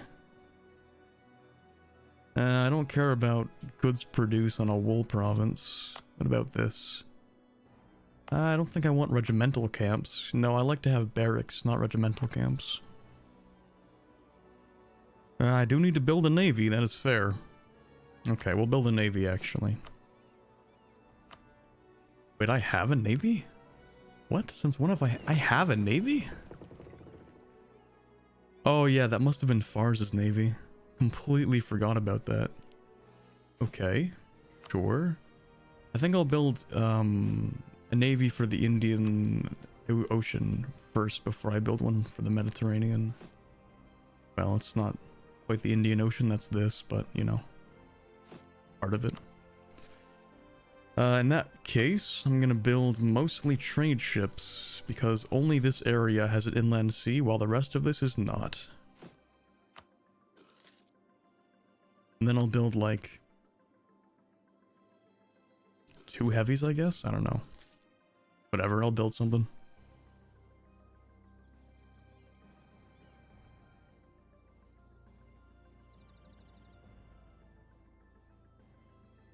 If you leave the Ottomans close to Egypt and they wipe out the Ottomans, do you get the achievement? Well, not quite achievement, but I think I know what you mean. No province in Anatolia is held by any Turkish country which is not a subject.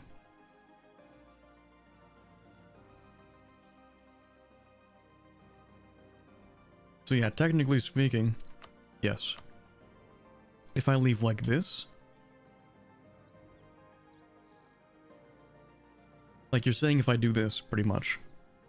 Like this takes everything except for one province, and then maybe Egypt will take this one province.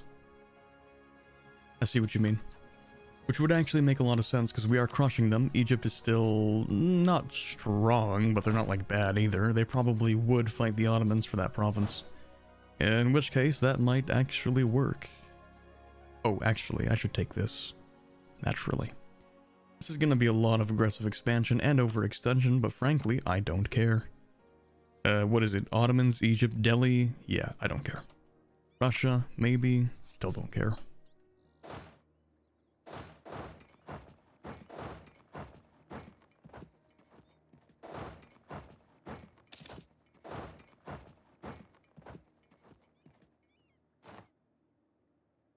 Do you ever care about overextension, or you mean, aggressive expansion? Because, like, sometimes I care about aggressive expansion, but not often.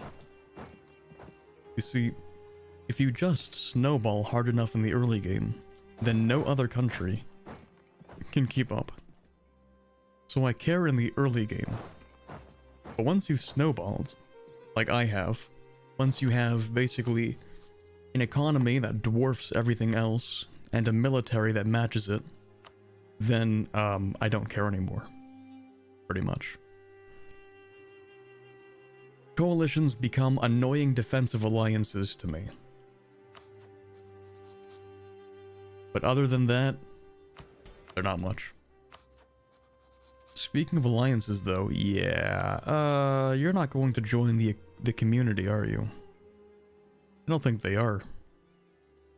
That's unfortunate, because that means I'm going to have to dissolve the alliance. Sorry, bud. Sorry, buddy. Friendship ended with Bahmanis. Now Ming is my new best friend. Please be friends with me. Please? Why do you hate me, brother? Why are you this way?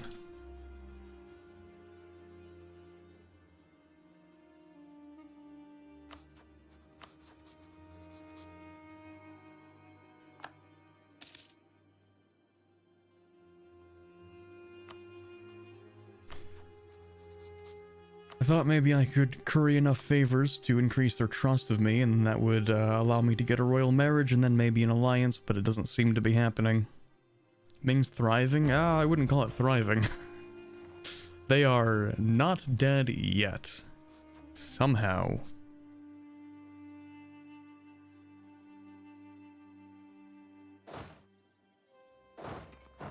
But yeah, Ming doesn't want to be friends with me, tragically. Oh yeah, what time is it? 2 o'clock? Okay, I can live with that. I do have to go at like 3, so that's like an hour.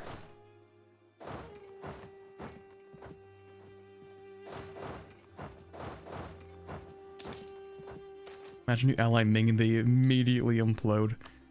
Well, as long as I get my mission, I don't really care, to be honest. Bold of you to assume I actually care about Ming. In the end, what I care about is this mission, and that's it. Other than that, not my problem. Although, what I do want is to finish all of these, because this mission, this is insane stuff. An extra 25% on silk for the rest of the game.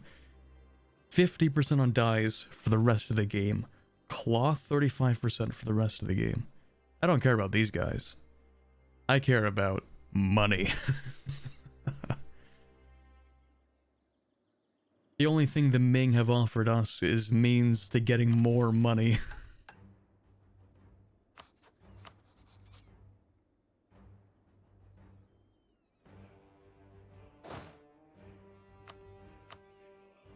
Okay, war is done. Hopefully Egypt will do the thing that they're supposed to do, and they will take out this last province of the Ottomans. They have influence, offensive, admin.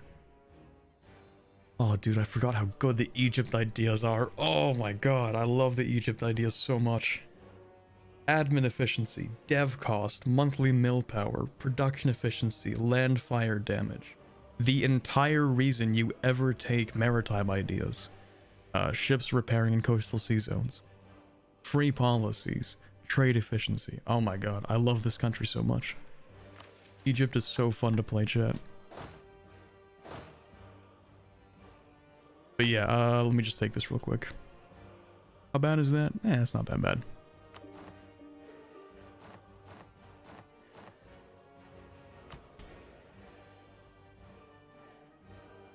Okay, I'll take that. Right, so this guy is going to get a little bit of overextension.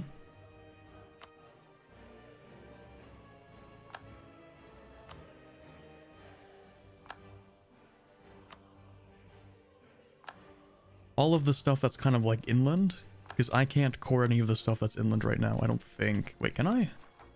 Oh, I can. Never mind. I'm stupid. Still, I don't want to, because that's a lot of overextension.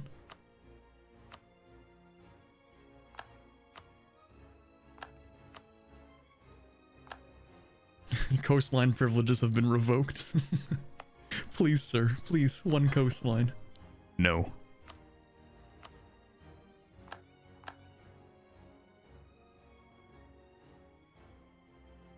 Alright, looking good. Looking cursed, but looking pretty good. That's not the actual number, by the way. If you ever want to check how much aggressive expansion, or sorry, overextension that you have without waiting for the time to pass, what you can do is just click something, then uncore it, and swap back, and there it goes. But they want to build a navy? Too bad. Wow, that's like any outside empire's opinion of China in the past 2,200 years. Literally. I mean, hey, they got stuff I can make money on. And I do like money. I'm sure they make money too, though, right? Call that art of the Silk Road or something.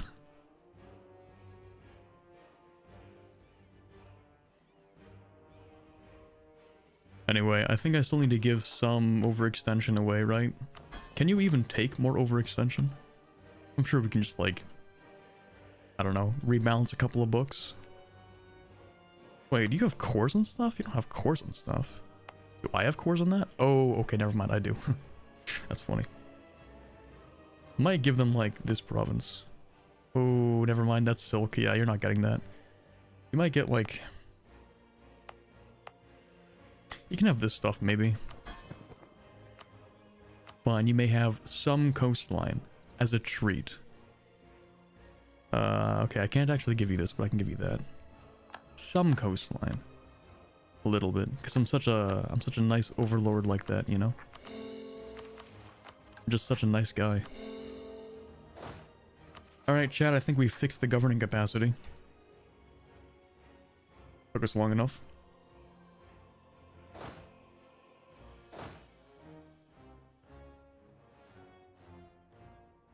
I'll put one guy in there. Yeah, I didn't even take this stuff, but that's fine. We'll take it later. Actually, it would be funny if Genoa took it, actually. God, please, Genoa. Yes, they've converted something. Let's go, baby. They've converted their provinces. Perfect. Oh, you love to see it so much. I'm really enjoying this campaign.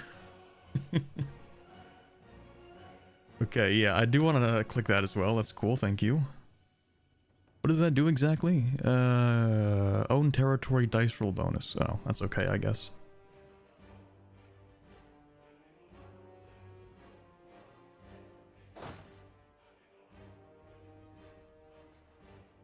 This is huge. We love this. I'm having a great time.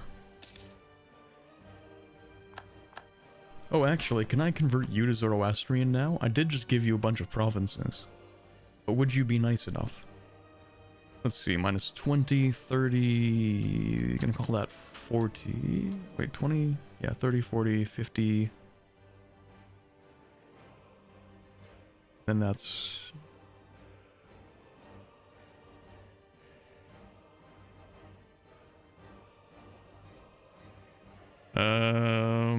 It's definitely gonna cause problems. Yeah. If I converted them, it would cause problems. You can remove divert trade. Oh, that's actually true and reasonable, because I don't care about their trade. Yeah, no, you're right. I think I did that for the meme, but we can disable divert trade for those guys, because we don't actually use their trade. Alright, enforce religion. Welcome. Oh, they don't like that very much. Welcome.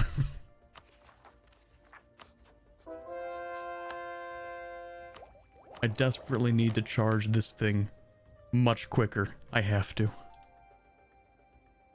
Would you move your trade capital to Constantinople? I would not, but I think there is a mission to turn Constantinople into a, quote, second capital.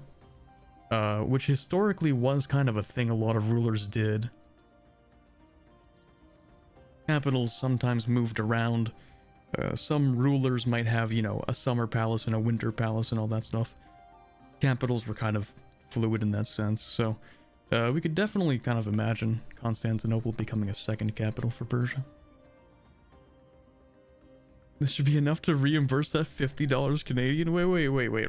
Rosset, wait. Reimbursed for what? What happened?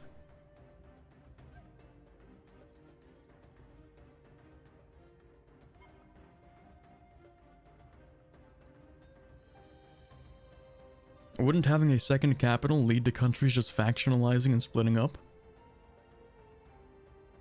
Well... You see, once upon a time there was an empire called Rome.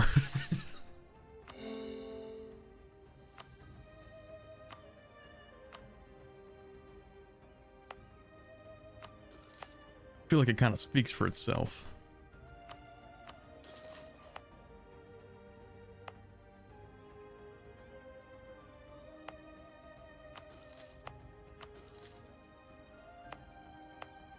Ooh, I could turn this into a level 3 actually, and I think I will. Wait, do I even have enough merchants for another level 3? I have one in Tabriz. I don't think I have one anywhere else. I should upgrade that. I should upgrade that. Wait, do you not even have a... Oh my god, okay, where? Here we go, grab that, upgrade that. This is upgradable. That is not mine. Wait, is that mine? It is mine. Okay. You're actually Zoroastrian. Oh, right, but you're part of a state, actually, right? I forgot. I need to decrease autonomy.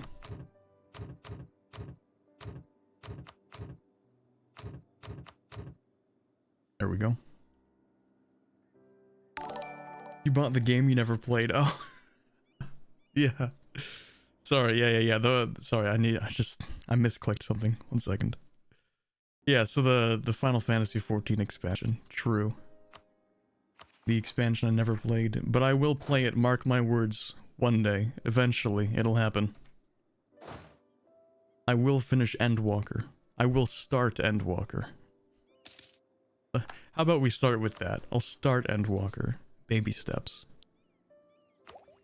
What groups did you pick? Divine, religious, diplomatic. Divine because I love divine ideas. Also, oh, somebody has been unifying Japan. Shoguness? Pardon? Wait. Oh, sorry, no, that doesn't clarify anything. Wait a minute. I don't think that's a thing that happened. Even as a consort, wait. Desperately trying to remember my Japanese history. I don't think that would have happened. I don't think shoguness is... maybe there were a few, but I don't recall any. I don't think the consorts or, you know, the regents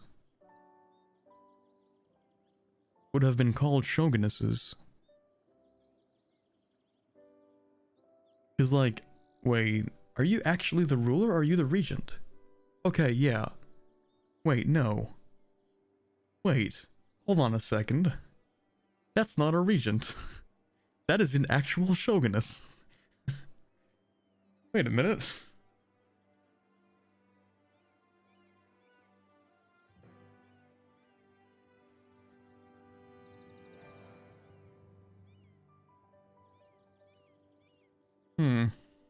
Okay.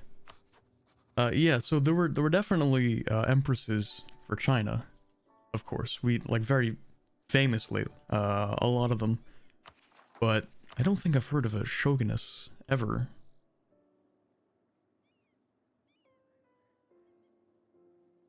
Do you want to tell the woman that has the power to rip you limb from limb that they can't be the ruler of Japan? I wouldn't be the one to do that. I imagine the institution itself would have done that. But it's not impossible. There are a lot of places where there are actually a lot of male-dominated societies that had female rulers as well.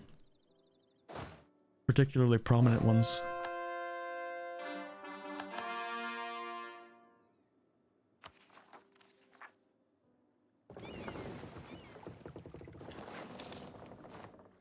This is interesting. I didn't think that the government system for Japan allowed that. Oh, hello, Japan. It's like how I don't think there has ever been an empress of Japan. I don't think. Maybe? I don't think so, though. Also, I believe Japan's monarchy is the oldest in the world right now. It wasn't for a while, and then the whole thing with Ethiopia happened, and I think it is now. The Ainu still live, woo? For now.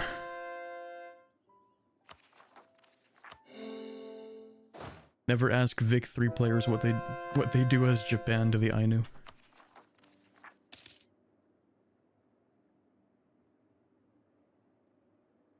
Did Ming get Mulan as a general? What's going on? Oirat hasn't moved. I'm really confused over the stalemate that Ming and Oirat are having. Oirat is in the perfect position to take the mandate. Literally perfect. Like 47,000 men. Ming has 56,000. They have no mandate. Even the tech difference is not enough to make up for the fact that Ming would get crushed. Absolutely obliterated. So, I don't know what the plan here is for Oirat. But they could definitely win. And Ming is invading Manchuria, bruh. Ming has no manpower. They're invading Manchuria. They have no mandate. Oirat would crush them. It would almost be embarrassing how hard Oirat would crush them.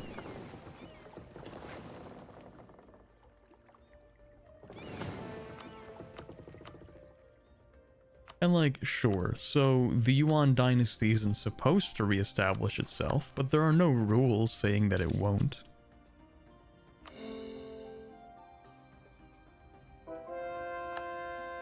Also, yeah, automatic missionaries, kind of a pain when you don't have enough admin to core things, because then they just sit there and they take up the spot.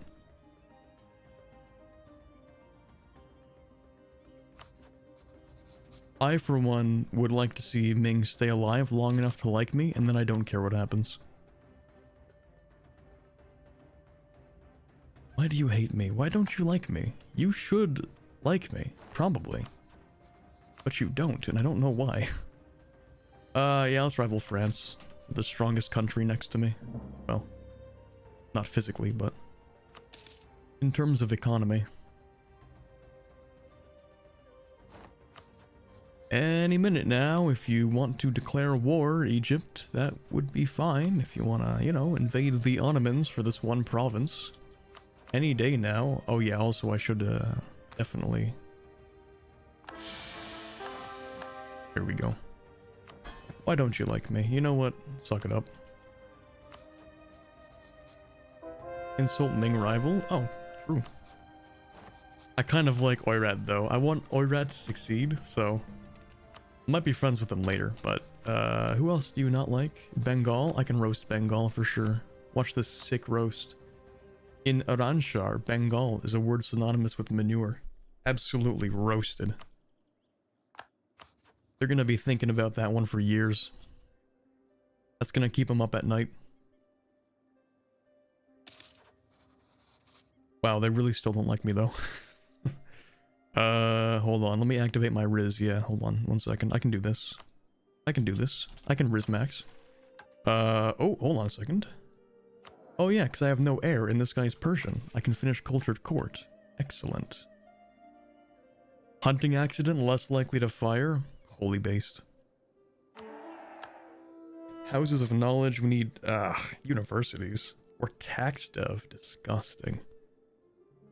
Comet sighted is no longer possible, that's pretty based. Less likely to be struck by plagues, nice. Air falls ill, no longer possible to fire? What, you invented immunity to all diseases? How'd you do that?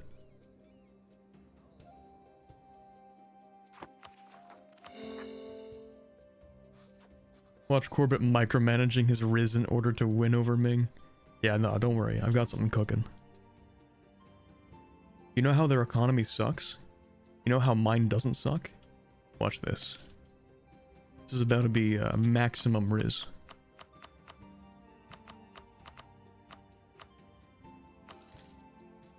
Please like me. Watch my maximum Riz plan. Please, please, please, please, please, please, please. Oh my god, it's actually 0.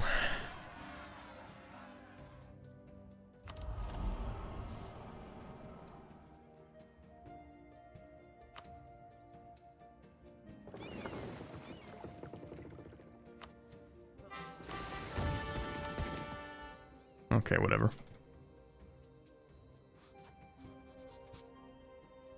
Wait. I have a trick up my sleeve. Diplo rep. Please, please, please, please, please, please, please, please, please, please, please. That's kind of expensive, but local dev cost? But only an Ardabil. Yeah, never mind. I don't care enough about that prestige. Although I kind of have low prestige. That's fine. Please, please, please, please, please, thank you. No alliance. Why do you hate me? What?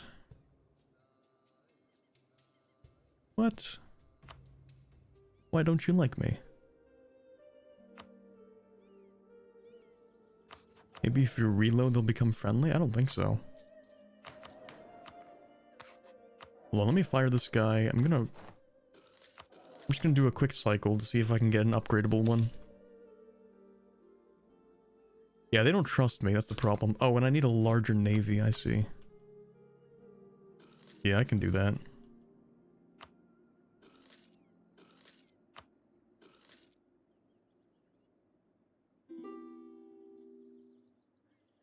Guess it's Diplo ideas next. I already have Diplo, don't I? I do have Diplo. Yeah, we don't need to royal marry you. I guess I could help you though. Because I'm that nice.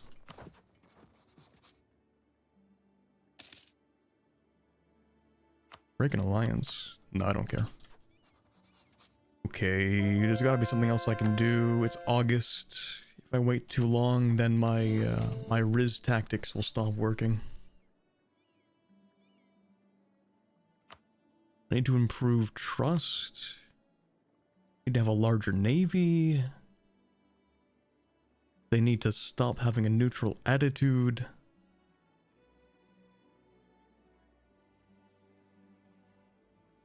I think it really is just the navy thing. If I build a large enough navy, I think they'll like me.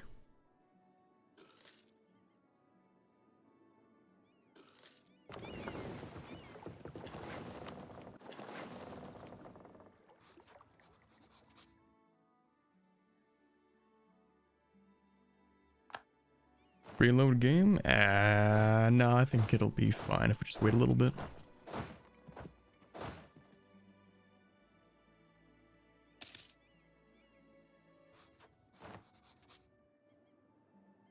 Ooh, that's kind of a problem. Time to dev more. Oh, it's so cheap to dev. I love this so much.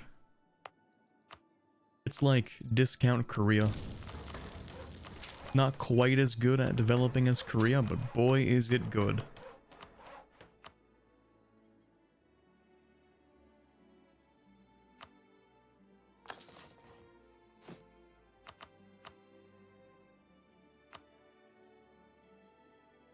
Okay, where are my silk provinces? Actually, this works. No, that's only 3. Where's my silk? 4 dyes. What are dyes sitting at? 5? No, I want silk. There we go.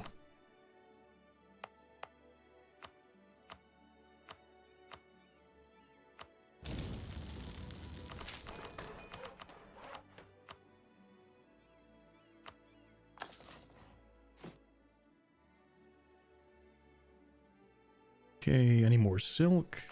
Amol.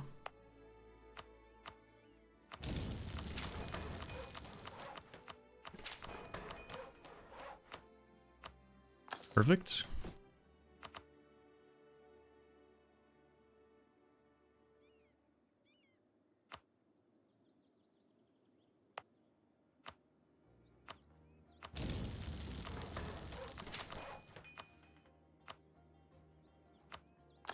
Okay, that works. Alright, what did I miss? How to get people to love you. Get boats. All girls love men of the sea.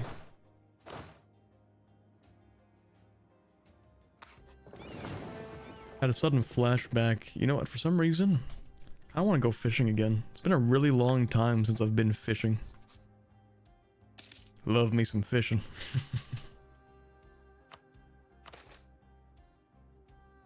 Ooh, that's expensive. Whatever. I think it's been years since I've actually gone fishing, chat. It's gonna be on my list of things to do in the summer after graduation. After school graduation. God, I feel like I have to emphasize that every time.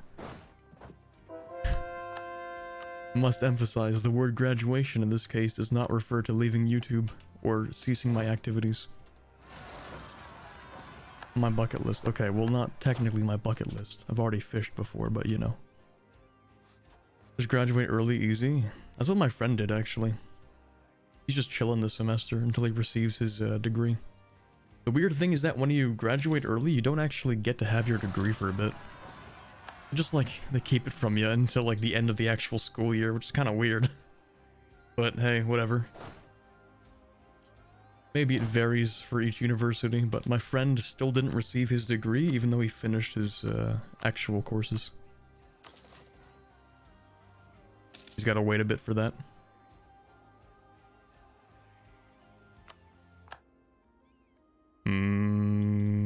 I should upgrade more things. Actually, I need to upgrade this. Just to 10. Not that much. What I really need is more trade power in here because I just need 75%, right? I don't even have to invade Egypt. I still will, but I don't have to. The thing is, what I want, I need Egypt to finish this off, to finish off the Ottomans right here. And then, once this is done, then I can attack Egypt. I just need them to finish this for me. It would be so easy to invade, like... I'm frothing at the mouth trying to get all this territory. Like I'm rabid for it, you know. I need that. I need this, but I need them to finish this more. Egypt's currently in a peasants' war, Lamau. Yeah, I know. How many regular VTubers do you have that use the term graduation? All of them.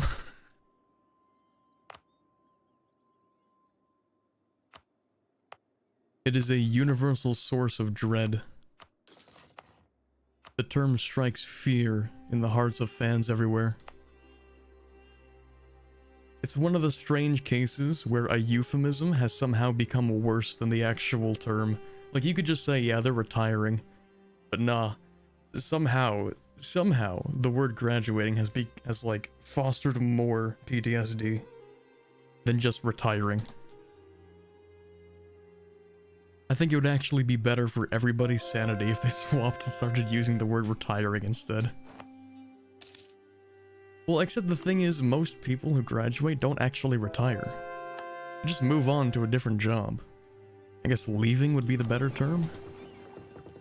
Start the trend, Corbett? Well, I'm not the one retiring. Graduation implies moving up in the world? Kind of, yeah, and a lot of them do. Actually, genuinely move on to better things. And not every time someone leaves, not every time is that considered a graduation. Sometimes it's just termination. The difference, of course, is that termination means that they did something, but graduation means it's pretty amicable. Like, you know, when someone graduates, it's usually not on bad terms, but when someone just gets terminated, they did something.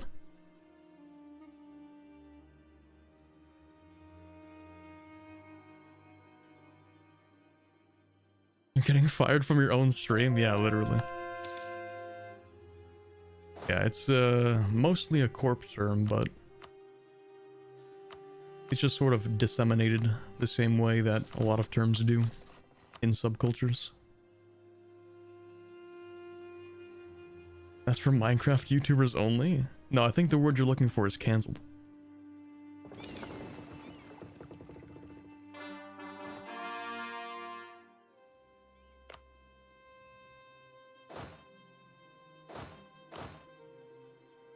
You know, fun fact, chat, back when I was a kid, my biggest dream was to become a Minecraft YouTuber.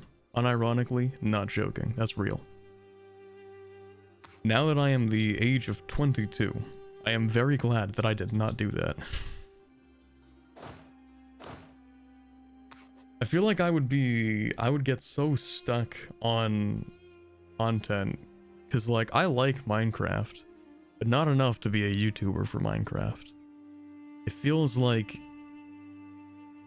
when I play vanilla EU4, there's still so much to do, but when I play vanilla Minecraft, I just get kind of bored nowadays, you know?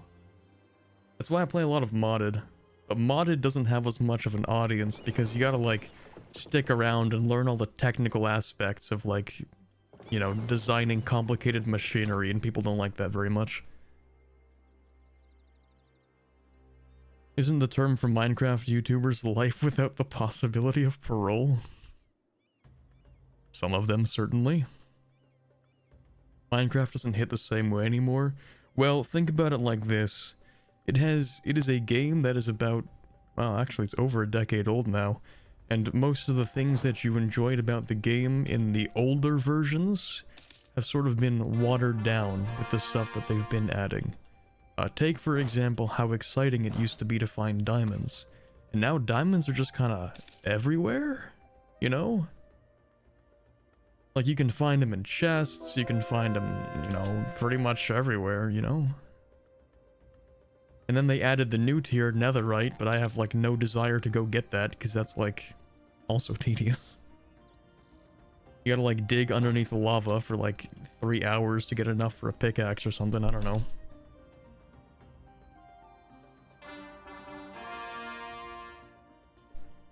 You can't get gaslit into a death war in Minecraft, true. Chat can't try to convince me into fighting an enemy that would obviously crush me if I ever gave them the room for it.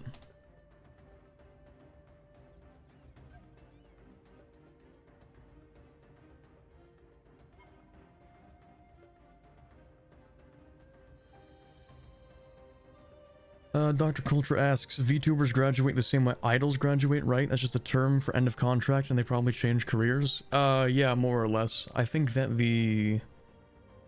it's like, honestly, there's a lot of things that are borrowed from idol culture that I don't really like so much. Like, it's not all bad, but some things do get a little under my skin.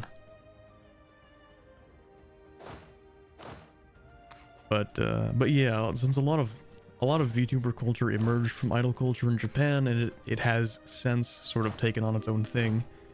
But there are many remnants of that kind of stuff.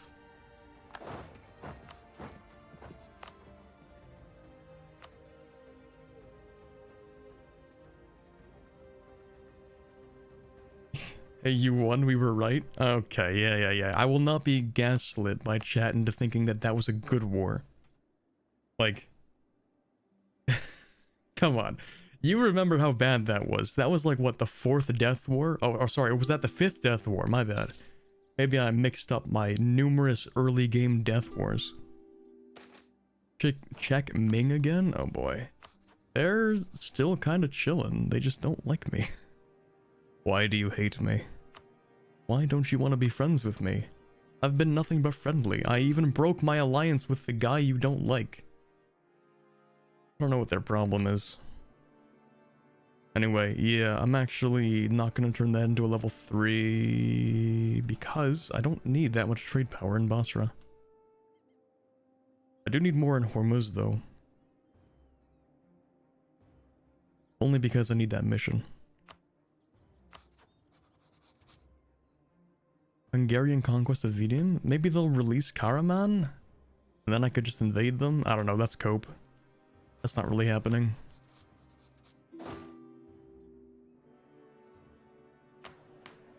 Oh, here we go.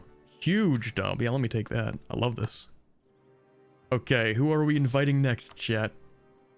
Who's the next one?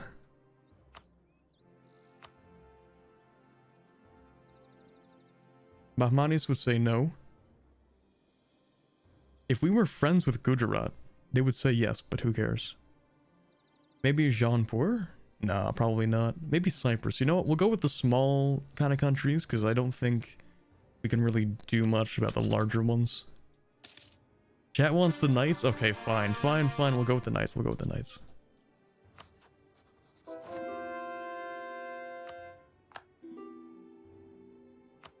Who are you fighting? Oh my god. Is this a world war? This better not be a world war. Oh my god, it is. Or is that the League War? League War, gotcha. Fun. That looks like a lovely League War. Why is Cyprus Protestant? They're a little confused, but they got the spirit. Yeah, it happens.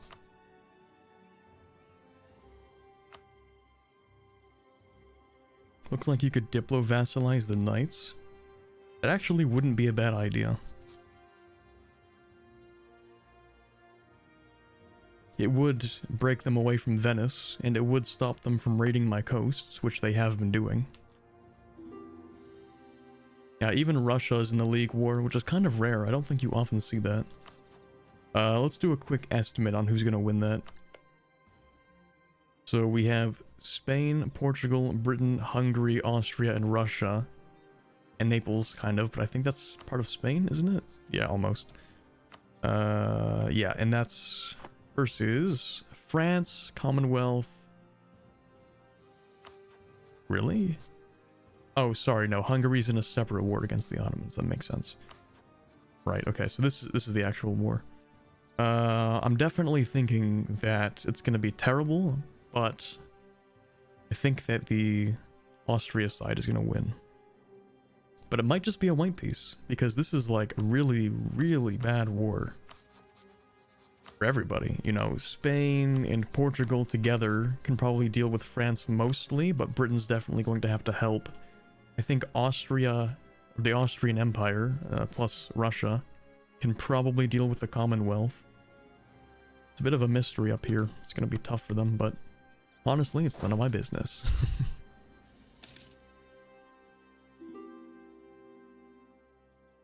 Look at their petty religious squabbles compared to our glorious, unified Zoroastrian faith.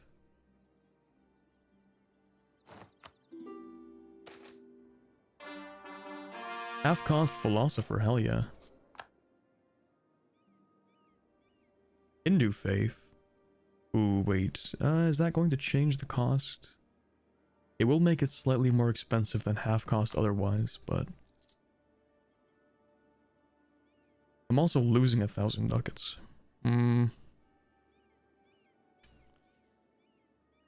Yeah, I guess I will take that. That's fine.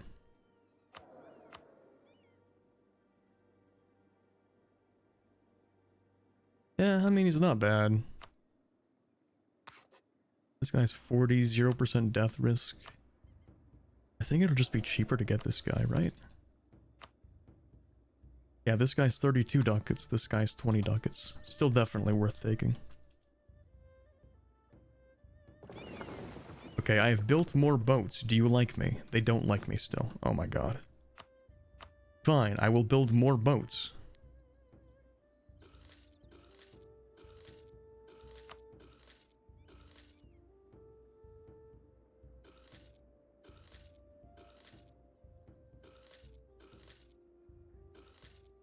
Surely that'll be enough boats.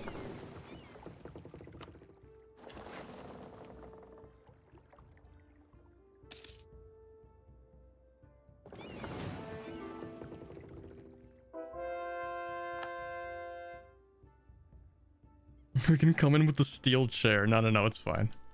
I'll let them fight it out. I think that this League War is relatively balanced, so I'm just gonna watch Europe tear itself apart. It'll be really funny, actually. Do I even want you in my territory? No, don't fight in my territory, screw you.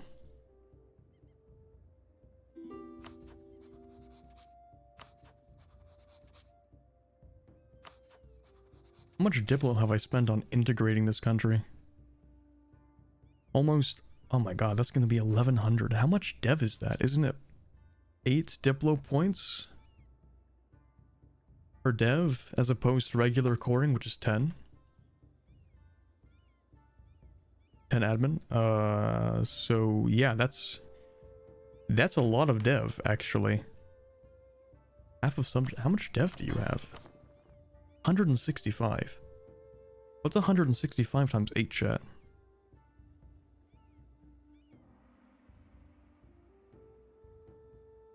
It has to be this, doesn't it? It actually is 1185. Huh. What do you know? Why is Morocco alive? Out of the kindness in Spain's heart, apparently.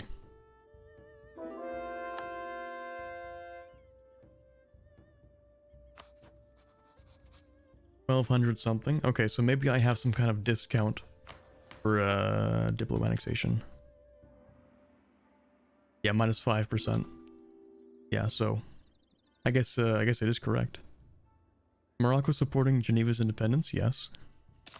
You know, as they do. Oh my god, they're getting support independence from everybody. You know, as funny as it is to watch it happen to the AI, I hate it when that happens to me. You know when you have a subject that has like exactly 50% liberty desire, and then 62 different countries end up supporting their independence? Like in the first day it's possible. Oh, I hate that so much. Because the only way to really fix that is you have to go to war with that country that supports the independence of your subject. You just have to kill them for their crimes, that's it. Like, there's nothing else you can do. It's really aggravating.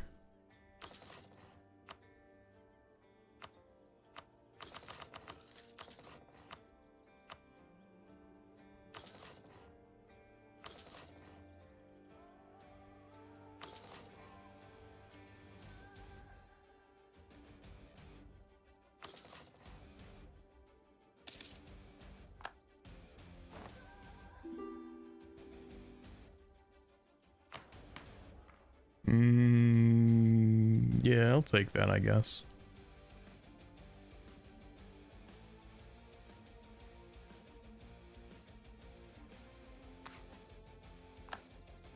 Wait, did I even take everything? I never even took everything, right, because I have to annex that subject, I forgot.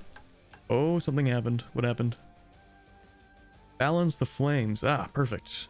Upgrade the 3 Royal Fires ability and gain a free stability. Well, I do like free stability.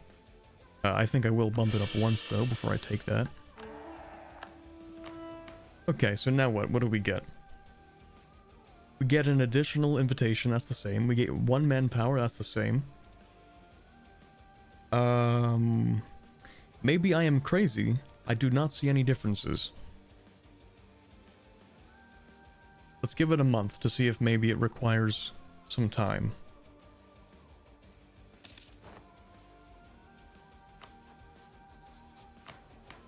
Ooh, government reform.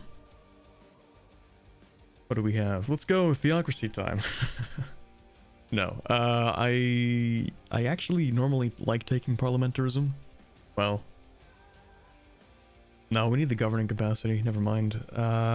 States General is a weird one that's sometimes okay.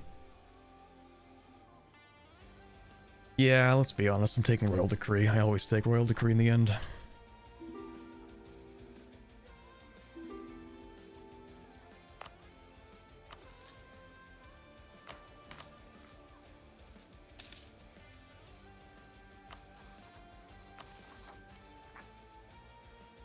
Okay, you know what's next? I have claims on this, don't I? Oh, hardly. Wait, what? Oh, I have claims on Delhi. Oh, that literally comes up next month. Okay, yeah. Hold on. It's war. Wartime. We love wartime.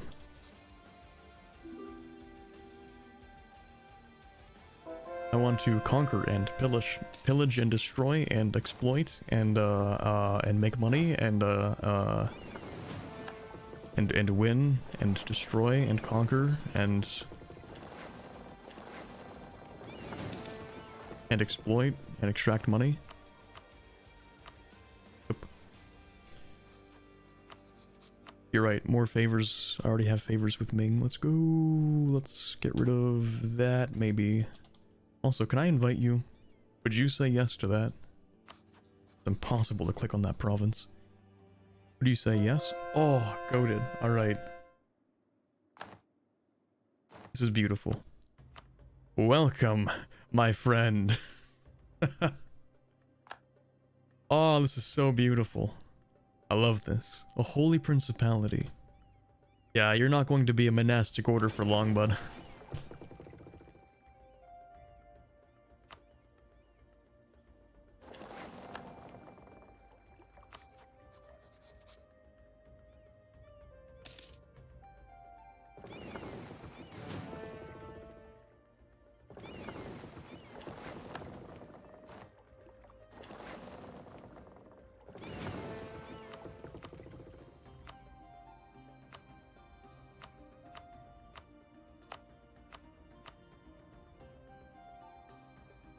Oh yeah, I suppose I should state some of this stuff. There isn't really a reason to not state stuff that is like downstream from your node, unless you plan to change the node. I could change my home node to Constantinople eventually, it's just not going to happen right now. So yeah, I am actually going to state this.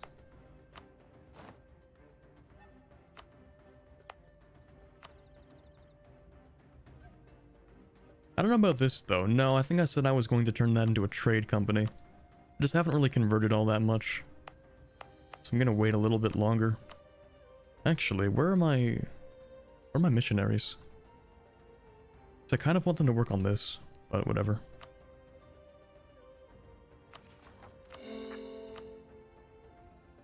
Oh yeah, you're right, the improved powers. What did we get? Chat, I don't think it changed. This one seems to be the same. What time is it? Oh, it's almost 3 o'clock. Okay, I have to end the stream soon, but... This seems kind of the same, doesn't it? You gain 1 development. You get the invitation, the dev cost, the monthly power. It's the same thing. Bonus development? Wait, is that really... I thought that was always there. Oh no, you're right. They are kind of upgraded. That's really funny. So this seems to give claims the same way that the theocracy ability used to do that. Interesting.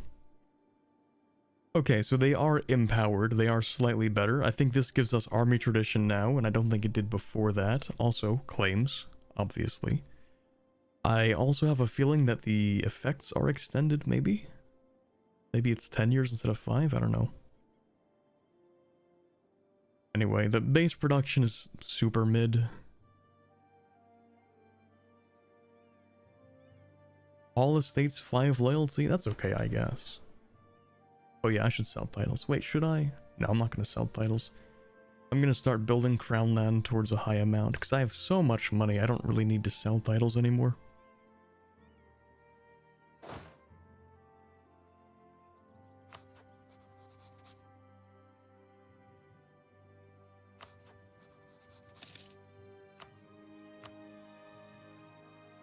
Okay, let's get some trust. Please trust me more. Wanna be friends? Dies. Really? Like, they don't want to be friends even a little bit? Not even a little. Please? You tried asking them nicely? No, I have tried asking them desperately, though.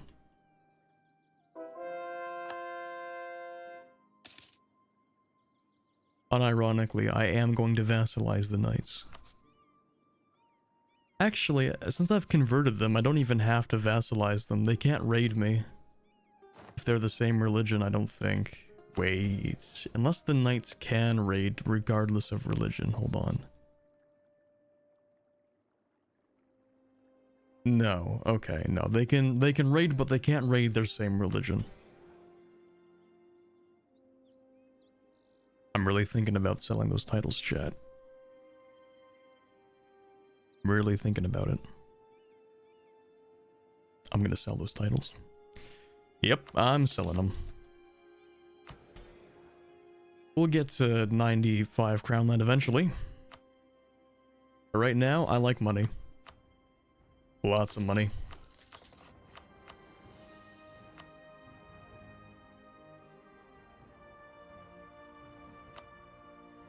Okay, let's build some more state houses, like, that's fine. Why do you not have...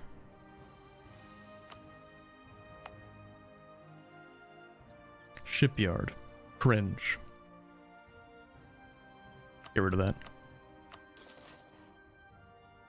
I'm getting a call from my mother in the middle of the stream. Okay, give me a second, chat. I'll be right back.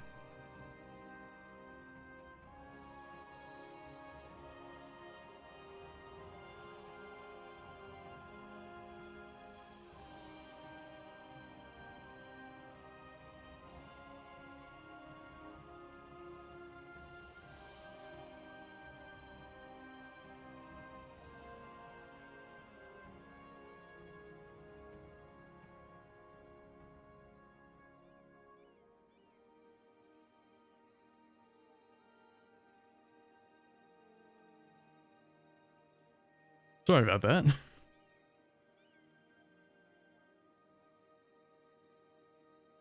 Mom bit. Sorry, I mentioned that I was streaming and she said, okay, goodbye, and then left. So, quick, someone screamed something embarrassing. That reminds me of the old days. You know, when you're at your friend's house, your mom calls you, so your friend starts saying the most embarrassing things possible, as loudly as possible. Good times. It's a classic. Alright, here, let me, oh right, this is already being upgraded. I want to upgrade more monuments, actually. I love monuments.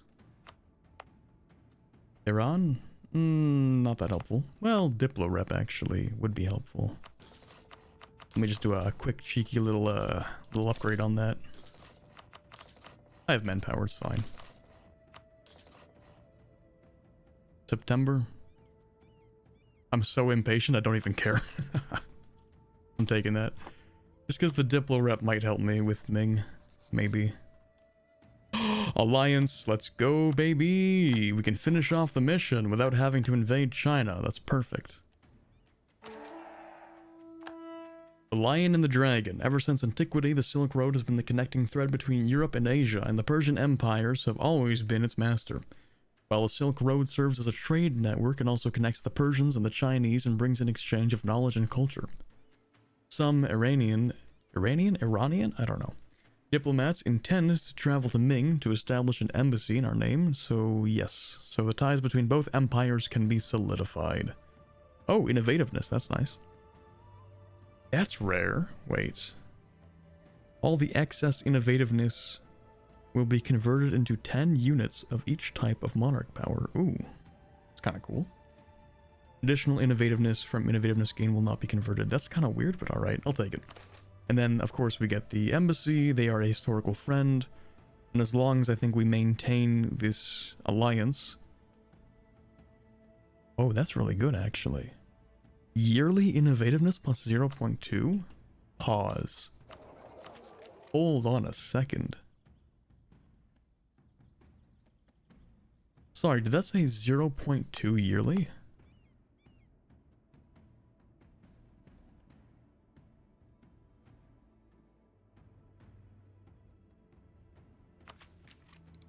We currently get 0.01 monthly. So each year, we get 0.12, right?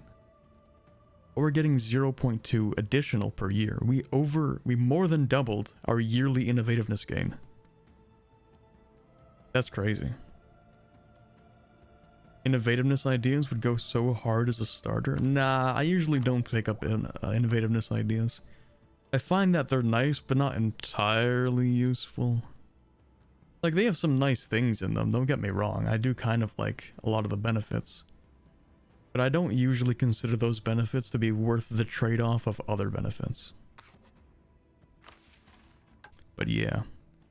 Anyway, that finishes off this mission. We just need more trade power in Hormuz. And we need 10% trade power in, I think that is literally all of them. Oh no, sorry, just one of them. We need a merchant, actually. Wait a second, can I just finish that off? Hold on. We're doing advanced things. Really advanced stuff. Big brain mode is activating. Stay clear, everyone. It might explode. Alright, okay. Is that going to be enough for a merchant? I think I'm really cooking right now. Oh, I'm cooking. I'm definitely cooking. Hold on a second. Exactly how hard am I cooking, though? Need trade ideas? No. You don't need trade ideas. Stop that. You never need trade ideas the same way you think you do. What you need is trade companies, not merchant ideas. Sorry, not trade ideas. Okay, but am I cooking? I would be cooking. Okay. Hold on. 71% here. How much can I cook? Hold up.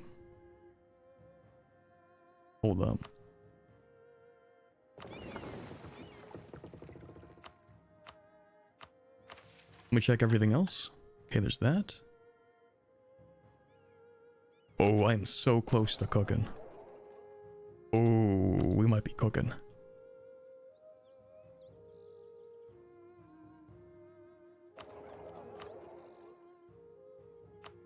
Hold on.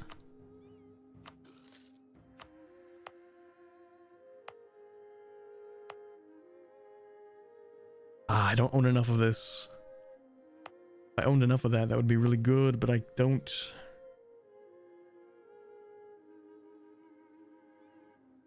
Okay, we need to take the rest of this note, and then I will truly be cooking.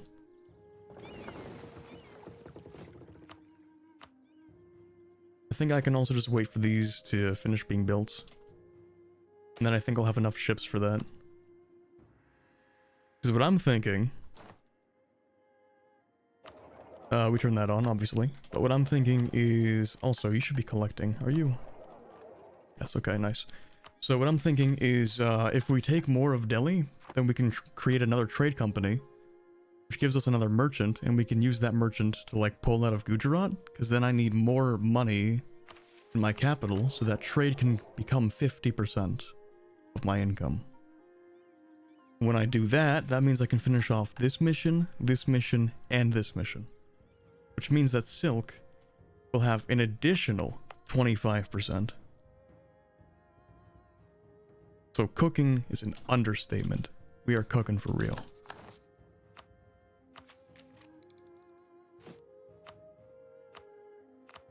But before I do that, I'm gonna need to spend a few more points. Actually, if I need to spend points, I might as well turn this into a level 3, right? Or how about that? Hold on. I think it'd be cheaper to turn this into a level 3, actually. Yeah, it would be.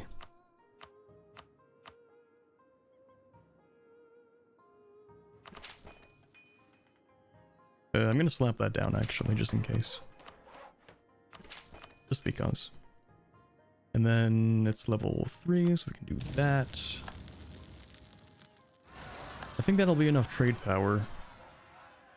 Hopefully. And if it isn't, ultimately it'll still be fine. I built another army, I guess so, right? I've expanded so aggressively. I need more armies to maintain everything.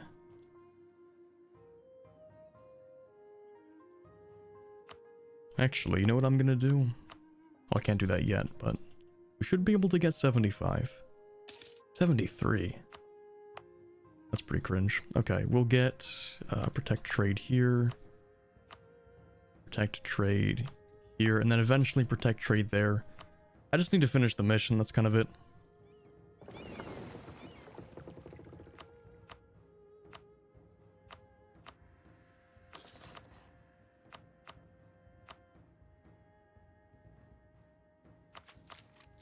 Okay, yeah, I think we're kind of maxing out the money we can get. Befriend Ming for the nice bonuses.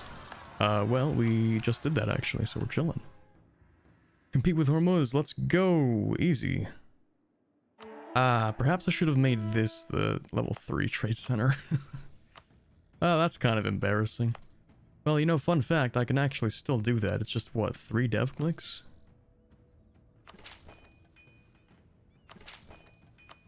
Like, if I do this, wait a few months, downgrade this, upgrade this.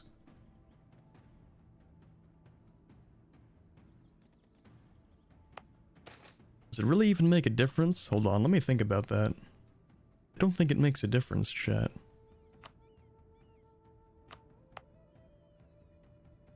Because whether or not we get the plus 10, it's not like the level 3 trade center gives us a modifier, it's just a flat rate. Yeah. It's plus 25 no matter where it is. So it doesn't really matter. Never mind. Have that merchant from the BAM monument? I do not, actually. I should do that. End of the Peasants' War. Nice. Oh.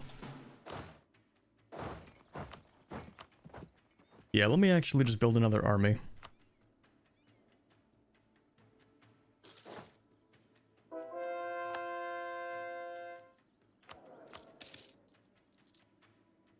I do make a lot of money, but also I kind of want to make more.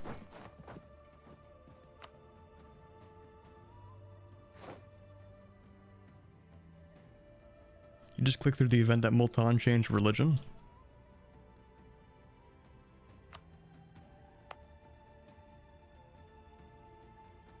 Okay. Am I missing something? I mean, Multan did change religion, that's true. Does that allow me to use this? No.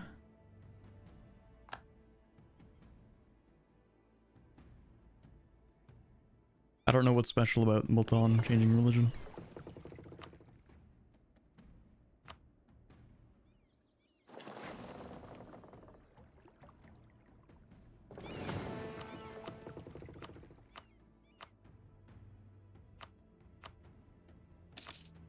Okay, we need a little bit more money. We can upgrade that. Actually, let me just start this war, I guess. Right? This will be the last war for today because I don't have that much time. So we're just going to like really quickly rush through this one. Let me get a better general and that works.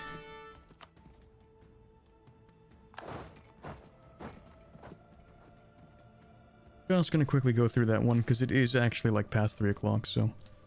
Oh, okay. Hey there, bud. That's cool. Wait a second. Isn't my guy, yeah.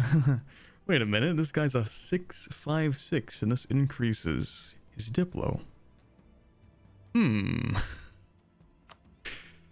Interesting. So now I should have a 666 ruler at the young age of 28. We are popping off. Literally a free 666. One of the best games I have ever played. I'm not going for a world conquest, but boy if I were. This would be the run. Corbett's actually cheating, true and real. Yeah, check the logs.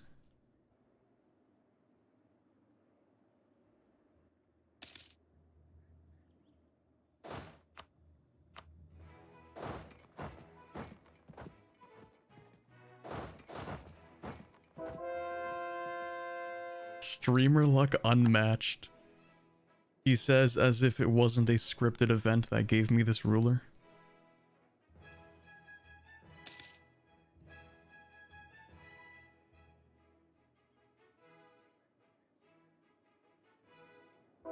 As if an event called literally Persia's greatest ruler didn't fire.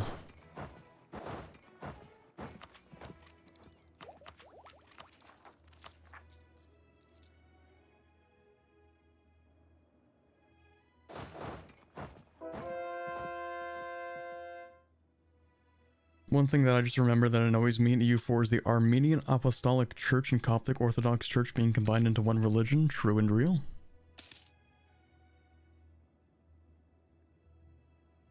Yeah, it is kind of annoying. Actually, it's more just weird.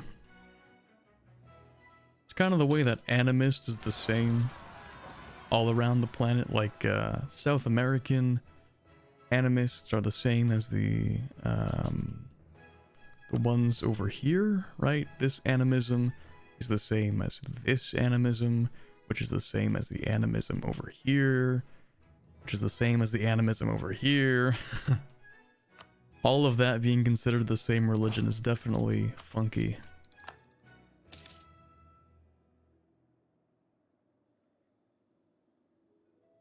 Even Greek paganism is represented by animism. Yeah, it is. People pointed out to me that the reason why that one advisor you get as Byzantium is animist is because he's actually... what's the name of that religion even? How am I forgetting it? Chat, help me. What's the name of that religion? The Greek one. The, Hellenic, I guess? I guess so. I wanted to say Hellenic, but it didn't sound right. I suppose it would be Hellenic.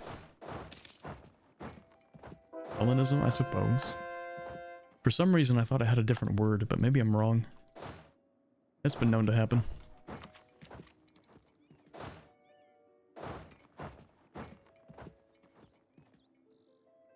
Greco-Roman, to a degree, yes. Fun fact, I am taking a course on Greco-Roman religion right now. It sucks. Okay, well, it's not that bad. At least the professor's a cool guy. Apparently he goes on diving excavations, that's pretty sick. I mean, I wouldn't do that, but good for him.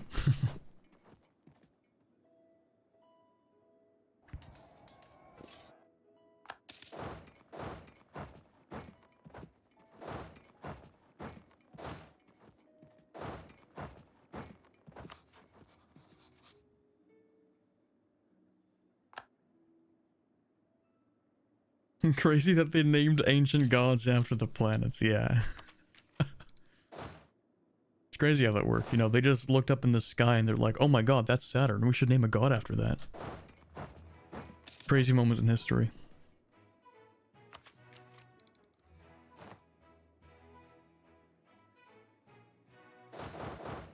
You know what, I'm gonna siege that, I guess. Mountain forts, my favorite kind. Okay, what are we doing with this? That's fine. Actually, I could have unironically taken the prestige one from missionaries, and that would have been useful, but that's kind of too bad, I don't care.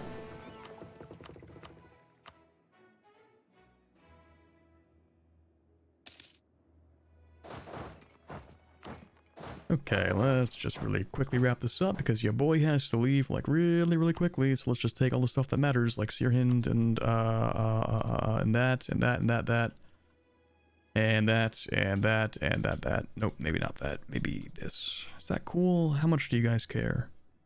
Let's see. That is Ottomans. I don't care. Delhi. I don't care. Egypt. I don't care. Chagatai. Don't care. Jaunpur. Don't care.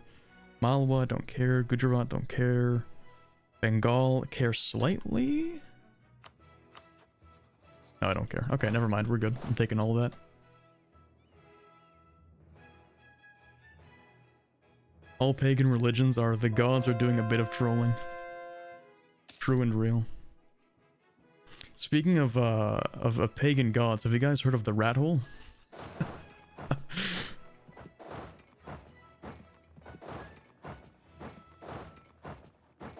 The recent local deity of Chicago.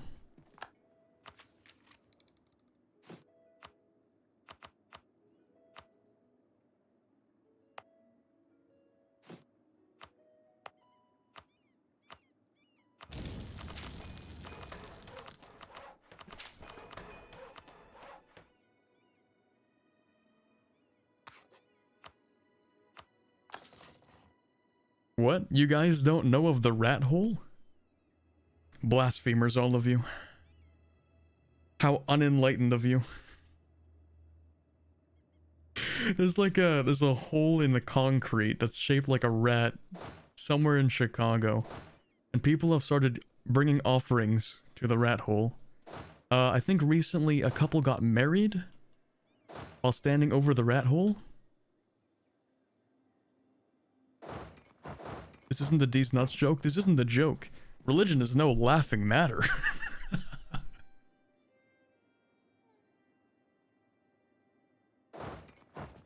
People are leaving offerings, yeah. They brought offerings to the rat hole. I am planning my pilgrimage to the rat hole one day. It'll happen.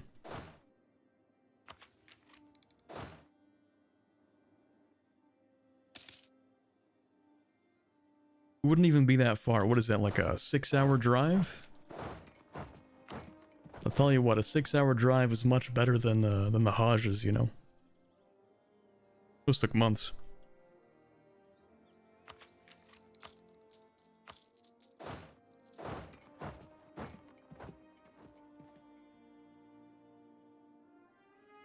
Isn't it like a rat that got stuck in the asphalt and people started to leave coins and shit in it? Yeah. Well, of course, they're leaving offerings for the rat hole. Yeah, you're not taking that, actually.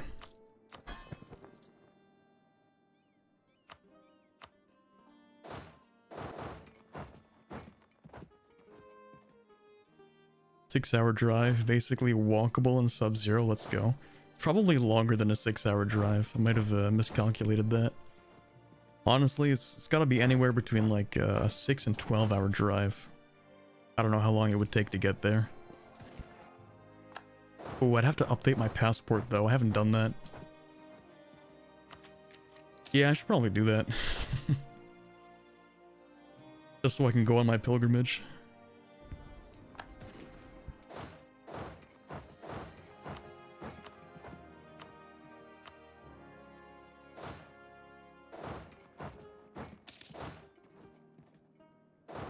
Vlog the pilgrimage. I might.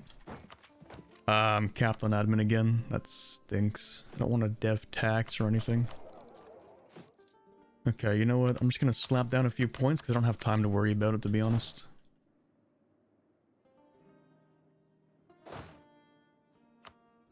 I need somebody to leave. Chagatai? No, actually, he'll leave soon enough. Okay, yeah, I'm running out of time. Hold on. Quickly, let's get this done. I'm gonna grab that as well. Claims, whatever, I don't care about the claims. Uh-oh, that's an actual stack of actual units, but I don't care because I don't have enough time to care. I have to sort of speedrun these next few minutes. Okay, we're done with that. That's perfect. Let's get you out of the war, because I know you'll leave now, or I lied, you won't, even though I took your capital, idiot. But okay. Trade efficiency, stack that, whatever. Actually, can I stack? Yeah, I can stack 3 level 5s. That's fine. How many points do I get, actually? I think this is the most points you can possibly get in the game. Well, at one time, maybe. Nope, that's not true. Tributaries. I forgot about tributaries and their infinite mana.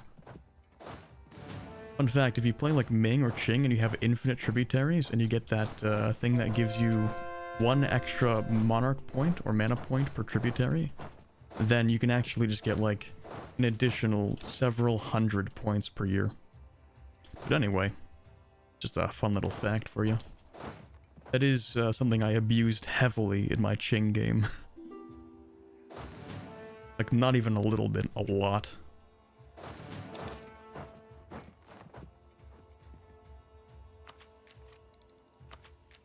Okay, I think I'm focusing too much on admin. Let's focus on, like, focus on Diplo.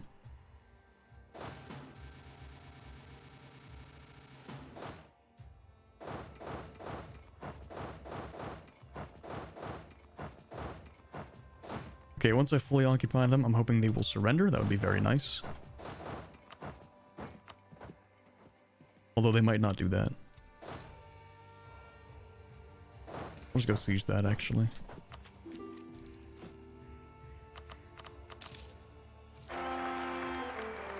Three, 4, 4, we can work with that. On, quick. Might even speed 5, just a little bit. Speed 5 is gonna, like, chug my PC. Yeah, this thing does not like speed 5 right now. I found that for whatever reason, the longer you play EU4, the slower it gets to play. Might be like a memory leak or something. I don't really experience that with most games, but if you restart EU4, it tends to run better for the first few hours. Mods, can we get his save file? If you guys want the save file, I can drop it. Unironically.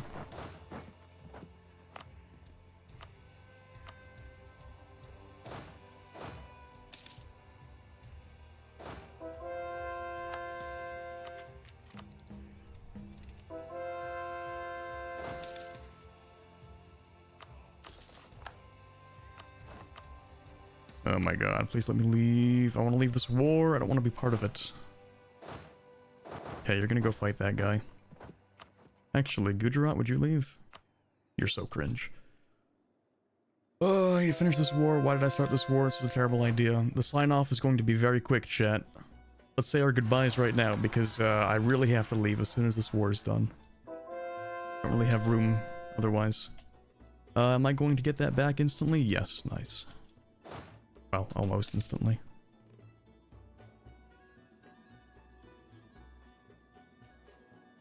Goodbye, chat. See you guys sometime this month as soon as this is done. And by this, sometime this month. Of course, I mean this week, because I'm going to be on Speed 5. Speaking of which, I think someone asked what happened last Speed 5.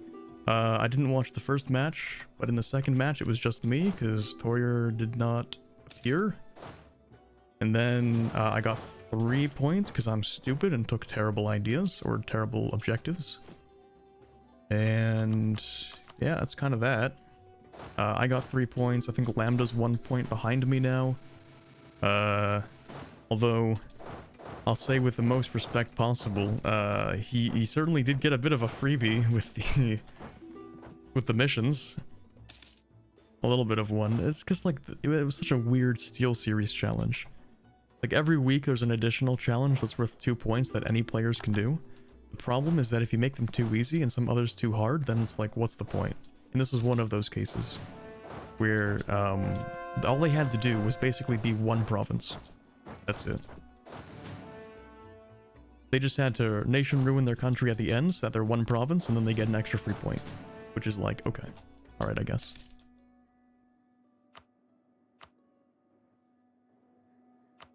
But hey, I remember my first thing, the first week, I had some pretty easy things, so I can't really complain. Also, yeah, just get rid of that. That's cool. Thank you. I need you to leave that war. Thanks. Okay, are we done? Are we done? Yes, we're done. Perfect. How bad is that aggressive expansion? Yeah, actually, I don't care. Take that. Thank you. Let's court all that. Let's go turn this into a trade company, upgrade, trade company, upgrade. Can I upgrade you twice? That's 24. We can't even dev it, that sucks. Anyway, that should be enough, I think, to give us another merchant. Here we go, we finished something, which is invading India. Sorry, I'm just really quickly going through this whole thing. Click on that, rightful successors, permaclaims, admin, cool. Up, don't care about that. We should be able to get a merchant, maybe, hopefully. Let's bring you into here. Yep, that's an extra merchant. Perfect, we're gonna put that in Gujarat.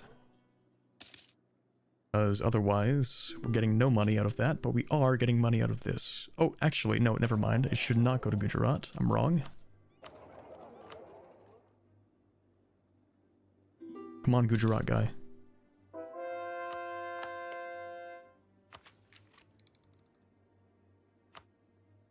Okay, is that enough for what I'm looking for? Maybe. Enough for this? Yes, it is. Beautiful. We love that. Okay, we take this. And then I need more monthly trade income, which is not happening. Okay, that's gonna be it for today, chat. I have literally 0 time. I have spent way too much time in this run. I would have liked to see Transoxiana get integrated, but that's fine. That's gonna be the next stream. Alright, sorry guys. Quickly gotta leave, like really quick. I gotta go. Alright.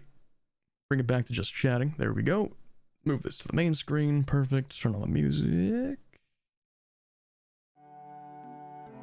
Alright, chat. Great talking to you guys. I will be back sometime this week. I'm not sure yet because I actually have stuff that I actually have to do, which sucks. Like, I have actual assignments. Rather than, you know, the first 2 weeks are pretty much nothing in class. But yeah, since I actually have assignments to worry about right now, who knows? It's a very busy semester compared to the previous ones. So, I'll let you guys know today, by the end of the day, because of course it is a Sunday. And if you're gonna watch the draft tomorrow, then that would be great. You'll watch me lose my first place lead. Anyway, I'll catch you guys later. Thank you very much for stopping by. And my apologies that there wasn't a video this weekend. There will be one next weekend. Anyway, have a wonderful rest of your day. Bye, bit.